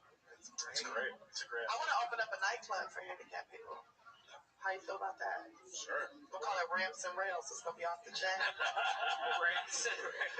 You're going to get VIP treatment. You understand? Ramps and Yeah, rails. it's going to be high.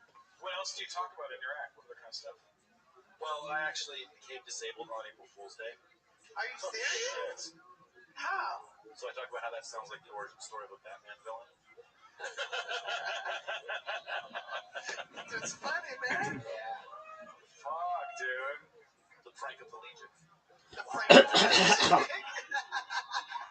What happened? It's really funny. What happened? Do you talk about it specifically? I mentioned it. I'm a horrible drunk and I passed out in the street a block away from my house. Wow. Yeah. In the street, just laying down? Yeah. Wow. Now, have you been drinking more since the accident? Absolutely. All right. That's funny, dude. You remind me of the guy from Forrest Gump now. It's like, totally want to fuck you, Captain. Whatever was his name? From Forrest Gump? Lieutenant Dan. Lieutenant Dan. You know, You want to role play?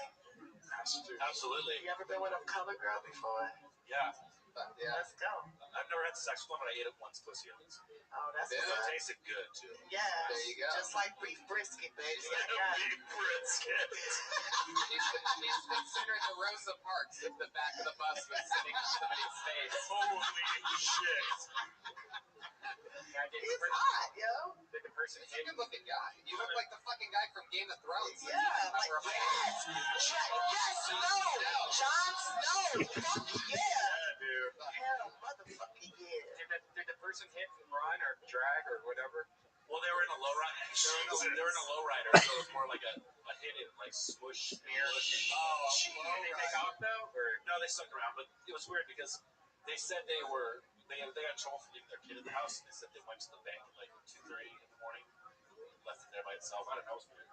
Did the insurance from his ship pay you at all, or No. how'd that get fucked? Well, I got a little bit of money, but my lawyer gave me a 25% discount because I got so screwed. You know, when a lawyer does that, lawyers that nice, it's like, get fucked. Damn. Well, here's the thing. I gotta say this, Vince. I've known Vince. We grew up together here in San Diego. Oh, wow. We've known each other since we were probably like 15, 16 years old, somewhere there. And he's always been fucking hilarious. And when I walked in here tonight and I saw him, I was like, oh my. I heard that he was doing stand-up. I was like, I can't wait to watch you. And then you happen to be on the show tonight. So, congratulations, dude. You're fucking hilarious. So, Yeah, extremely proud, I'm man. really amazed that you two guys know each other because he looks like Jon Snow and you look like Frosty. Hell yeah. No, he looks like the other guy from Game of Thrones, the one that's messing with the wildling bitch. The wobbling bitch? No, the wildling. She's a yes, Sam. Farley? Yeah, Tarly. Y'all could be. Chris Farley's brother? Is that what happened? No, his name is Sam Tarly. He's like the coward. He's kind of like a coward, but he ain't a coward. He be killing He's the the motherfucking White Walker. coward. Gangster as motherfucker, but he's here, though. But it's sexy though, like, oh, I would suck his titties. I'm never going to leave you and your baby. Yeah. Never going to leave you and your baby. Jeremiah? Steven, you guys literally look nothing alike. He's just a fat dude. thank you, Jeremiah. I appreciate that. Honesty and Do you go on the road? Do you do like road gigs? I haven't got out of San Diego yet. Yeah, I'm out of San Well, Diego. you're always on the road, so That's how I got into this mess. Vince, you are absolutely hilarious. I want to invite you if you ever come up to LA. I'd love to put in a work where you get those spots. Get you to the comedy store. Fuck yeah. Are you on YouTube or what's your Twitter? Like, what's this deal? And it's not because of the wheelchair. It's because of how literally I think you stole the show tonight. So thank you. Yeah, for dude. that. Good job. He's on Twitter at, is it the Danny Swan or the Donnie Swan? Donnie?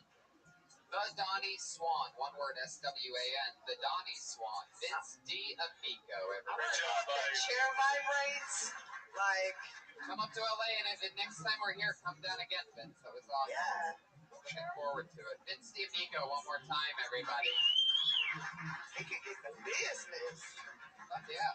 You know, I've only slept with one handicap dude. That might be two. Really? What was the handicap? With the guy you I mean, he was slow, whatever. We talked about that already. slow. Roscoe? Yeah, Roscoe. Yeah. Roscoe? Yeah, Roscoe. You slept with the slow guy? Yeah. How did that happen? What did he do? Help you move or something? Or really No, I was working at the airlines and he was my baggage handler. He had one regular arm and one little bitty like hook hand. Yeah, that shit was crazy. I slept with a dwarf, so. Tony, a little known fact about Roscoe is I played him in a pilot with Tiffany that never got picked up. Well, we never even shot that shit because I ended up getting booked on the Tyler Perry series. I was alright. I won't mess with the Black Queen. It's okay. I was shopping. But I'm actually going to show that to Tyler Perry and see what he says about it. Because you did a good job playing the handicapped retarded dude. That was sexy. All right, let's try to get one more quick one in. We're running out of time. It's already 9:20. As always, we apologize to whoever doesn't get up, but we got one more coming up, and he goes by the name of Devin Quinonez.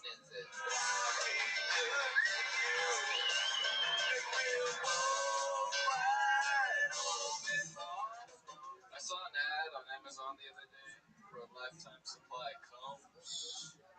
I opened the box, it was 2 combs with a letter that said, "Don't use them." I think bananas are in abusive relationships because all the bananas I get are bruised.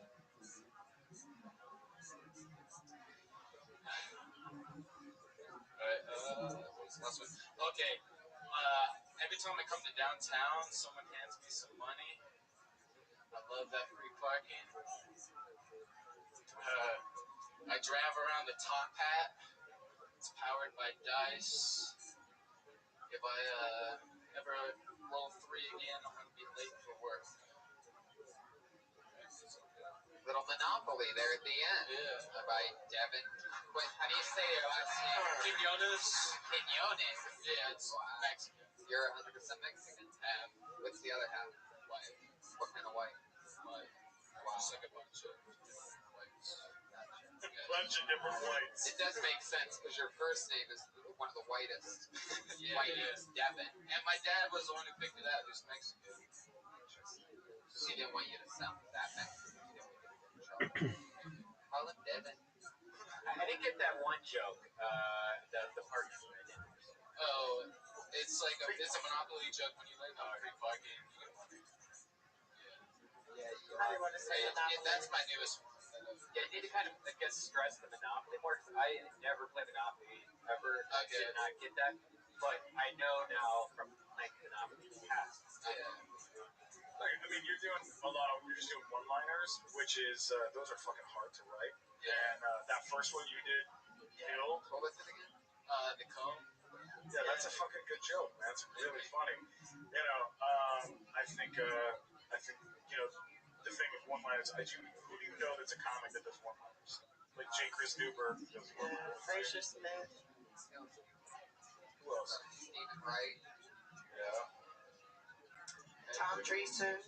Checkers dead, sir. Sorry to break the news. That's a word about that. Dude, I mean, those are hard because, like, you're literally going, like, you're just sailing one line, and then you're like, that one hits, and then you just go, well, these two are fucking garbage. Or this one, try again, but these two suck. I try to do like most of you said, so it kind of helps that I do one-liners because then I can just do new jokes and the ones that fuck up I just throw away. But then the ones I actually kind of work on just keep back in. How long have you been doing stand-up? 8 months. Oh, well, no, since January, so it's hot in ego. So, We're working hard. Yeah, for real. And what do you do to survive? Like, yeah. I'm a host. Oh, that's. How old are you? 21. Oh shit. Wow. You can still be molded. What do you think your parents would say to you if you brought Tiffany back to the house tonight? A drunk Tiffany Haddish who just starts. My family would probably be.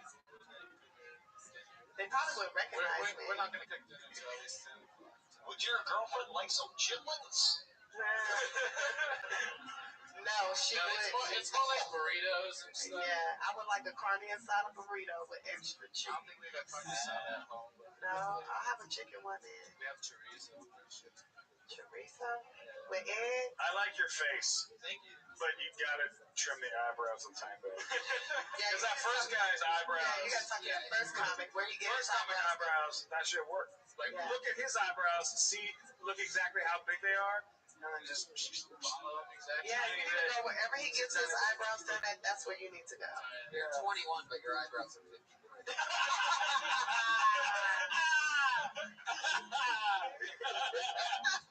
Oh, that's funny. But he has a lot of No, personality. you got a great face. You got good hair. I'm gonna need you to do something different with these socks though, because your hair on the legs is hanging over them. It's really bothering That's my me. big final piece of advice. I want to just break No your shorts on legs. stage. No shorts on stage. That shit is, yeah, it's distracting. Do I have to wear I just wonder what your advertisement on my shirts too Yes, now? I look like an idiot, and I know that. Next time I see you wearing cargo shorts like that, there better be a grown man's pair of pants in one of the pockets. Yeah, or do some fucking Australian jokes or something like. I've been told that I have an Australian accent. That's the worst Australian accent. I guess, yeah. You can't really tell that I You have sound like a Australian lazy accent. Spanish American to me. Fuck yeah. You definitely look like you got those shorts in the Outback. I'm talking about the steakhouse. That's where he's a host at. Outback Steakhouse. Really? No. He's a shop. Oh. What place where are you hosting? Sammy's. Woodfire? Some in LA. The Woodfire? Woodfire. Oh, sure.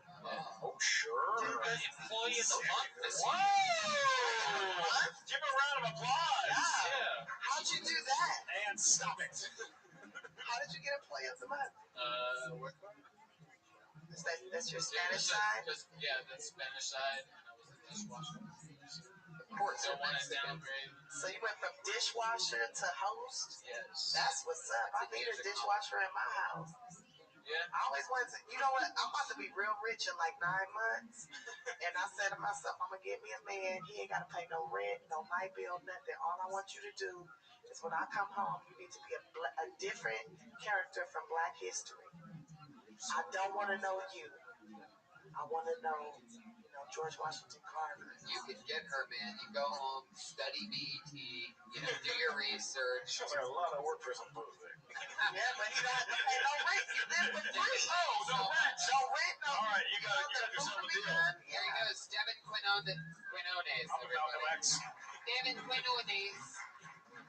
Guys, this is the part of the show where ever since the beginning of the show, we've had 2 regulars that come on and do 60 seconds each week. We brought them down from Los Angeles. You guys ready for them? Yeah. Going up first tonight, you know her as a regular on both Phil Tony and the Dysentery podcast. Always goofy, always fun. It's the princess, Sarah Wineshank, everybody. Whoa, here she is. What's up? Yeah.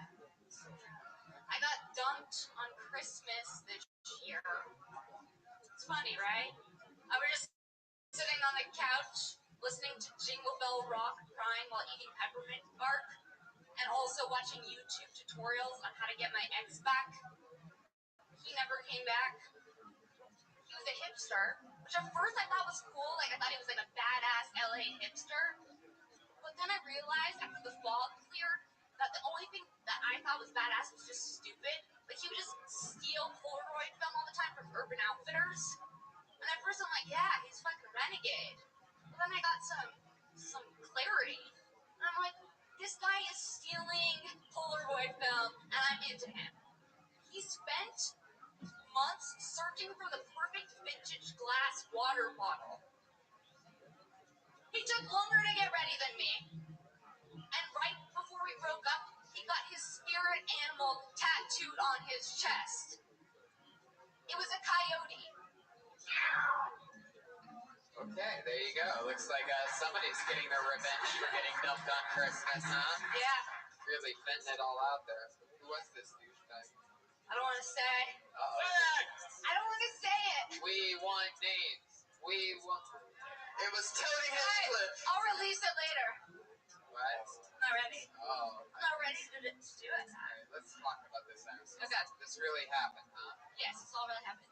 And what do you think made him break up with you over Christmas? It was because of something I said. What did you say? I said. Yeah. What? Well,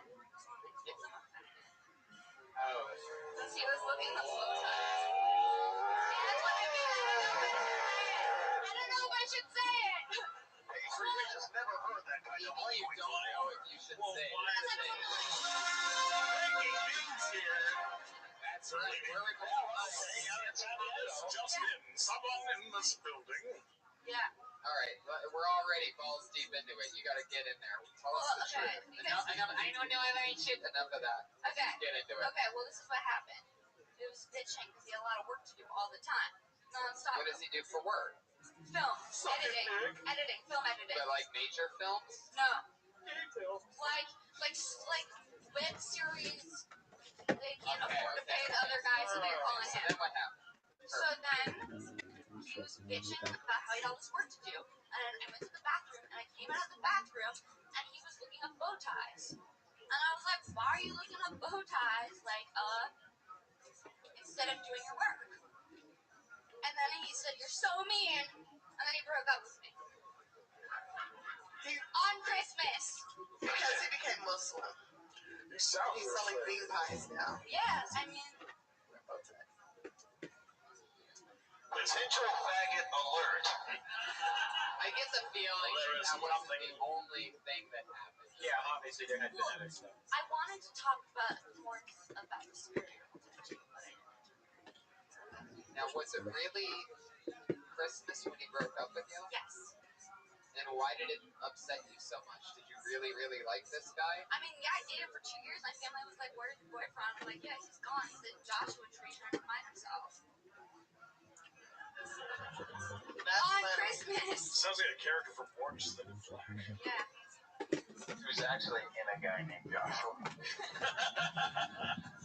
He was in Joshua the Tree. I think you're better off. Really? Just because you said it wasn't anything else? Was you like, No, man, you he need to make was more sick money? of me. He was just sick of me, you know what I mean? Right. That was just like the icing on the cake. He's like, finally, an hour. The icing on the cake was that bow tie. Yeah, that happens in relationships where you're like, oh, please say something fucked up so I can leave you. Yeah. Just want to leave now. Right. Did It's like your breath stinks. Good. I don't want to be with your ass anymore. My breath stinks every fucking morning. It's over. Well, can you imagine dating her? It's probably just like her yelling and bitching about every single thing. Like she sits down, it's like goddamn couches with the chairs and the cushions. Every little thing bothers the hell out of Sarah. Like if you get to meet her after the show, you'll notice that if anybody that she knows is around, she'll meet you and she'll shake your hand and she'll look at the person that she knows like, oh, look at this moron. Yeah, she looks like a tough girl, but you know deep down she's a big old softie. Oh, Yeah, she has a She big got a heart. gushy. She got a big old gushy I softie. know her well enough to know that she likes the color and she's a sweetheart. Yeah, dude, I like the color. She does. We color in color books together when we play like we're little girls. Yeah. What a bunch of Yeah. Talk about sex and color. Yo, mama, baggy. Sure, my mom is a faggot. Easy guys, come on. Come on, Say guys. that about my mom. We're 3 blocks from Hillcrest. All right? Your mom's not a Be faggot. respectful. No. I gotta get laid tonight. Let's talk about dead animals again, guys. No. Good job. Sarah, you ever kill an animal? No. Not yet. Spirit animal? Well, one that was already. Yeah. You ever kill a man's spirit? Yes. Yeah. I think my spirit animal would be like snail. Why do you think that? Just chilling. And with that, Sarah Weinshank, thank you so much. Yeah. Princess Shank on Twitter. She's beautiful, you guys. She I killed love it her. tonight. She almost killed us driving here. Turns out, fun fact about Sarah, if you're ever in a car with her, she doesn't use her mirrors or turn her head. Good luck in the lane switches with good old Sarah Weinshank. I love Sarah Weinshank. No homo. I heard that she uses the left for the gas and the right for the brake, or the vice versa. Yeah, to be honest with you, I'd rather let Vince D'Amico drive me home than I'd rather ride with him. Just fucking Flintstone. Just sit on his I don't lap. have my legs. Just sit on this lap. He got the motor. Your final comedian of the night, a college dropout after she appeared on Kill Tony for the very first time. She just had a couple semesters to finish at Florida University, and instead she stayed in Hollywood and has been doing a new minute every single week since her first time on stage. It is Kimberly Compton, everybody. Woo!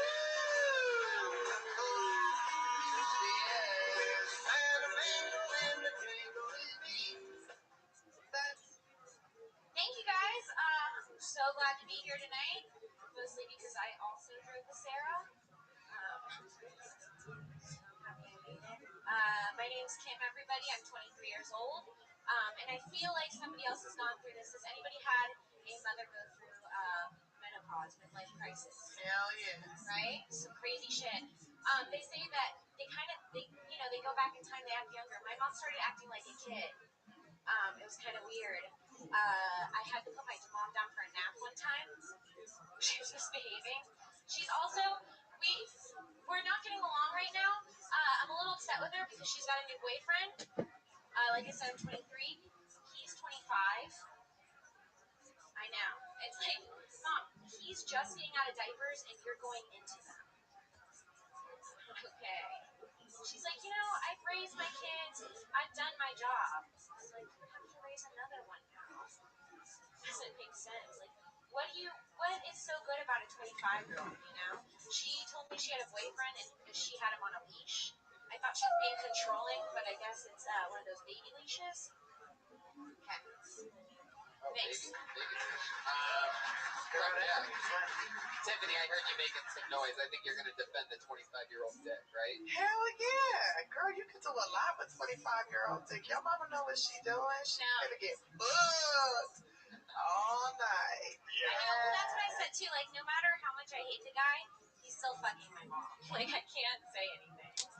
You still hate the guy? Yeah, I don't. Why would you hate him? Because there's like a lot more to it. Do you feel like you should be dating him? No, he's a fucking loser. Well, then, let your mom sit on that dick and enjoy herself. It's hard to go against that. It's hard to be like. It's easier to be like. It's hard to go against it. Yeah, it's hard material to be like, oh yeah, fuck my mom dating a young guy, as opposed to being like, yeah, my mom's dating a young guy. It's good because she should be getting this. There are more details to it that make him not such a good young guy, but I didn't know if it was like too personal. Like what? Like the fact that he was in rehab for being addicted to Xanax, and my mom's prescribed Xanax. And I'm like, you don't see why he's with you? So your mom is controlling him. Basically, that's her jump off that she controls. No, I think she just really likes him because he's a good-looking guy, and she's going through this whole thing, and he acts like he likes her, but looking from the outside, you're like, I see what you're doing. He's just getting dope off of her. Yeah. So she's pimping him. Maybe. Your mom's going to be dating a 25-year-old no matter what. I met her this weekend. She's one of those, like, super good. Oh, yeah, I can tell she's hot. Look at her ass. Yeah, I know. Look at her body. Like, I can tell your mom is the shit. Like, thank you. Your mom's going to be banging a 25-year-old. You don't see ass like that too often on females like you. I'm just saying. That's a nice ass. Like you from Georgia or something, girl. Let them see your ass so that we know what we're doing. Let them see that ass. Let them see your ass. Seen anything like that? Yeah, that's hot. No joke. That's a real. The only place you can see an ass like that in San Diego is at SeaWorld. What? Jeremiah, thank you, Kimberly Condon. Hey, you were fine. Great job. Thank you so much. She's on Twitter, Kimberly Condon, Jeremiah Watkins. Thank you. Oh, I blew it. Jeremiah Watkins is on Twitter at Jeremiah Stand Up. Thank you so much for being the patron. Good job. Hopefully you went a good time. Everybody you see here is going to be on. The great Stephen Glickman is Stephen Glickman on Twitter. Stephen Glickman on the Twitter. And hey, if you're at Comic-Con tomorrow, come and see me on Podcrash with Chris Gore and Judah Freelander. Tiffany, 7 o'clock. Yeah, check me out on Twitter at Tiffany Haddish. That's Tiffany like the diamonds, Haddish, keep the 2 Ds. And also you can check me out September the 9th on a new drama with Tyler Perry called If Loving You Is Wrong on the O Network. And Oprah's my new mom. She just adopted me. What? Oh, no, she didn't. She did, but I'm pretty good. Great man, thank you as always. Hey guys. Live audience, you did it. History. I'm in. Thank you so much.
Ridley coming live from the Rose Heavens Comedy Store. New episode of Kill Tony.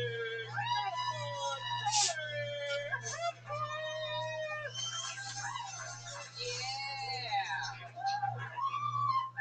Fuck yeah, there's a fun energy in here, and I'm loving that. This is exciting. Hi, happy Monday, everybody. Another fun episode. This is episode, what is it, 63? 63, and I can already tell we're going to kick somebody out within the first 7 minutes. Yeah. Here we are, everybody. You guys excited or what?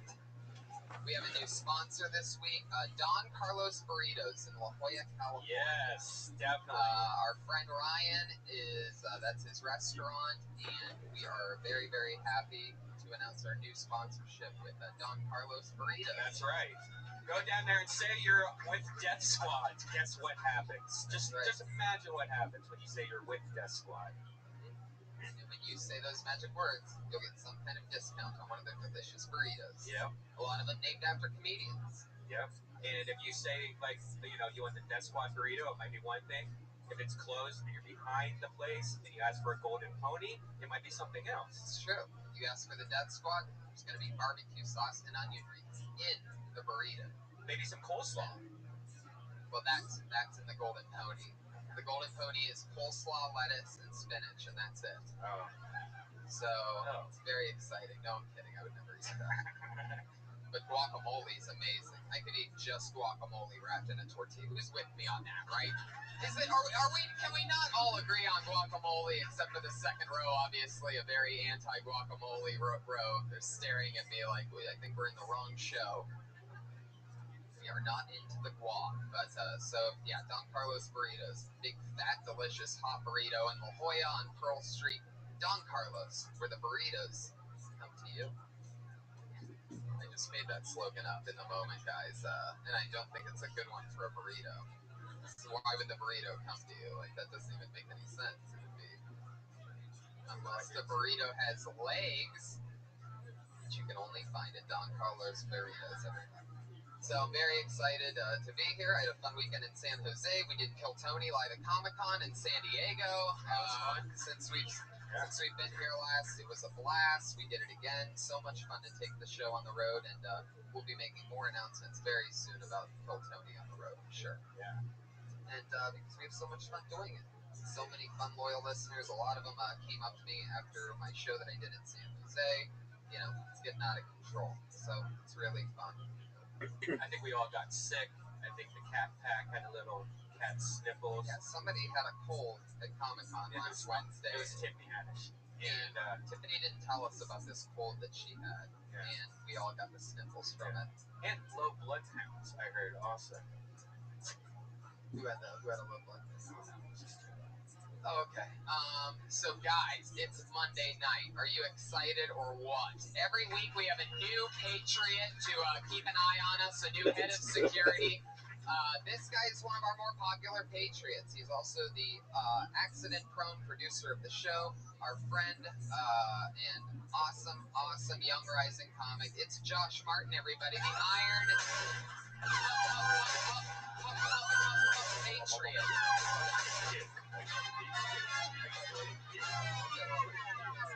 Patriot with a full-blown speech impediment. That's why we call him the Patriot.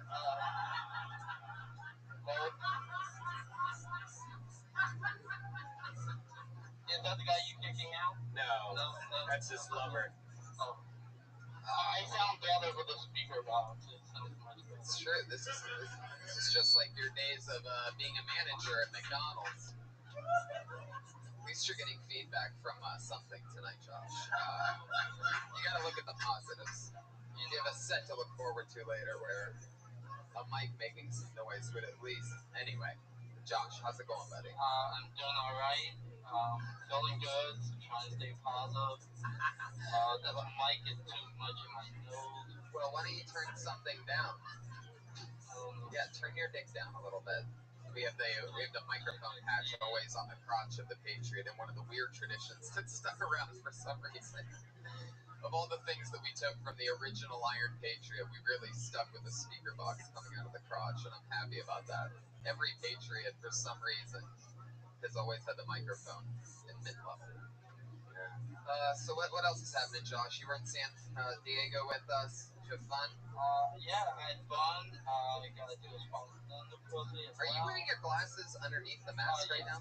I can't Holy see shit. it. Wow. Can you lift up the mask and show the audience what they're dealing with, the man behind the mask? Look at this nerd, everybody. How cute is it? Let's keep it like that. Yeah, keep it like that, Josh. It's better like that. Yeah, let's see your little apples in your. Aw, look how cute he is, everybody. What's funny is that you have the pajamas of an 11-year-old and the face of a 9-year-old. You actually go backwards. Most of the people look too old to be in that costume, whereas Josh is like, is he really in there? Like, it looks like you're standing on a midget comedian right now. You know, Tony, just stay positive. You don't have to be so negative. All right, I see the way you're playing it. Fuck yeah. So I'm excited to have you back, Josh. Doesn't he look like the Campbell's Soup Boy up front? I don't remember the Campbell's Soup Boy. The little kid with his little cheeks and his little face. You don't remember the Campbell's Soup kid? No, not really that big of a... talking about. Yeah. Have you been called Campbell's Soup Boy? I have not, but I assume he fucks with a goddamn man, so I'm exactly like him. Oh, well. I think you're the first person to... You really spent a moment picturing what the Campbell's boy fucks like, huh? Campbell's boy's probably an old man by now. Or a woman. Whoa, twist. Twist in the soup, everybody. Okay. Josh, are you excited? I'm very excited. How many times have you been the Patriot? You're one of the few return Patriots. 4 or 5. Wow. Really? This is like 4 or 5. I regret it about 3 or 4 times. Have you got you any pussy yet? I like how your voice cracked when you said 3 out of the 4. 3 out of the 4. I was just trying not to say the word tree. You were just not trying to say the word tree? What does that mean? And you wiped your nose when you said snot. That was I'm really adjusting this mic.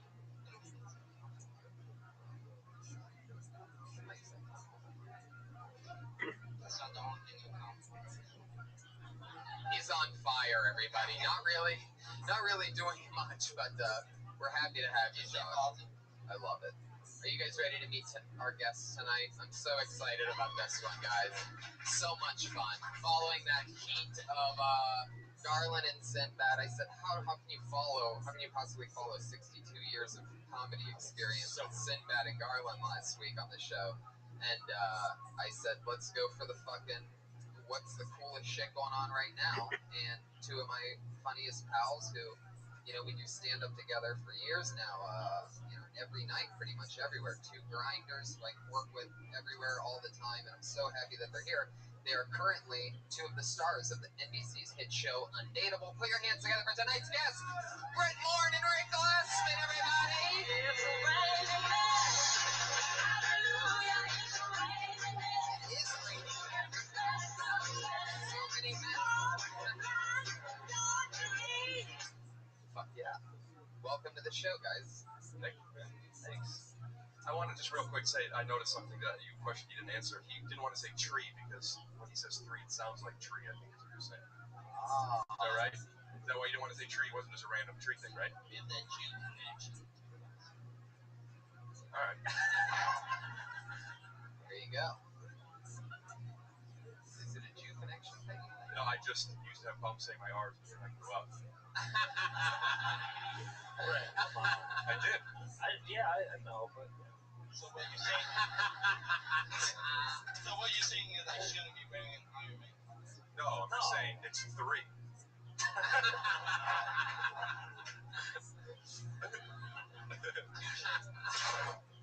you say touche? Yeah. I think you meant to say tree. So welcome to the show, guys.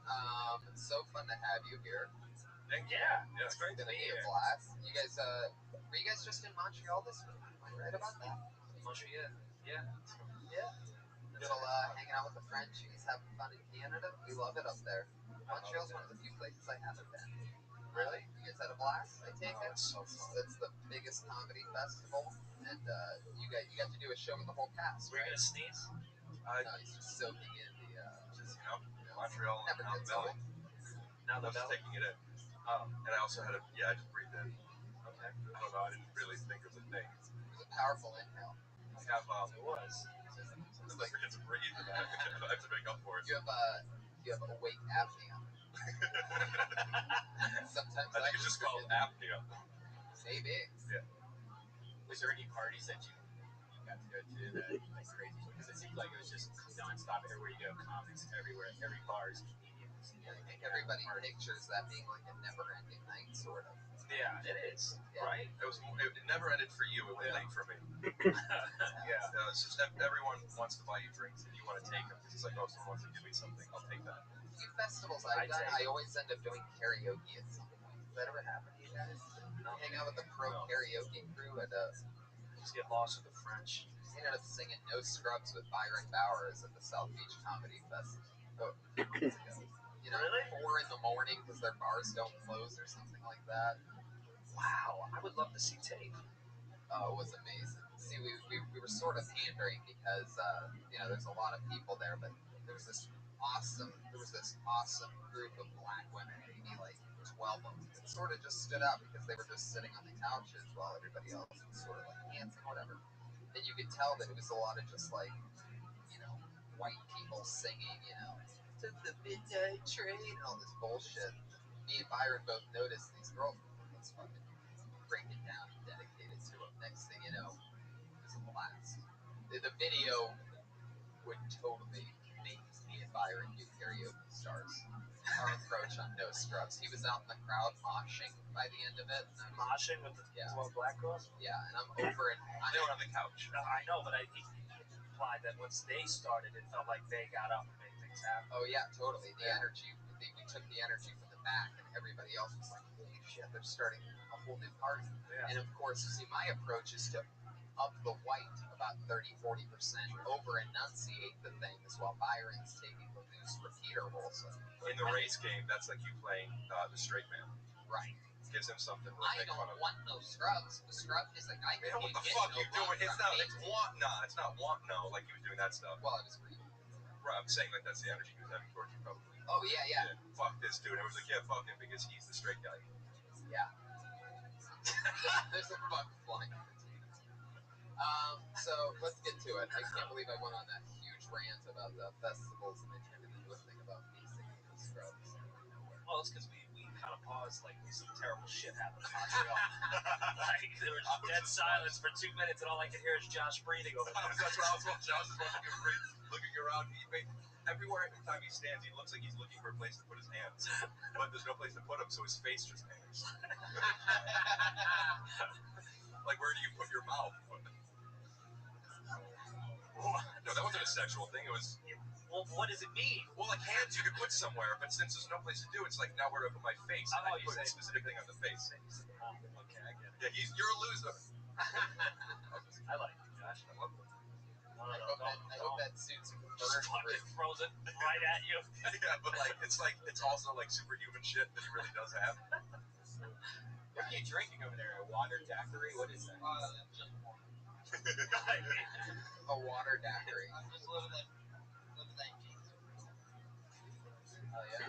Hydrated. Byron would say something about that. Yeah, totally. I like you, Josh. Well, thank you. The water gangster. The water gangster, Josh Martin, everybody. Let's get this thing started, shall we? Hell yeah. This is Kill Tony. Sign up for the chance to do 1 minute of stage time and then be on a live podcast and talk to our guests and me and Brian. Guys, you know that 60 seconds of stage time is up when you hear the sound of a kitty. Come on, really? It's so quiet. Is that what we're dealing with? They wouldn't hear it. They'd run out of control. When you hear the sound of a kitty, that's the sound of a kitty that we know. That means you gotta wrap it up, or else you're gonna bring out the angry West Hollywood bear. Is that the bear? No, it's not the bear. Is that a crow? That's a bear. Fucking scared me. That was a delayed bear for you podcast listeners. I apologize. I could almost hear their headphones hitting the treadmill.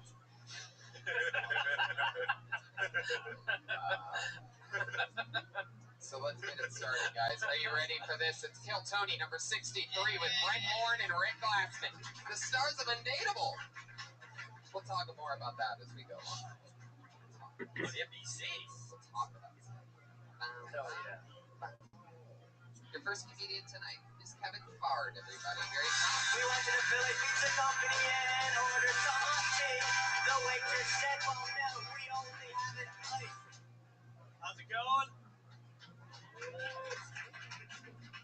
My name is Kevin. Kevin's an Irish name. Why is this Persian guy calling himself Kevin? Middle Eastern. I feel like Middle Eastern guys, like, we're creepy enough as is. Understand why we have all this excess body hair? It's too much. Look at me. It's too much. I'm so hairy, my dick has back hair. What's the biological purpose of my chest hair falling out of the top of my shirt? It's not for warmth. I'm from the desert. Does it keep me warm? Like if body hair was for warmth, then shouldn't Eskimos look like Furbies? How about this? Shave my back, give it to an Eskimo, save the environment. All right. There you go. That's good for the environment. Kevin Fard bringing the thunder. Hair is it's to protect from the sun. It's not for the warmth. Is it? Yeah. Is it? Are you sure? Okay. Well, there we go. Got the answer. Is that true? How do you know that? Is that really true? No, Eskimos don't have hair because there's not as much sun. I just deduced that. I'm not actually sure. It's the best reason I've heard. I like being inside, so that makes a lot of sense. And as another hairy guy, I completely love your set. I felt like that back hair dick joke was awesome. But have you guys heard that before? Because that just seems like one of those. Oh, you've seen it. No, I wasn't making a joke. Like, I don't know if you're asking, like, have you heard, like, that exists or that joke? It seems like I've heard that before, but it might be just because it's so good that I'm just like, wow, that's just amazing. I've never heard it. That's a great joke. That's a hilarious joke. I actually had that for a long time. Fit it in for a joke. Like, nice. I love that joke. I want to know more, but now I want to know the actual thing. I want to know the actual science of body hair. I know taller is you do to more your body can take in the sun, so and shorter you don't have as much. If you're shorter and you're around cold, you take in heat better because there's not as much to warm up. That's why and black guys are so tall because of that. That's why they have big dicks is warmer climates. But also like the color of your skin, the darker you are, it for the heat and stuff. Like black people from Africa, they're dark. I got it.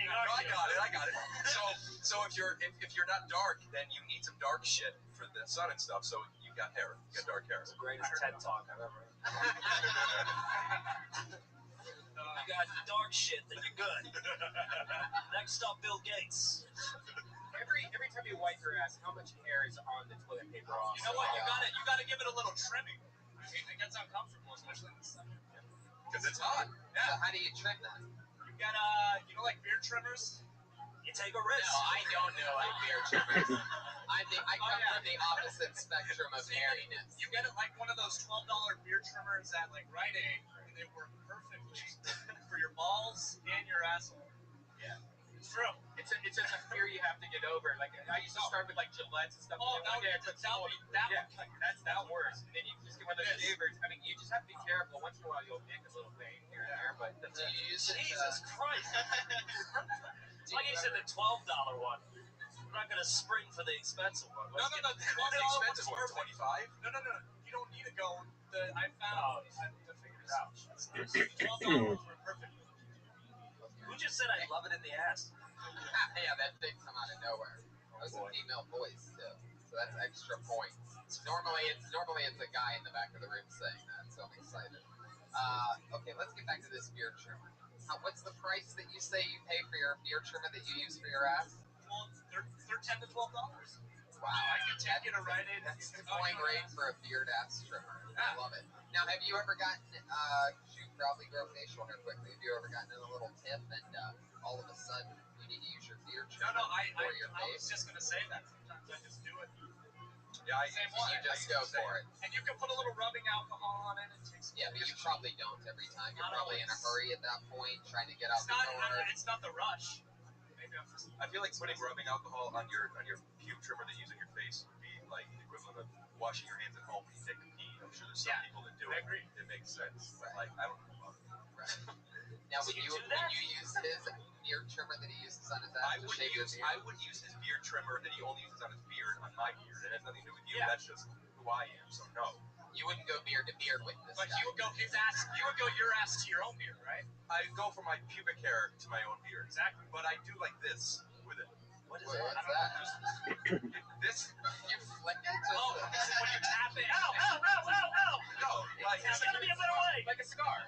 Like a cigar. Yes. It's like when the remote control won't work or something. No, it's no. He's just really good at it. Perfect flow of hair going into a trash. Get the shit I don't want off. Like weed track and field. Just get the shit I don't want off. Weed track. What do you do that over? A sink? Well, I put down a top. Oh, here we go. I have more. You have 2 towels? But I have 2 towels that are in the row. No, I have more. No, Rick is the opposite of the way he's describing himself right now. You know, let me finish. He's like Howard Hughes. Go ahead. I have extra towels, but I have 2 that are in the rotation. You know, you have a lot of jeans, but you have 2 that are in the rotation at a time. I have my 2 that are in the rotation. So I wash it every maybe 5 days. So once I'm ready to wash both of them, I'll take the second one. That's about 2 weeks. I'll trim my pubes every 2 weeks or every month.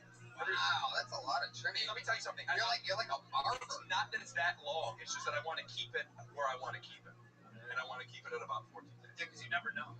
Like, I know. No. I mean, it's okay if I go a month. Rick knows. He's on an NBC show right now. Once I book this show, I never know. You might never know, but he knows. Talking about. But anyway, I'm over a towel. So what happens what happens if a girl sees you're downstairs after 15 days? That's what It's I fine. want to know. 30 days is fine. What happens at this cutoff? Some people don't even do it. I'm not out of control. It's just that I want to keep it high and tight. I just started when I moved to California. I never did it. Like in Ohio, no one talked about their pubic hair or masturbating Sorry, or taking anything. Ohio. Follow up question. So really do well. you go off? Also, but actually, you go Do ahead. you just ballpark 14 days? Do you have a calendar in your bathroom? I that you don't. mark off, or do you like feel for the hair? No, it has nothing to do with the hair. It has to do with what I'm doing my towel laundry. Oh, it's all about the towel. Everything cosmetic has to do with when I do the laundry. Now, I'm proactive every 5 washes. so when you're doing your beard trimmer on your ass, what's your positioning like? Are you over the sink like Well, backwards? the ass is actually Just outside. I use one. If you use the ones that are cordless, outside, like he's walking a dog. Hey, Jerry, how are you? Shaving your ass? Yeah. What? Dude, outside actually is brilliant. Why don't we do it outside? 'Cause it's so annoying. Our bathroom looks like it's embarrassing. I get right. Think about it. When the That's neighbor, embarrassing. when the neighbor comes out and the wind's blowing from east to west. I'm embarrassed to shake my towel out outside, which I do. Imagine just doing it out there. We can have shaving tents. I'm sure we all have a tent we don't use. I guess if you have a tent and you got to clean it up, might as well use your bathroom. I just picture like you walking out with a towel and like you don't even care where No. you are. It's like the community. I swimming shake pool my or whatever. towel out the same way I do when I'm crossing a busy street. I'll like just Press the I'll button check a first. couple times. I'll look at my phone and then I'll just do it. And then I run in like I'm scared to lock gates. I didn't have it fast enough. Shit. Play the bear for me. Kevin, thank you so much. It was fun chatting. Thank you. And I've never heard that dick back joke. That was a great joke. It's Kevin Fard, everybody. He's at Kevin Fard. That's Fard on Twitter. So for you podcast listeners, that's Nice. Kevin. Twitter like that. Yeah, it's cool. They get neat really nice. Just like, you know, sometimes there's possible, yeah, totally. Josh, did you have any questions for our Josh is so guests? funny. Normally, the Patriot asks our guests a question about something. I was wondering if you had any. I do have a first question for Rick Glassman. You're a very funny comedian. You're an amazing basketball player. Why haven't you gone pro in basketball? Well, okay, first, what is... Yeah, thanks. I guess I just love comedy more. Okay. That Nobody loves I comedy love more that than the NBA. Like you could totally go pro. Nobody's going. I just love. I can't go pro now, Right. No, I know. but I could have gone pro. I believe Really? in you. You think so? What were you like in Did you high go school? pro? That's so He was college. dunking with Oh, glasses wow. on. Where'd you go to college? I took them off. That's so fun. Did you have the strap or you just? I have a strap. Help! Oh, that's great. Help! Where's the ball? Just Scout's like, no, he should do comedy. Did he shave his ass? What's going on with his shoes? I love that image of the basketball scout writing the word comedy next to his name. Like, this guy's got to get into the arts. He's just a really good comedy scout. I love that. But I am good, right? The basketball. Yeah. You are good. And my second question is for you, Brent. Why are you not as good as basketball? Oh, gee. That's true. Actually, I'm more skilled. He's just built taller. Okay. Yeah, like if we did a skills challenge, I'd win. A skills challenge. That just goes to show you that you're not better. That you want to play me in a challenge instead of one-on-one. I could play a one-on-one. I can't beat him in a game, but if we do a shooting over the backboard pick game, Let me tell you something. If you had Shaq versus Chris Paul in a game, Shaq would fucking win. No, he wouldn't. Chris Paul's more skilled. Nope. Am I right? No, Chris Paul would beat Shaq. One-on-one is way different than a game Shaq scenario. can't go with Chris Paul. You can't even dribble with your fucking legs. You can't even dribble with your Okay, legs. for your rapping fingers. You do. This is you just. Josh, I blame all of this on you. Stay the fuck out of this, Josh. I love it. You could have these guys have a show on NBC and you're asking them about You their can spell better than me. No, I can't. I thought they were talking about dick size at first. No, his dick is huge. Yeah, it's because he's taller. That's what I thought you were He's got talking big hands and he's got a big dick, okay? And he shaves his ass. We're learning a lot. No, I shave my pubes. I have shaved my ass. I don't shave my ass. Everyone has shaved their ass. And if you haven't, you might be arrested. You've never shaved your ass? I don't think I don't have to shave my ass. I have a hairless ass and back. Brent has a hairless ass and back. Wow. If you look at Brent's chest, yeah. It's all perfect. We've talked. Yes, we've talked. That's what I was going to say. If you look at Brent, if you cut Brent in half, which I recommend you do, if you were to look at his torso and his legs, you would not put them together. He's got a hairless boy bitch butt legs and a very hairy, manly, could do a skills challenge well, but not the best basketball player torso. I'm fucking really good. Rick, you didn't even fucking play college. I did. That's where you say neither did you, Brent. But didn't you? Yeah. Oh, you're the one that did. All right. And I'm still hairy when I shit when like Poof has eyelashes. Oh my god. All right. There it is. My dad coming down with my friends are around. Josh, a few weeks ago, you admitted live on this show that your penis is how big again? No, I don't remember exactly. Oh, come on. Wait, hard. Make eye contact with somebody who's assaulting you. A dick is never small if you make eye contact and you say how big it is. There you go. By the way, I'm pretty sure the number was 4 for you guys. No, it's not. I was underestimated. Oh, you were underestimated. On a good day, it's 5. You're the first guy to ever underestimate the size of his penis, by the way. To say two numbers, it's got to be. It's never the biggest one. Or you can say 5, 5.5. What if it was 5.5? You wouldn't say 5. You say 5.5, 6. Right? So it's 5. It's 5 if he just trimmed his pubes. Humble dick talker. It's quite a characteristic. Oh, you love Josh. He's funny. He's very humble about his dick. He's got a lot. That's true. It's hard to find. You can talk it up. You guys ready for your next meeting? Brent's well about my dick. Thank you. Yeah. Let's roll on. Your next meeting goes by the name of Chandler with Nog. Oh, yeah.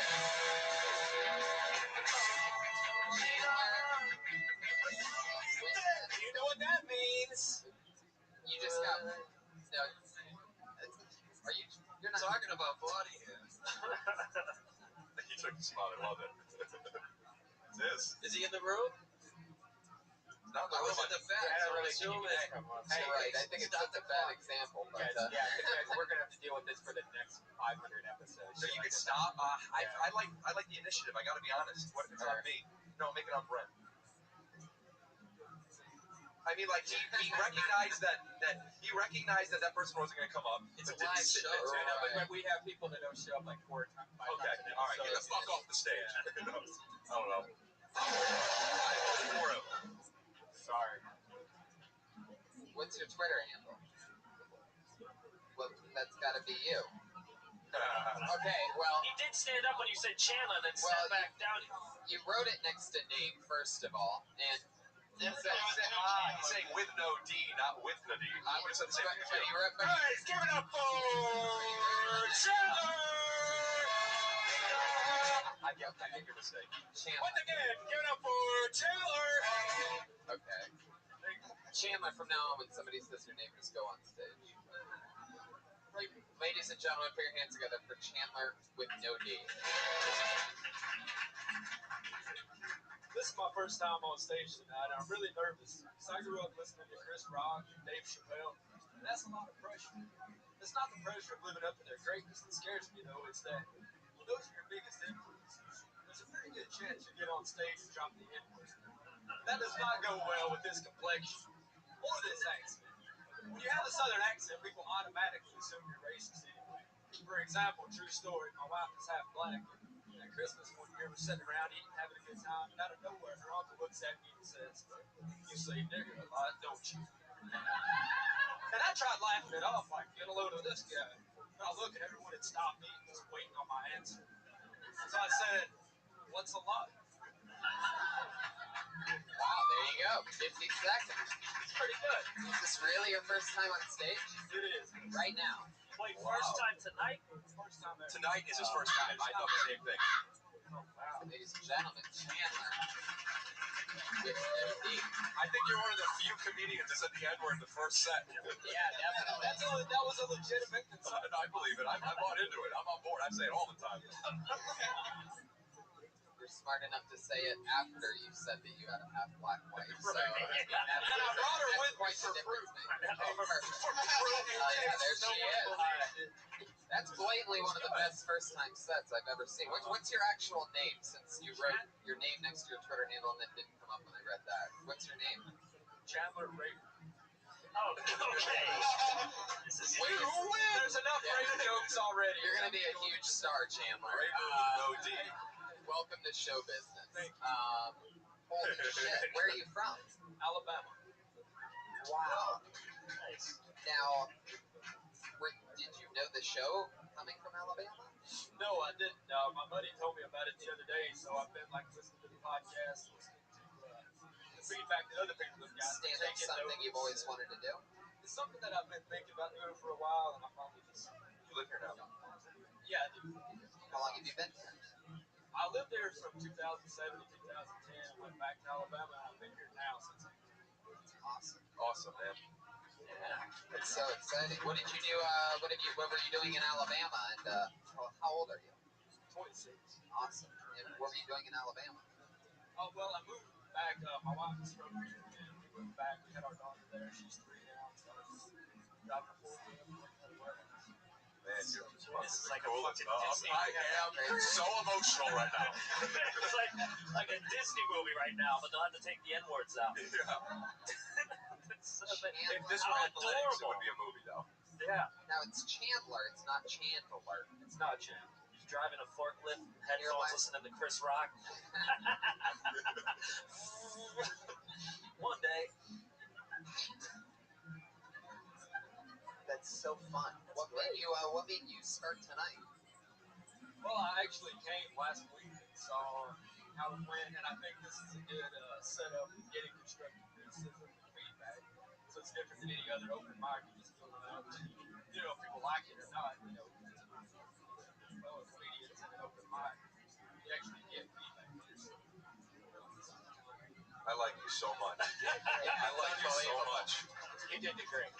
Like, I really thought you had been doing it for a while, and then I actually was doing something like this, like that one sentence where you said you were married to a black chick, and I was just like, holy shit, this guy is being really racy, and I'm like, and then I started like, oh shit, I'm wearing the wrong shirt for this, and so then is that interesting? So I just went like this for a while. You think it's racy if he doesn't say he's married to a half black? Isn't that Should I just leave that out? Should I leave that out? What's that? I just leave out that. No, that was good. I think that's very, very cool because at first I was kind of like, but I still liked it. But I would have liked to have known that first. That would have made me more comfortable. Sorry you weren't paying attention. Yeah, it's funny because he's serious. Yeah, and also he's like very genuine. So when he's funny. shaking, but making strong eye contact. Is the confidence of a guy that's been doing this a few years. Yeah, that's what I'm saying. Yeah. Like that's ridiculous. And you never did any other open mics, or have you ever been on stage for any like plays or band or anything like that? I did a couple of plays when I was in high school. When I came out here in 07, I did some small ones. The craziest part is how close we came to him not coming Sure. up. Right. Let me remind you. Listen, that you're welcome. I just you set were- this Twitter account up yesterday because I heard you giving people shit for not having one. And so of course that's how it goes. Chandler with not. Right. Yeah, he's the next How freaked out would you have been had there been a guy with the name Chandler with not that came up and you're just like, fuck! I started to Now I have to just go change as everything. Chandler because I thought I was going to get shit for my last name. So I would have really been confused if Well, they were now having you gotta own Chandler. you gotta own that shit, bro. No, you gotta change. Having a last name like Raper I'm rolling. completely matches your crazy Alabama, I mean, perspective. Jews change their last name because it has man in the end. You know, like Glass Man, that's racy. Really? Like, Raper. That's true. I mean, I'm not changing my name, but I mean, Jews change their name all the time. Yeah, I'm German. I had to change my name because it was Third Reichel. You know, it's not. I had to change to the Red Band. That's true. His last name's Reichel. I guess he's German, that is. That's like fucking insane. I can't work in this city with Reichel. That's true. That's why he's Brian Redkin. Yep. We learned a lot about No everything change. here Great tonight. job. Thank y'all very much. Chandler, amazing job. Probably one of the best first-time performances I've ever seen. And I've seen